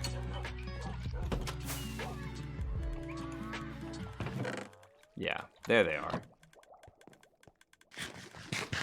Dispensers with water farms and bubble vaders going to the tree farm. That's probably what we'll do. But we have a bunch of really temporary storage systems around this world. Like, I don't know. This clearly isn't going to be enough for what we're doing with this tree farm. The fishing farm literally only has a single barrel that we're putting items in. That's clearly not enough.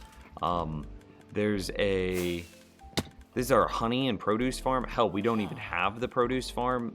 Doesn't even collect carrots and potatoes yet, so we're just forcibly farming villagers and doing nothing with their items. The honey goes into 3 different chests right now. I just need to create some sort of, I don't know, giant storage room is what we need. I just haven't gotten around to it yet, so. All right, so first things first, we the realist. From this point up,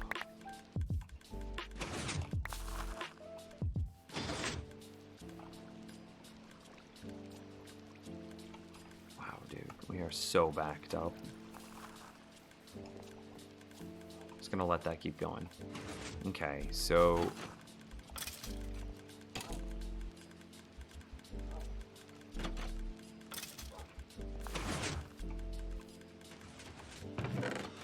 yeah, that's about what I thought it was gonna be.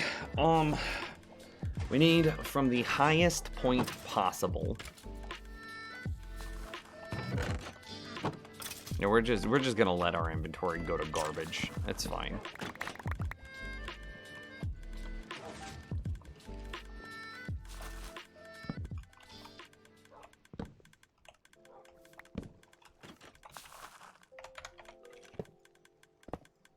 All right. So the highest point. Can you add to composters from the side? I don't remember.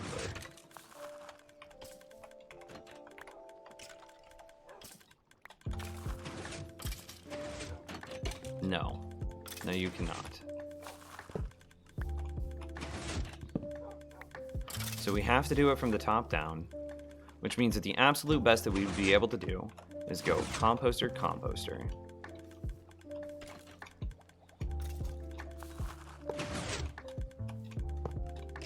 And now we are composting stuff.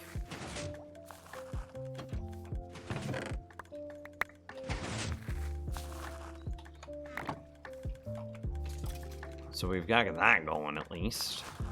Next, we want some sort of, we just need to take the composter outputs and then run them into this chest, or this hopper here.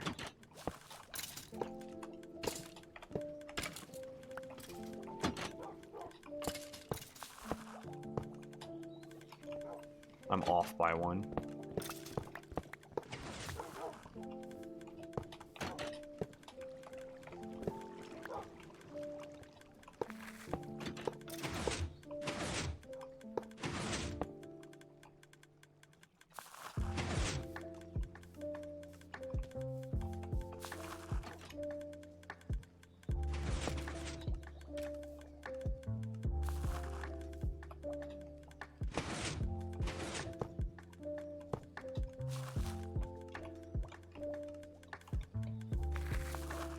God, it's all already full. But that's the idea, pretty much.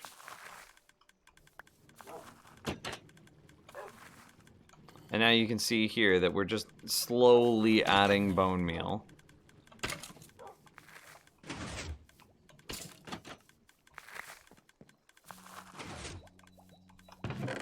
Oh my God.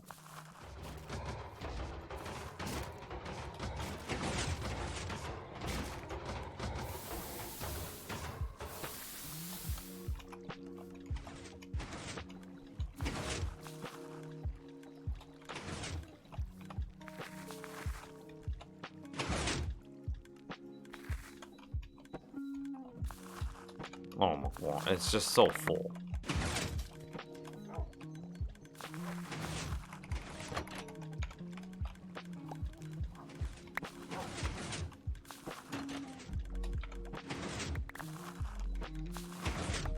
No. No.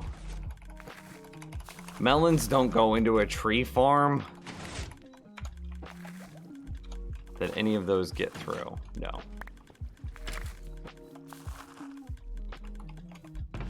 Okay. Found a spot that's mostly empty.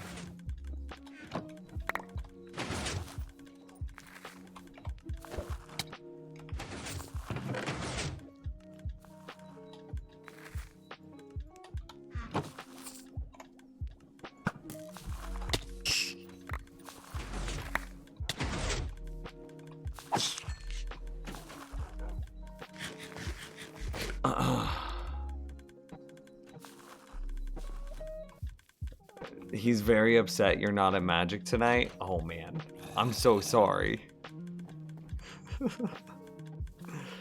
Monday nights is normally the nights that we go to Magic.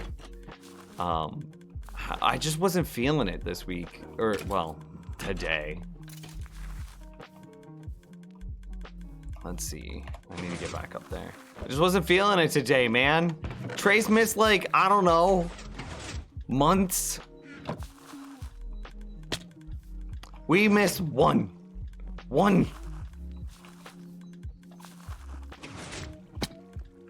Yeah, Monday nights is normally when we do Magic, so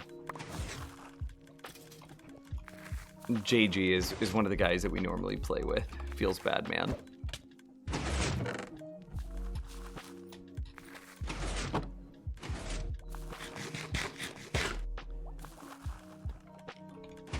Okay, I think we've got all of that done. You're full. I mean, it's emptying correctly. It doesn't really matter that they're going into each other. Technically, we could reduce the number of hoppers by 1, by 2.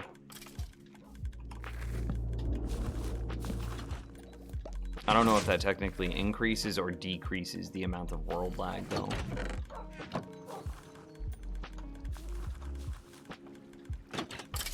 Tell him I said I'm sorry, and that I'll see him next week. I'm sure. I know you're talking about Magic, but I still choose to believe that you guys stand around in top hats with magic wands on Monday nights doing various tricks. That's my secret, is like I'm actually a brilliant magician. 100%. 110%.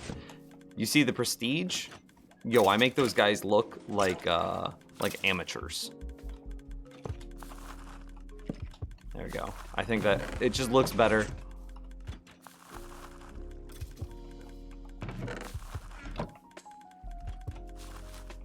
So this one's running. Oh my god. It's so much bone meal. And see, now I could just dump my bone meal in here.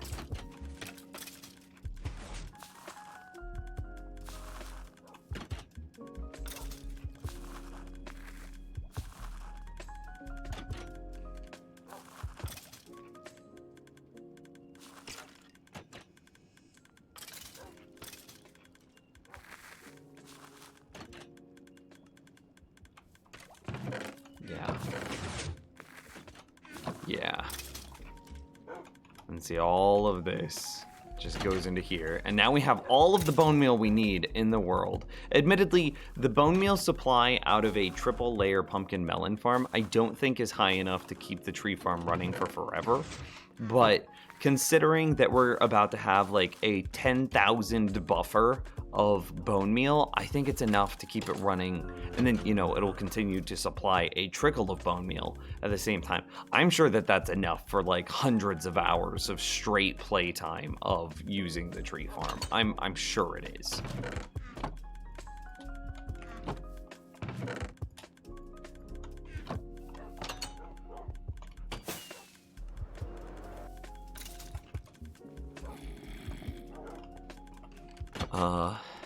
So it's just a very rudimentary setup, but it works. We now have bone meal being automatically added. What are you going to do with all the wood? In the short term, convert it to charcoal, because I never have enough torches. That was the wrong thing. I stand right here. I do this and that. This and that and that and that. And I do it again.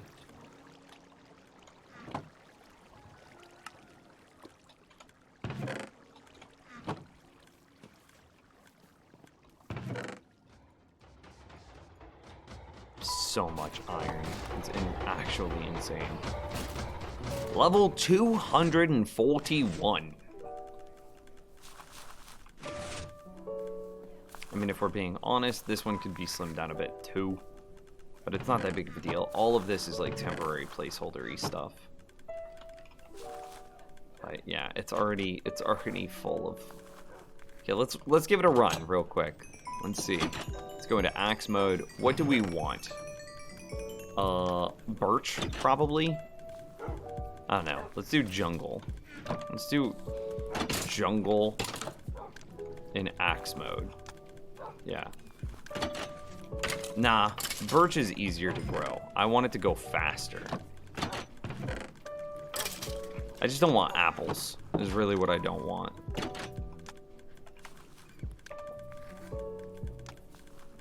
Okay, get into perfect position. Put our crosshair in the right spot. Hold right click, hold left click.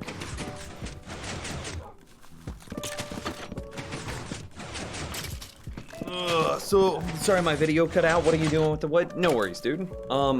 For the short term, I'm probably gonna build a charcoal factory and convert all of the wood into charcoal because I'm always running out of torches.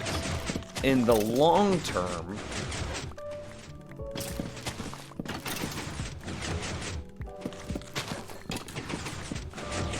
charcoal, probably. I mean, wood's useful for a lot of different things. So for all of my crafting recipes is probably what this is. I don't think I'm going to be building with the stripped logs. Aesthetically, I'm not too big of a fan of oak, jungle, or birch. I really like spruce, and spruce is my favorite. Dark oak is the second best. Acacia is probably the third best, which is kind of funny because my 3 favorite wood types are spruce, dark oak, and acacia, and those are the 3 types that this farm can't do.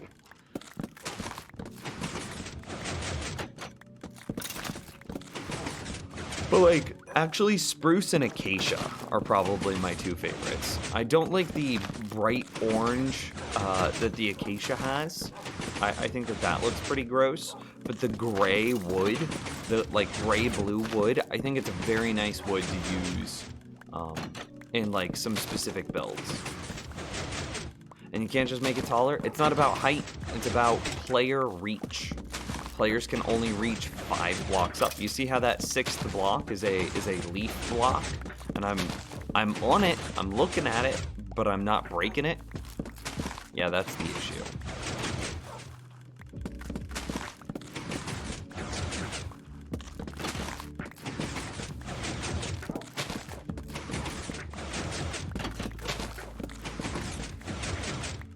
I'm back. I had to cook dinner. Please tell me you're going to stream for a little while longer. I do think we are getting close to wrapping it up. But here at the end, I do just want to say, like, thank you guys so much for the follows today. If you haven't already, be sure to hit the follow button. And, like, !social will get you YouTube and Twitter if you're interested in those. The only things that I really care about is if you hit the follow button on Twitch, the follow button, well, the subscribe button on YouTube, and then join the Discord. That's the important stuff. Twitch, Discord, YouTube. And coincidentally, the tutorial for how to build this thing is on YouTube as well. Oh, I was trying to stop, but it works out. See, like, look at this. Look at this. Look at all of this stuff. So good. Totem of Undying. I gotta figure out. So we're just gonna have to do crazy things with storage systems in the I don't know, future streams, because I mean that's already an insane amount of. Hey, need wood? Yeah. That's just absurd. So I'm going to need more storage here for the wood. Yeah, need more storage for the wood. Gonna need more storage for the fishing farm. Gonna need more storage, proper storage for the honey farm. Gonna need proper storage for the potato carrot farm. Gonna need proper storage for the iron golem farm. And the melon pumpkin farm. And here at the end of the stream, again, please just follow. Hit the follow button, chat room. I'm gonna show you, but no one is ever on Discord? That's not true. That's not true. This is gonna be the end of our skyblock for the night. I wanna show you guys one more thing before we end this stream. So if you're not interested in creative happenings, thank you guys so much for watching. Thanks for hanging out with me today. I'm going to jump over into creative and give some people some sneak peeks on what we're doing in the future. So this is a really cool thing that I'm really excited to be working on. So this is a fishing farm that filters everything, except it can't filter boots, but it can do everything else. Fishing rod, bows, blah, blah, blah. Well, recently there have been advances made where you can filter out boots as well. So like I'm gonna put in, before we look at this, let's look at the other one a little bit more. So in this farm, the first thing that we're doing is, this is just a basic fishing farm right here. It's a little bit antiquated, but it is a fishing farm. So we take the items out of the fishing farm, we run them into a dropper vader. Dropper vader goes all the way up. We have a hopper chain. The hopper chain then attempts to place an item into the smoker. Well, the only item that's ever going to get placed into the smoker is raw salmon, because there's already raw salmon in here. If it's not raw salmon, then it's just going to go straight through into what is very obviously a giant filter array. So if it's raw salmon, it's going to go into the smoker. Okay, well then we do a couple more filters. So this is clearly like a little filter right here, and we are filtering. Oh no, this is a timer. This isn't a filter, this is just a hard timer. So it gives this hopper enough time to attempt to place the salmon in there. So that's what this little timer does. And then we have another little timer right here that's for this filter, which is attempting to place the raw salmon. Oh no, okay, I got this backwards. Okay, so here's our raw salmon filter.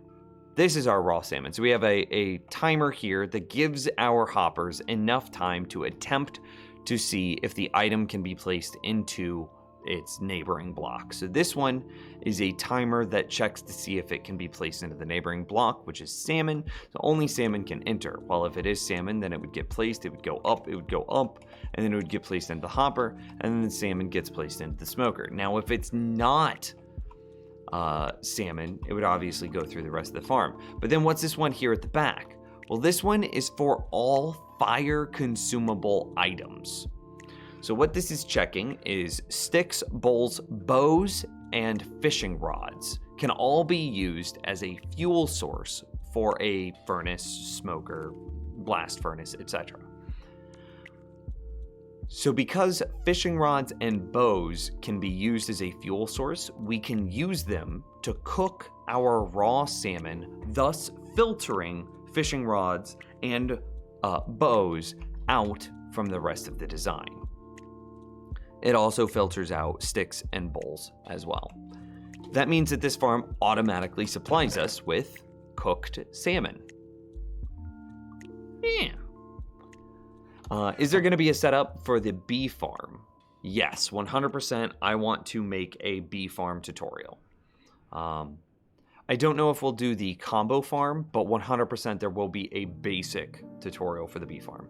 So anyway, we've now proven that we can filter out bows, bowls, sticks, and fishing rods, and then the net result is we get cooked salmon. So cool, I don't have to cook salmon anymore. I just sit at my fishing farm, it auto cooks for me, it auto catches for me, and everything else, right?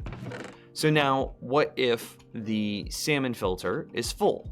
Well, then we have, and that's what this is. This is just regular raw salmon. So if this was, you can see here that regular salmon would enter this chest in BD. So if our salmon filter ever filled up, well then our regular salmon would enter here. This is for raw cod.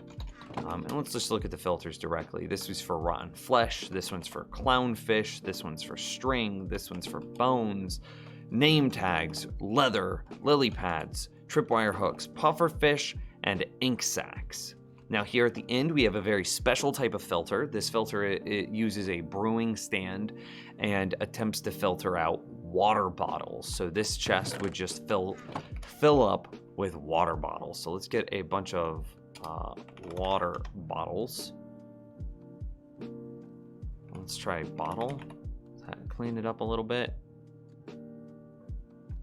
Strange. Okay. Let's just put a bunch of water bottles in over here. And we would be able to see them quickly flicker in. And then those water bottles, we shouldn't have added that many that quickly. But they will quickly flicker in because fishing farms don't work at that speed.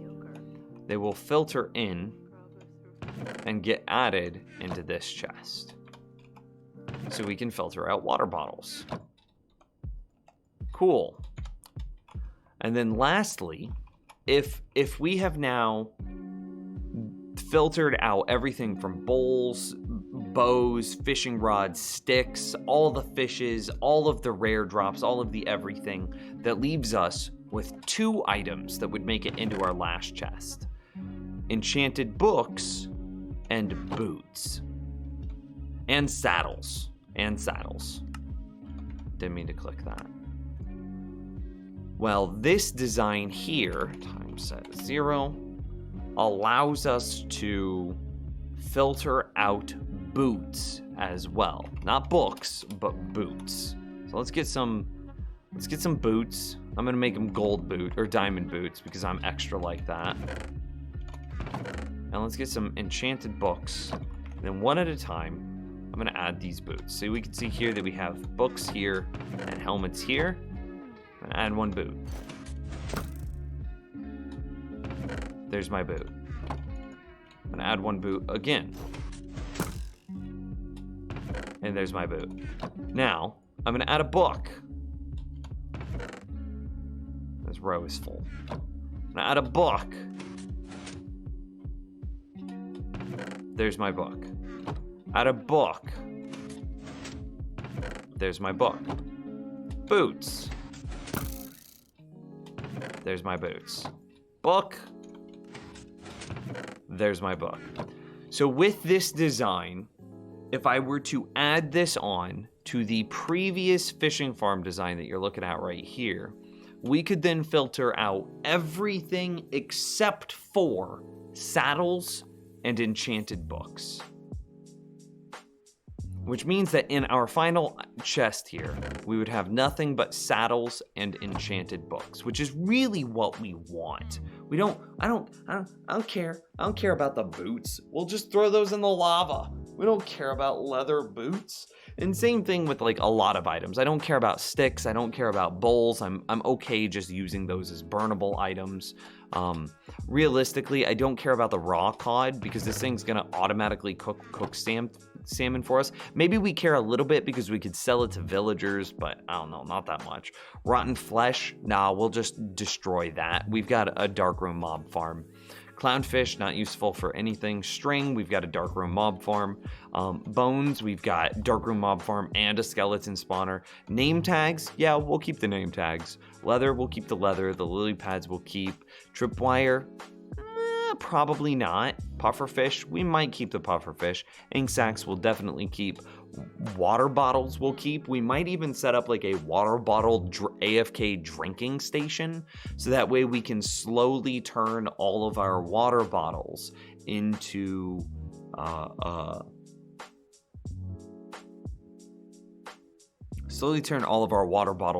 regular glass bottles. That would be kind of cool. And then that leaves us with just the books and the saddles at the very end. And I would like to build this, or a variation of this, in our Skyblock world. In our hardcore world. I think that would be a lot of fun. I think it'd be really cool. And this is kind of the sneak peek for one of the projects that I have that I want to do in the future.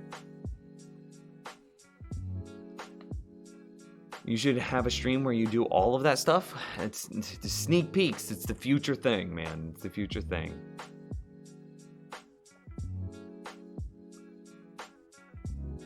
It's an awesome idea for using the burnable item. Well, thank you. And not that impressive, Nims. Filter the books by enchantments. I wish you could do that. No, I didn't come up with a book filter. I came up with the burnable item filter. This is 100% me. That's why it looks disgusting. But the boot filter, no. Burnable filter, yes. Boot filter, no. I think that was an Ilmango design. I need to get better about labeling my things, but you know. When 1.16 comes out, you can use Hoglins for leather. That's true. And Hoglins will also give you pork chop, which is an S tier food. It's like pork chops, steak, and golden carrots are best foods in the game. So, I don't know. Maybe after 1.16 we don't even need the leather filter anymore, wherever that was. Yeah, the leather filter. How do you do that? Just dispense water bottles automatically and click drop every 3 seconds? It's something like that. I haven't played with it, so I don't know the exact mechanics of it. But yeah, that's the idea.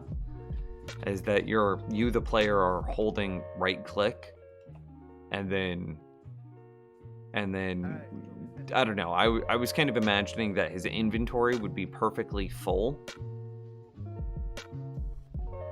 And so that way, whenever the water bottle converted into a glass bottle, it would get automatically dropped. But that might not be possible.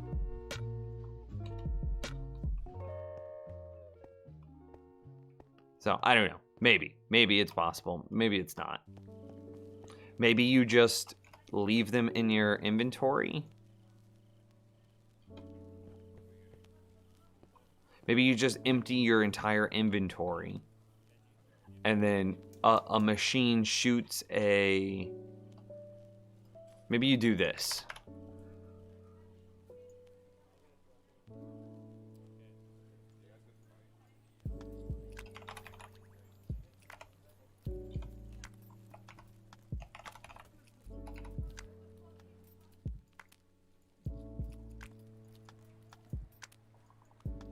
So you effectively just stand here. No, I don't. I can't walk on it yet because that'll destroy it because I'm in creative. Something like this, right? Game mode, survival. So I just stand right here. I hold right click. Oh, it just converts it. It doesn't add it to an existing stack.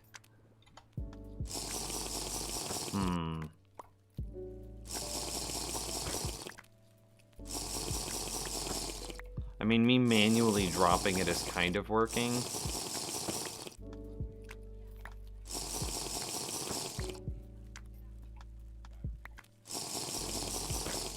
But, like, that would then have to go into, I don't know, like a hopper or something like that.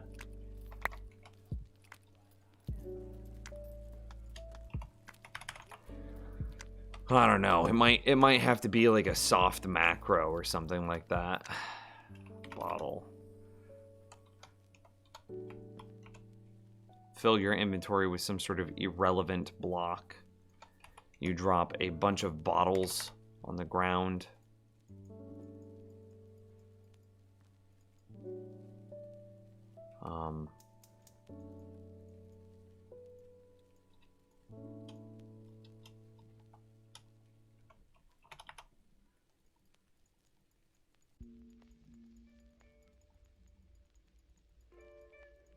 Okay, we now have 1 billion bottles. Game mode survival. So I was thinking maybe this works. But then I have to like macro. Yeah, that doesn't work.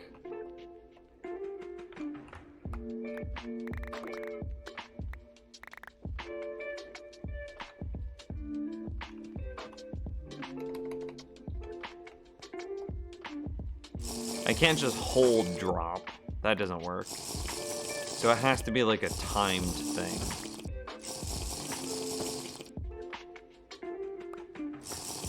Is there any way to get the player to drop it?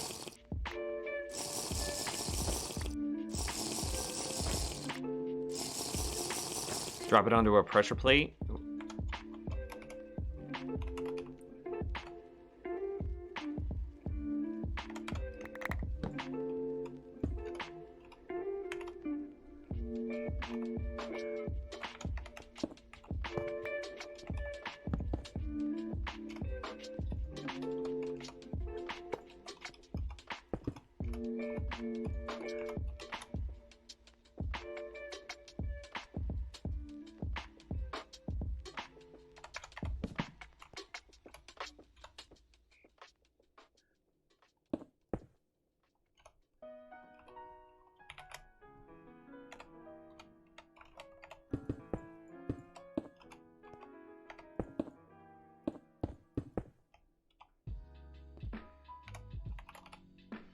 I mean, rudimentary AF, right?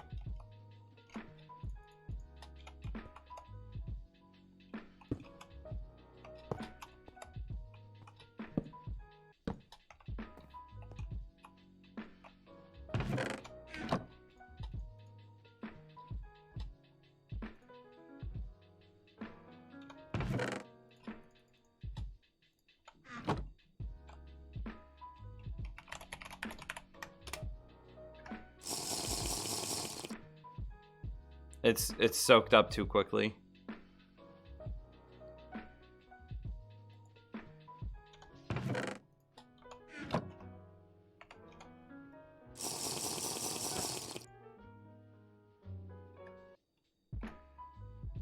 It never hits the pressure plate.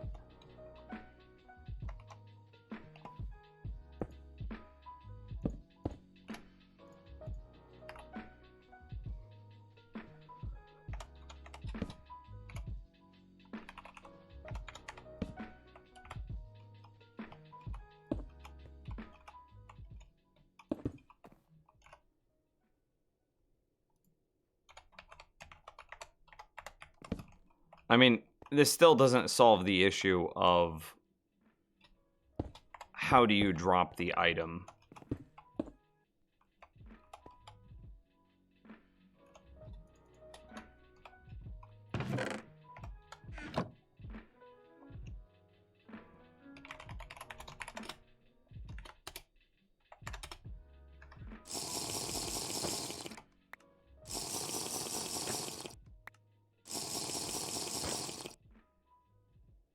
No, it didn't work. It failed right there. I'm sure there's a spot that you could aim that would likely be happier. But again, how do you auto drop the item? That's the question.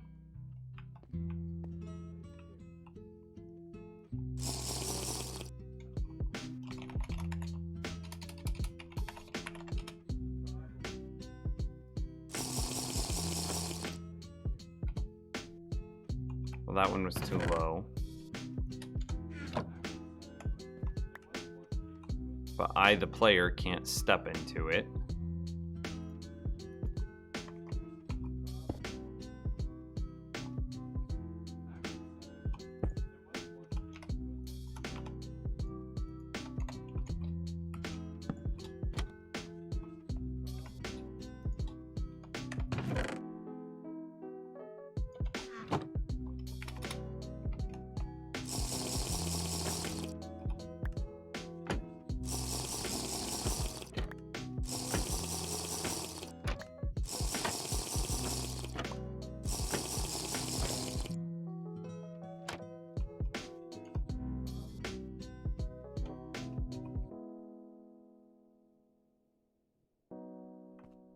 I don't like this trapdoor constantly flickering in my face, but...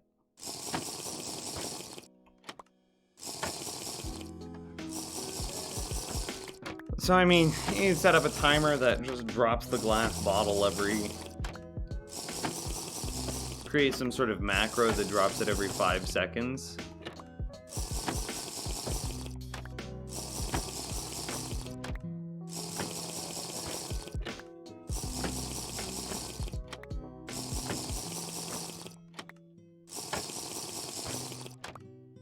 Yeah, it's not too unlike a fishing farm, but, I mean, this would be, I mean, drinking glass bottles, drinking water out of glass bottles is an extremely tedious thing to do.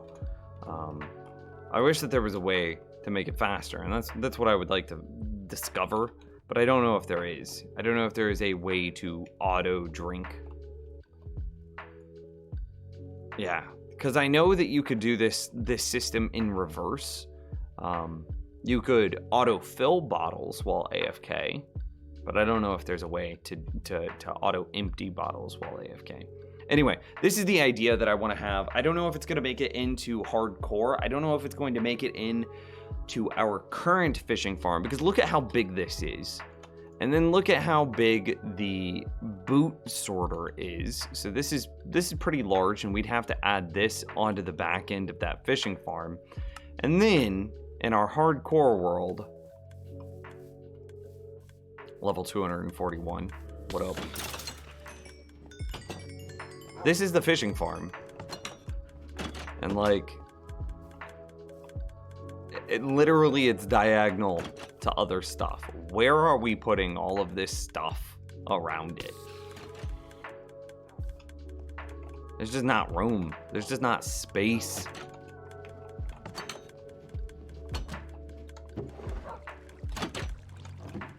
Like, I do plan on having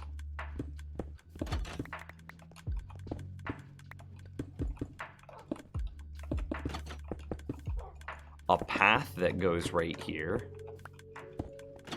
right? And then this path would extend outwards and go on this way.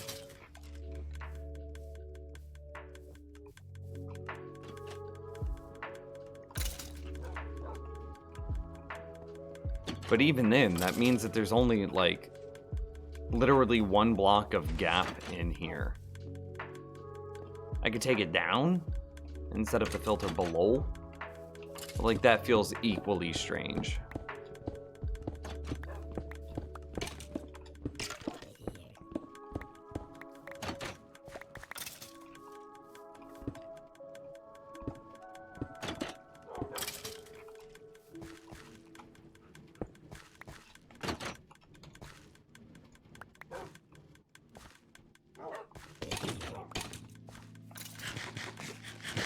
I made a village breeder, but have no clue how to make an iron farm. That's, I mean, that's another video that I need to make. Because here's my iron farm. And you can see that it clearly works. Look, there's 2 iron golems in here simultaneously. We just emptied out this chest. Yeah, so there's not a whole lot in there. But like, each one of these blocks of iron is 9 stacks of iron ingots. So this is a full row of iron ingots.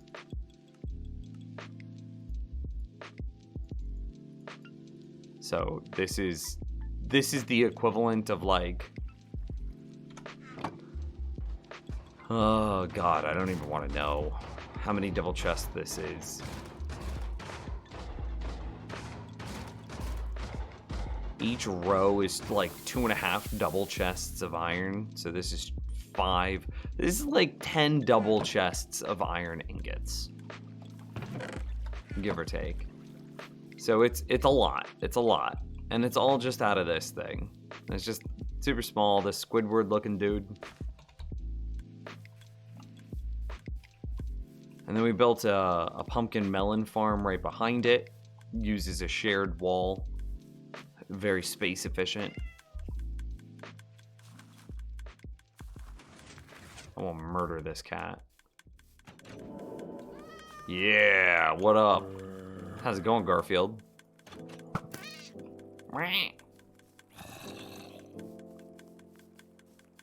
Nims is too lazy to make it a tutorial. I mean, I should. I really should. And we've got a villager breeder.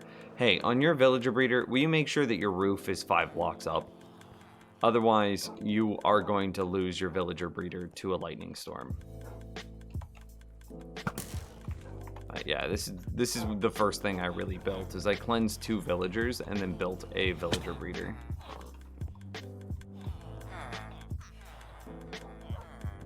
Yep, you can hear them all.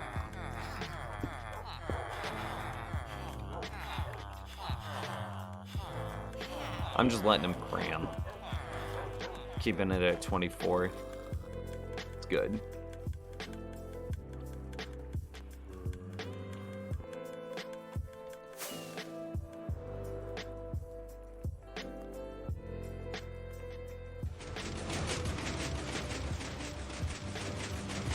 Cat murderer. Please. He's got 8 more lives. It's fine. I didn't murder anyone. Are you going to fill them in to look like city buildings? I might. I kind of like the kind of bizarre industrial look that it has. Like this.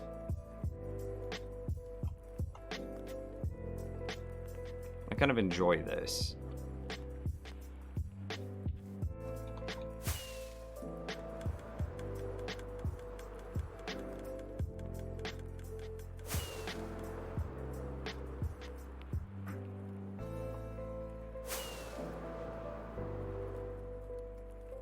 Like, I don't know, there's just something that just looks nice to me.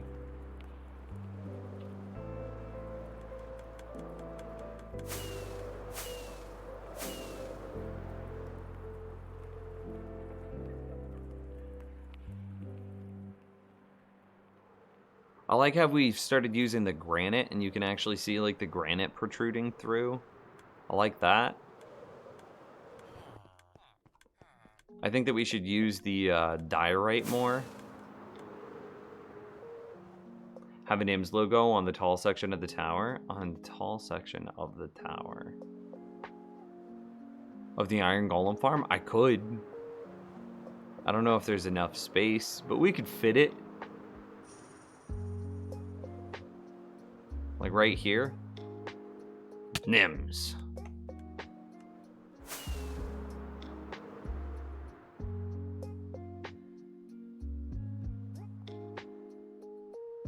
I don't have an aesthetic bone in my body. Girlfriend's an artist, and whenever she asks me about like art stuff, I'm just like, I don't know. It looks, the colors are weird. Like that's as much artistic creativeness as I can do. Yeah, like I just think there's something neat about that. I think the tree farm's a little bit too much. It's too busy.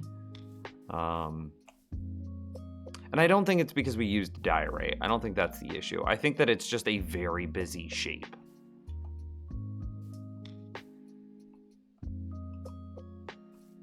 So we might fill that in a bit.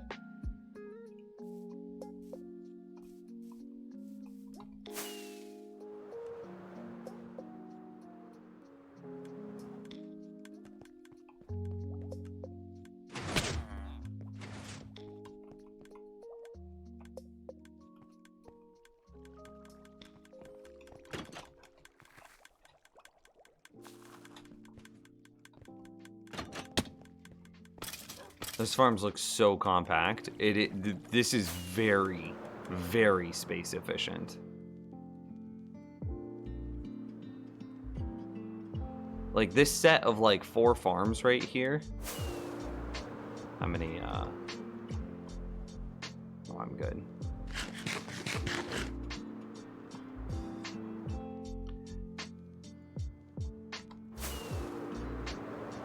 These 4 farms right here, like the Iron Golem, I need to get further out so we can slowly coast in. Okay. Between the Iron Golem farm and then the Darkroom mob spawner, we also have all of our AFK rooms, our tree farm, the melon pumpkin farm, there's a lot.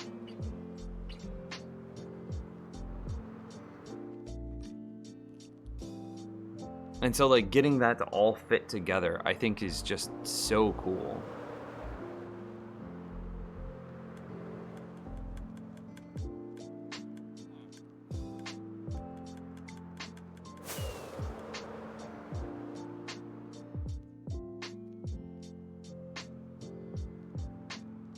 Like, I just think it's a very neat shape, and it came about totally naturally. AFK Fish Farm, it's in there.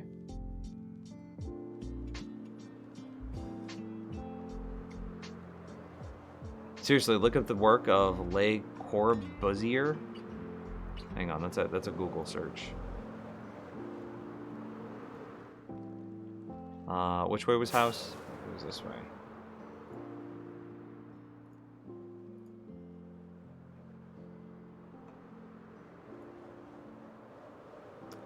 Oh yeah, no, 100%. I like this.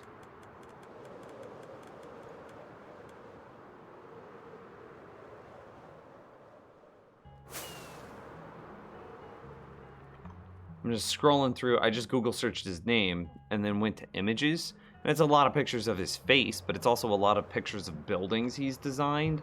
And it's just like, yeah, give me something that's like weirdly functional, and then make that weirdly functional thing look decent. That's it, yeah. Now, obviously, there's some stuff where, like, this cobblestone and this stone brick, that was just because it was early game to mid game. We upgraded in there. All of that cobblestone should be replaced with stone brick.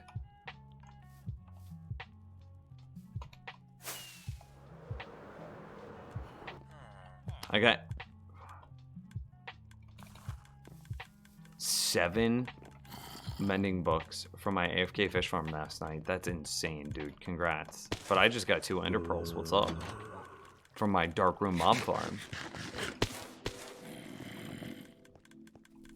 Yeah, so the next thing, and since we're on the subject of spoilers, the next thing that I want to do is we've got the bamboo farm and the sugarcane farm. I'm not exactly sure on where they're going to go. They're either going to go here in this little crook right here, or they'll go here on this long straightaway to provide some visual interest to this long straightaway. Because then we have the bee and honey, well, the produce farm and the honey farms over here. And so it'll either be like sugarcane farm here and then mirrored onto the other side of the bamboo farm, or the sugarcane and bamboo farm here and then mirrored onto the other side. But then I don't know what to do here, and there's a lot of empty space right through here. Like, this isn't empty because we have the visual interest of the Darkroom Mob Farm, which is a thing. I use your AFK fish farm and pumpkin farms. They rule. Well, thanks, man.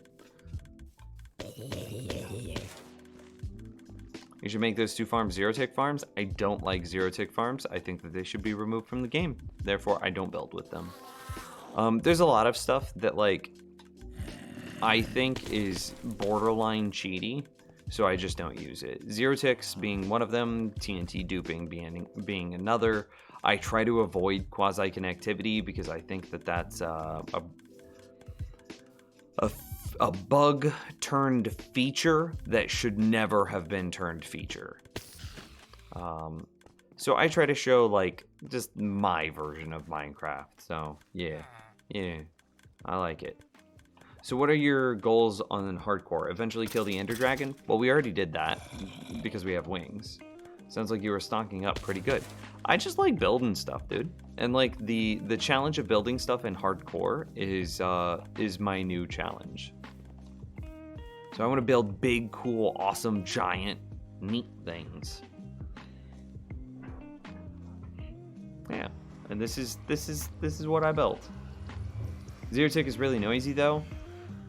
I mean, do you leave zero-ticks on all the time or just when you're AFK? I would imagine you'd only turn them on when you're AFK. You streaming tomorrow? Yeah, same time, same place. 2 p.m. Central. Too big, a zero-tick causes some serious lag. Yeah. And like, I don't know if that zero-tick would work with the tree farm either. The tree farm is pretty sensitive to lag. The triple piston extension is pretty sensitive to lag. The fishing farm is also pretty sensitive to lag as well. Most AFK farms are they don't like lag. We'll just say that.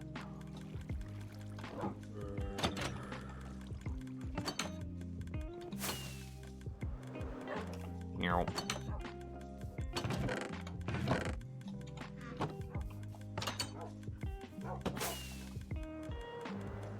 Meow.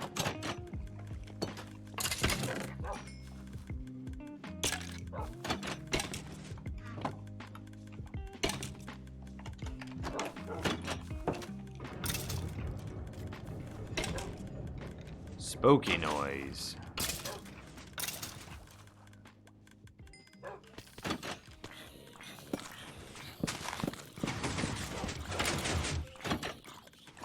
Yeah.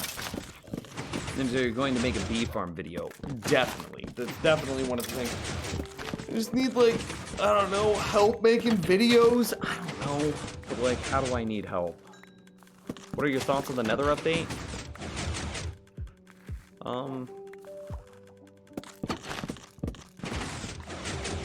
Everything, see, there was some lag. Didn't like something that happened. Everything that they put into are putting into the Nether update. Hang on, let me reduce the volume of this world a little bit. A bit loud. I can't get positioning until it grows. Cool. The Nether was in dire need of an upgrade. I think that there should have been new biomes in the Nether as well. To that end, I think that on the surface, what they've done is good. Now, I don't know if I'm the biggest fan of how they've gone about it. Adding wood to the Nether is... Oh god, I missed my right click.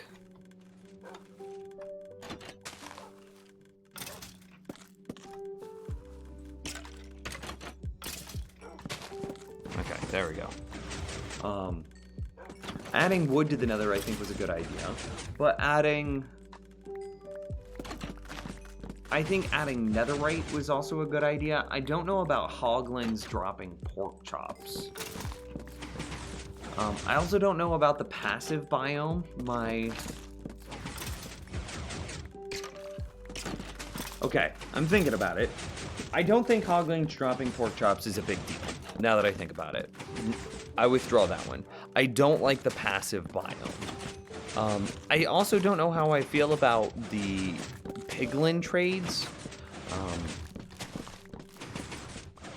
Okay, so first let's talk about why the Nether needed an update.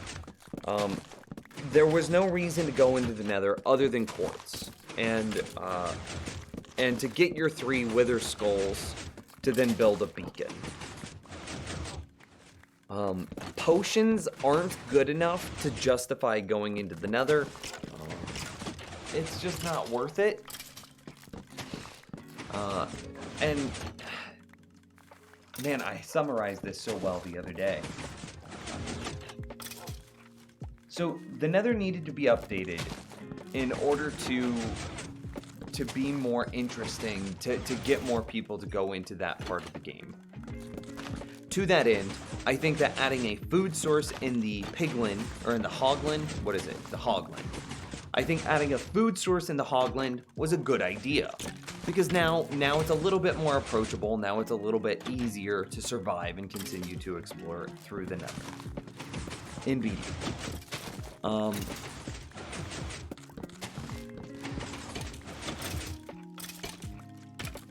I think that the new armor that they're adding is kind of interesting.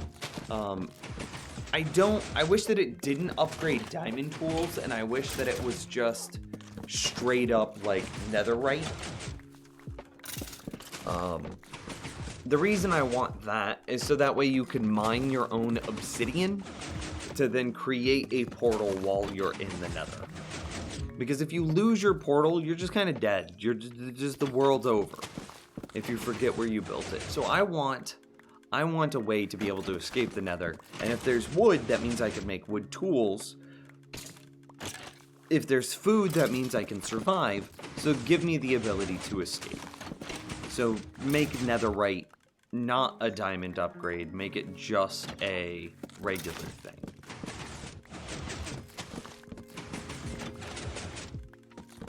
Miss Castle redeemed hydrate.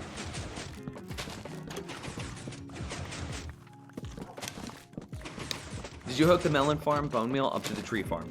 Yeah, kind of. 2/3 of the melon farm is hooked up to the tree farm.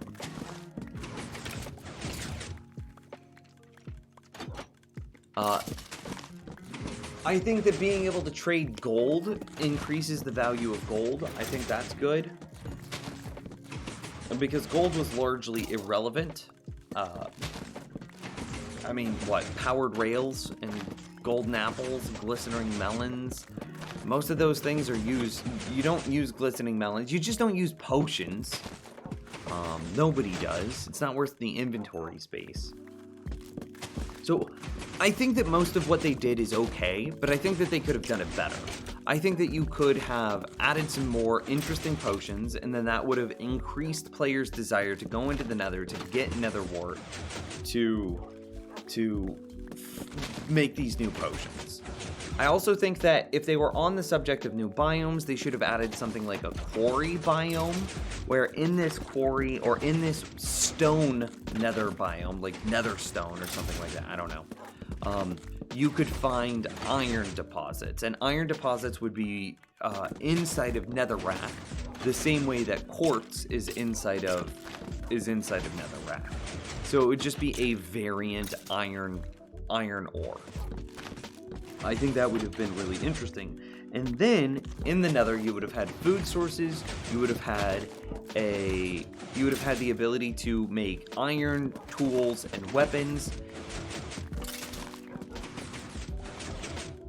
Food, iron tools, and weapons. And then with the Netherite, you would have had the ability to escape. I think that would have made and then with the new biomes, you have the wood that you need to make tools and weapons. So I think that they missed an opportunity by not adding one of the overworld ore blocks to the Nether in the form of a new biome. I think that's a missed opportunity.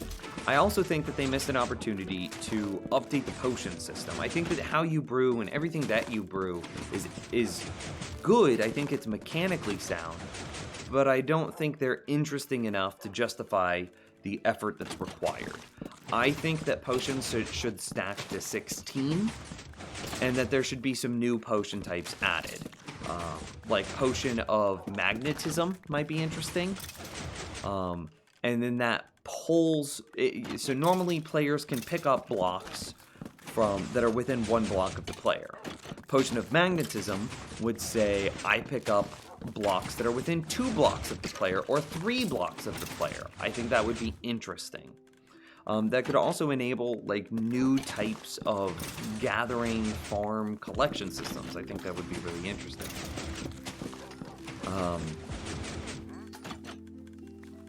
I think that it's also interesting that they added, piglin trades or piglin bartering, where you just spam throw gold at piglins, and then they effectively create a renewable resource for gold.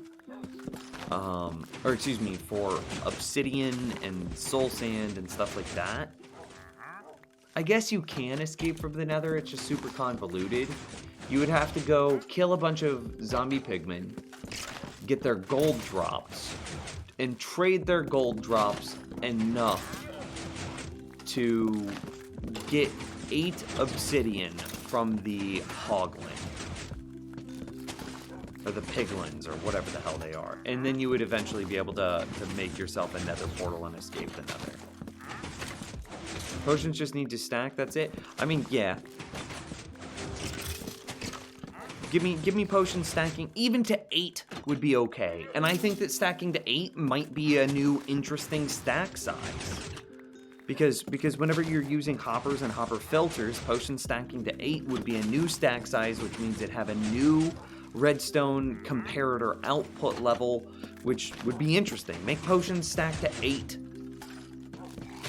I think that would be interesting.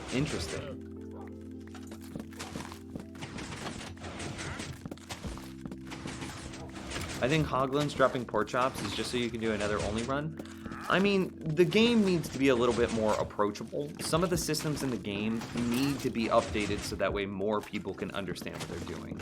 The Nether is supposed to be a scary place, so having a hostile mob that drops a relevant food keeps it a scary place, but also allows you to grow and thrive there. Perfect. Having a neutral biome where the only thing that spawns are Endermen, while I think that's interesting and that it's a new place that we'll be able to go to farm Endermen, I think it's totally unnecessary. The Nether's supposed to be hostile, it's supposed to be hard, it's supposed to be, like, stressful. Why'd you put in a passive area? I don't know, it just feels so weird to me. Putting in wood, always good. Putting in wood is always good, so I 10 out of 10 appreciate that. The Netherite,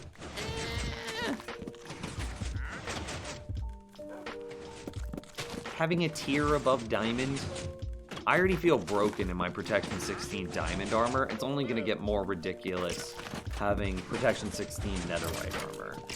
I think it's unnecessary. Maybe netherite tools, but not netherite armor. I don't know. What is this? I am at an AFK tree farm right now. It's of my own design. It's awesome. Yeah. I know this is off topic, but I have a game called Dungeon Seed Legends of Arana. Your point is, potions have multiple uses. Minecraft consumes the entire bottle. I mean, yeah, that's a point. You could make one potion, I don't know, but that would make, Minecraft couldn't do that because inventory management would be a nightmare at that point. You have a bunch of like partially drank potions. Think to like RuneScape potions there. Like you have a strength potion of 1/4 use, and it's like no, because then it has 5 states. You've got full, so 4 out of 4, 3 out of 4, 2 out of 4, 1 out of 4, and empty. That's 5 states. That's a nightmare for inventory management.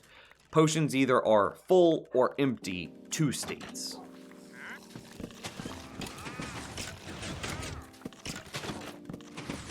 But, I mean, your point still stands. Maybe make potions stack to 3. Then crafting 3 potions at a time kind of makes sense. I don't know. But they need to stack. That would make potions more interesting, and then because potions are more interesting, you would have a bigger reason to go into the nether. It then justifies building nether, not nether rack, but what is the stuff, the base ingredient for potions? The red stuff. I don't even remember. It's literally right behind me. Nether wart. That's what it is. Yeah, nether wart.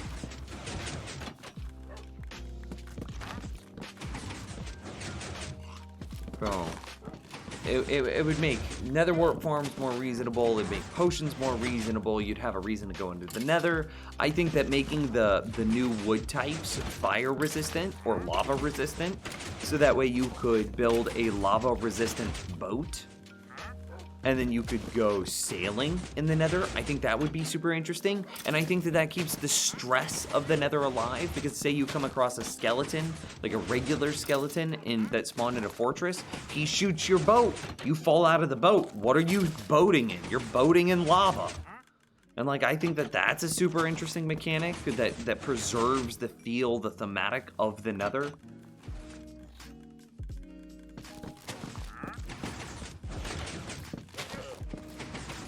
Nether villager would be cool, trading nether items. I mean, I think that's what the piglin is supposed to be, right?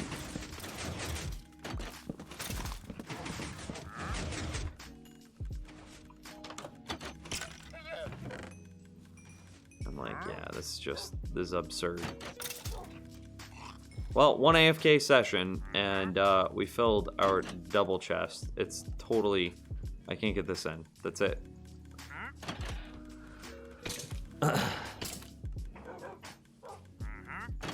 And now we have like all the wood in the world. It's ridiculous.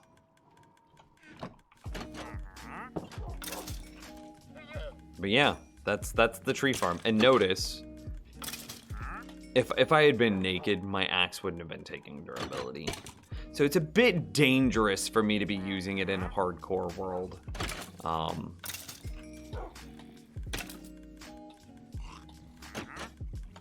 But it works. I need to do something here. Can we just put like all of these birch into... Oh god, it's still full. Oh, they're still full. Okay, I'll just put it in there. It'll get done when it gets done.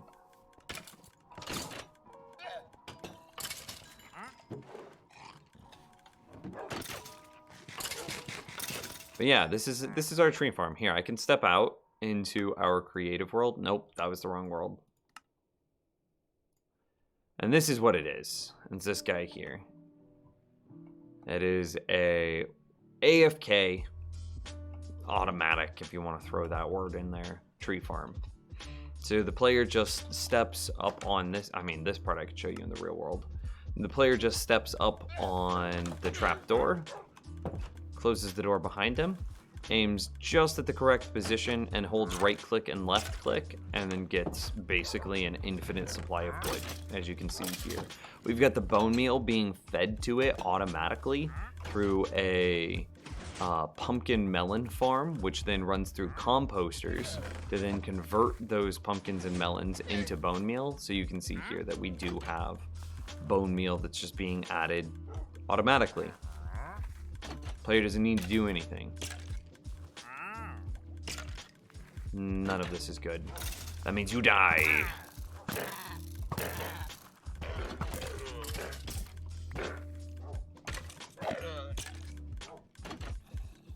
Okay. So yeah. And then the durability of our axe is kept up because it has mending on it. And then we have a skeleton grinder just behind us. And the skeleton grinder supplies us with all the experience that we need to keep up all of our mending armor and all of our mending tools. Yeah, it's our world. And then, of course, in this room as well, we have the fishing farm, which is still in range of the skeleton grinder, so experience still gets us while we're in here. We have a nano farm, which... same thing, it's within range of the experience, so we're just still getting the benefit. This is a cobblestone generator, concrete converter, gravel converter. Yeah, something like that. Then we have a nether wart farm here, an AFK nether wart farm, and then this is a pumpkin carver. And the mob noises that you're hearing outside are... I like how he has the body of his dead chicken friend. Are from our darkroom mob spawner that's above us and positioned exactly perfectly that the mobs are still spawning while we're in this room. So we're able to farm all of the darkroom mob drops while we're AFK, and then we take the most relevant ones, so say glowstone, redstone, ender pearls, glass bottles and the like, and we filter those out and trash the rest. The glass bottles then go on a journey and come up and over here, and then we have a bee honey farm, and then we use those glass bottles to automatically harvest honey for ourselves. All of this happening ideally while we're in the AFK room. See, look at all these honey bottles. Or honey blocks. Look at that. Just ready for me. Just good job, bees. And then whenever we don't need these bottles, we just go put the bottles back into the storage system, and the storage system will say, "Oh hey, you have enough bottles. Let's give some of these bottles to the honey farm." And then it runs down here into a splitter, which perfectly splits the items in between. Oops, I just picked one up. Which perfectly splits the items into 2 stacks.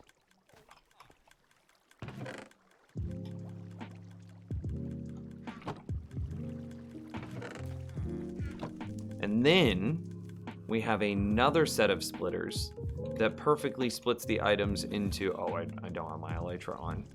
Which perfectly splits those 2 stacks into 4 stacks, and then those 4 stacks are how we run our 4 different honey farms. Yeah. And see, there's 1, 2, 3, 4 little honey farms.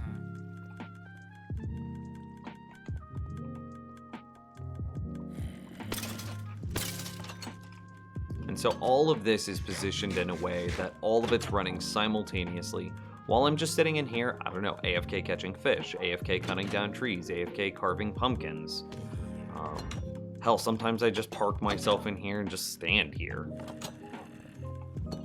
We also have a melon pumpkin farm. This is where all of our bone meal's coming from, so we run it in through a series of composters to convert it over. We've also got a iron golem farm here. This is where all of the iron in the world is coming from. See, it's doing all right. We have way more iron than that. We just convert it into blocks of iron for space efficiency. We filter the poppies out and we convert those into bone meal. I need to take those poppies and add them into the rest of the bone meal supply. And you can see there's 2 iron golems in there because we have 2 cells. Need to just properly inventory manage a lot of this stuff. We don't even collect the potatoes and carrots yet. We just throw it on the ground because I don't have a proper storage system yet for it. See, there's just carrots just despawning.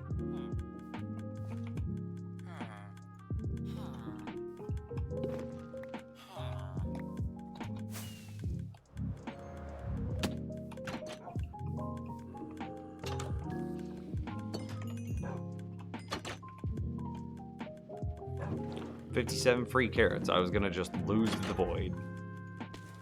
But yep, that's kind of like a brief tour of the world. If you want a bigger, better tour, definitely tune in tomorrow for next stream, which will happen at 2 p.m. Central.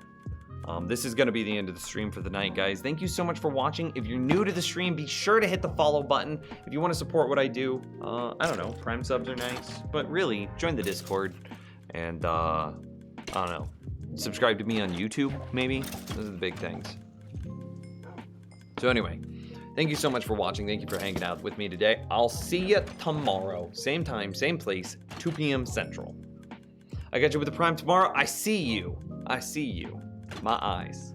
I'll be watching. I'll be waiting. We're going to be building storage systems for probably everything, Bradley.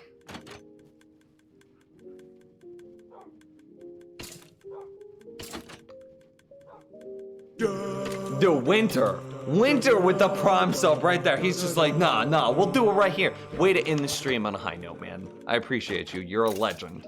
Some party phoenixes. I hope everybody has a great night. Winter, most especially. No. Winter, X Kelly, Quicksilver, Flame Wheel, and Padawan all sub tonight. You guys are just wonderful. I'll see you guys tomorrow. Bye.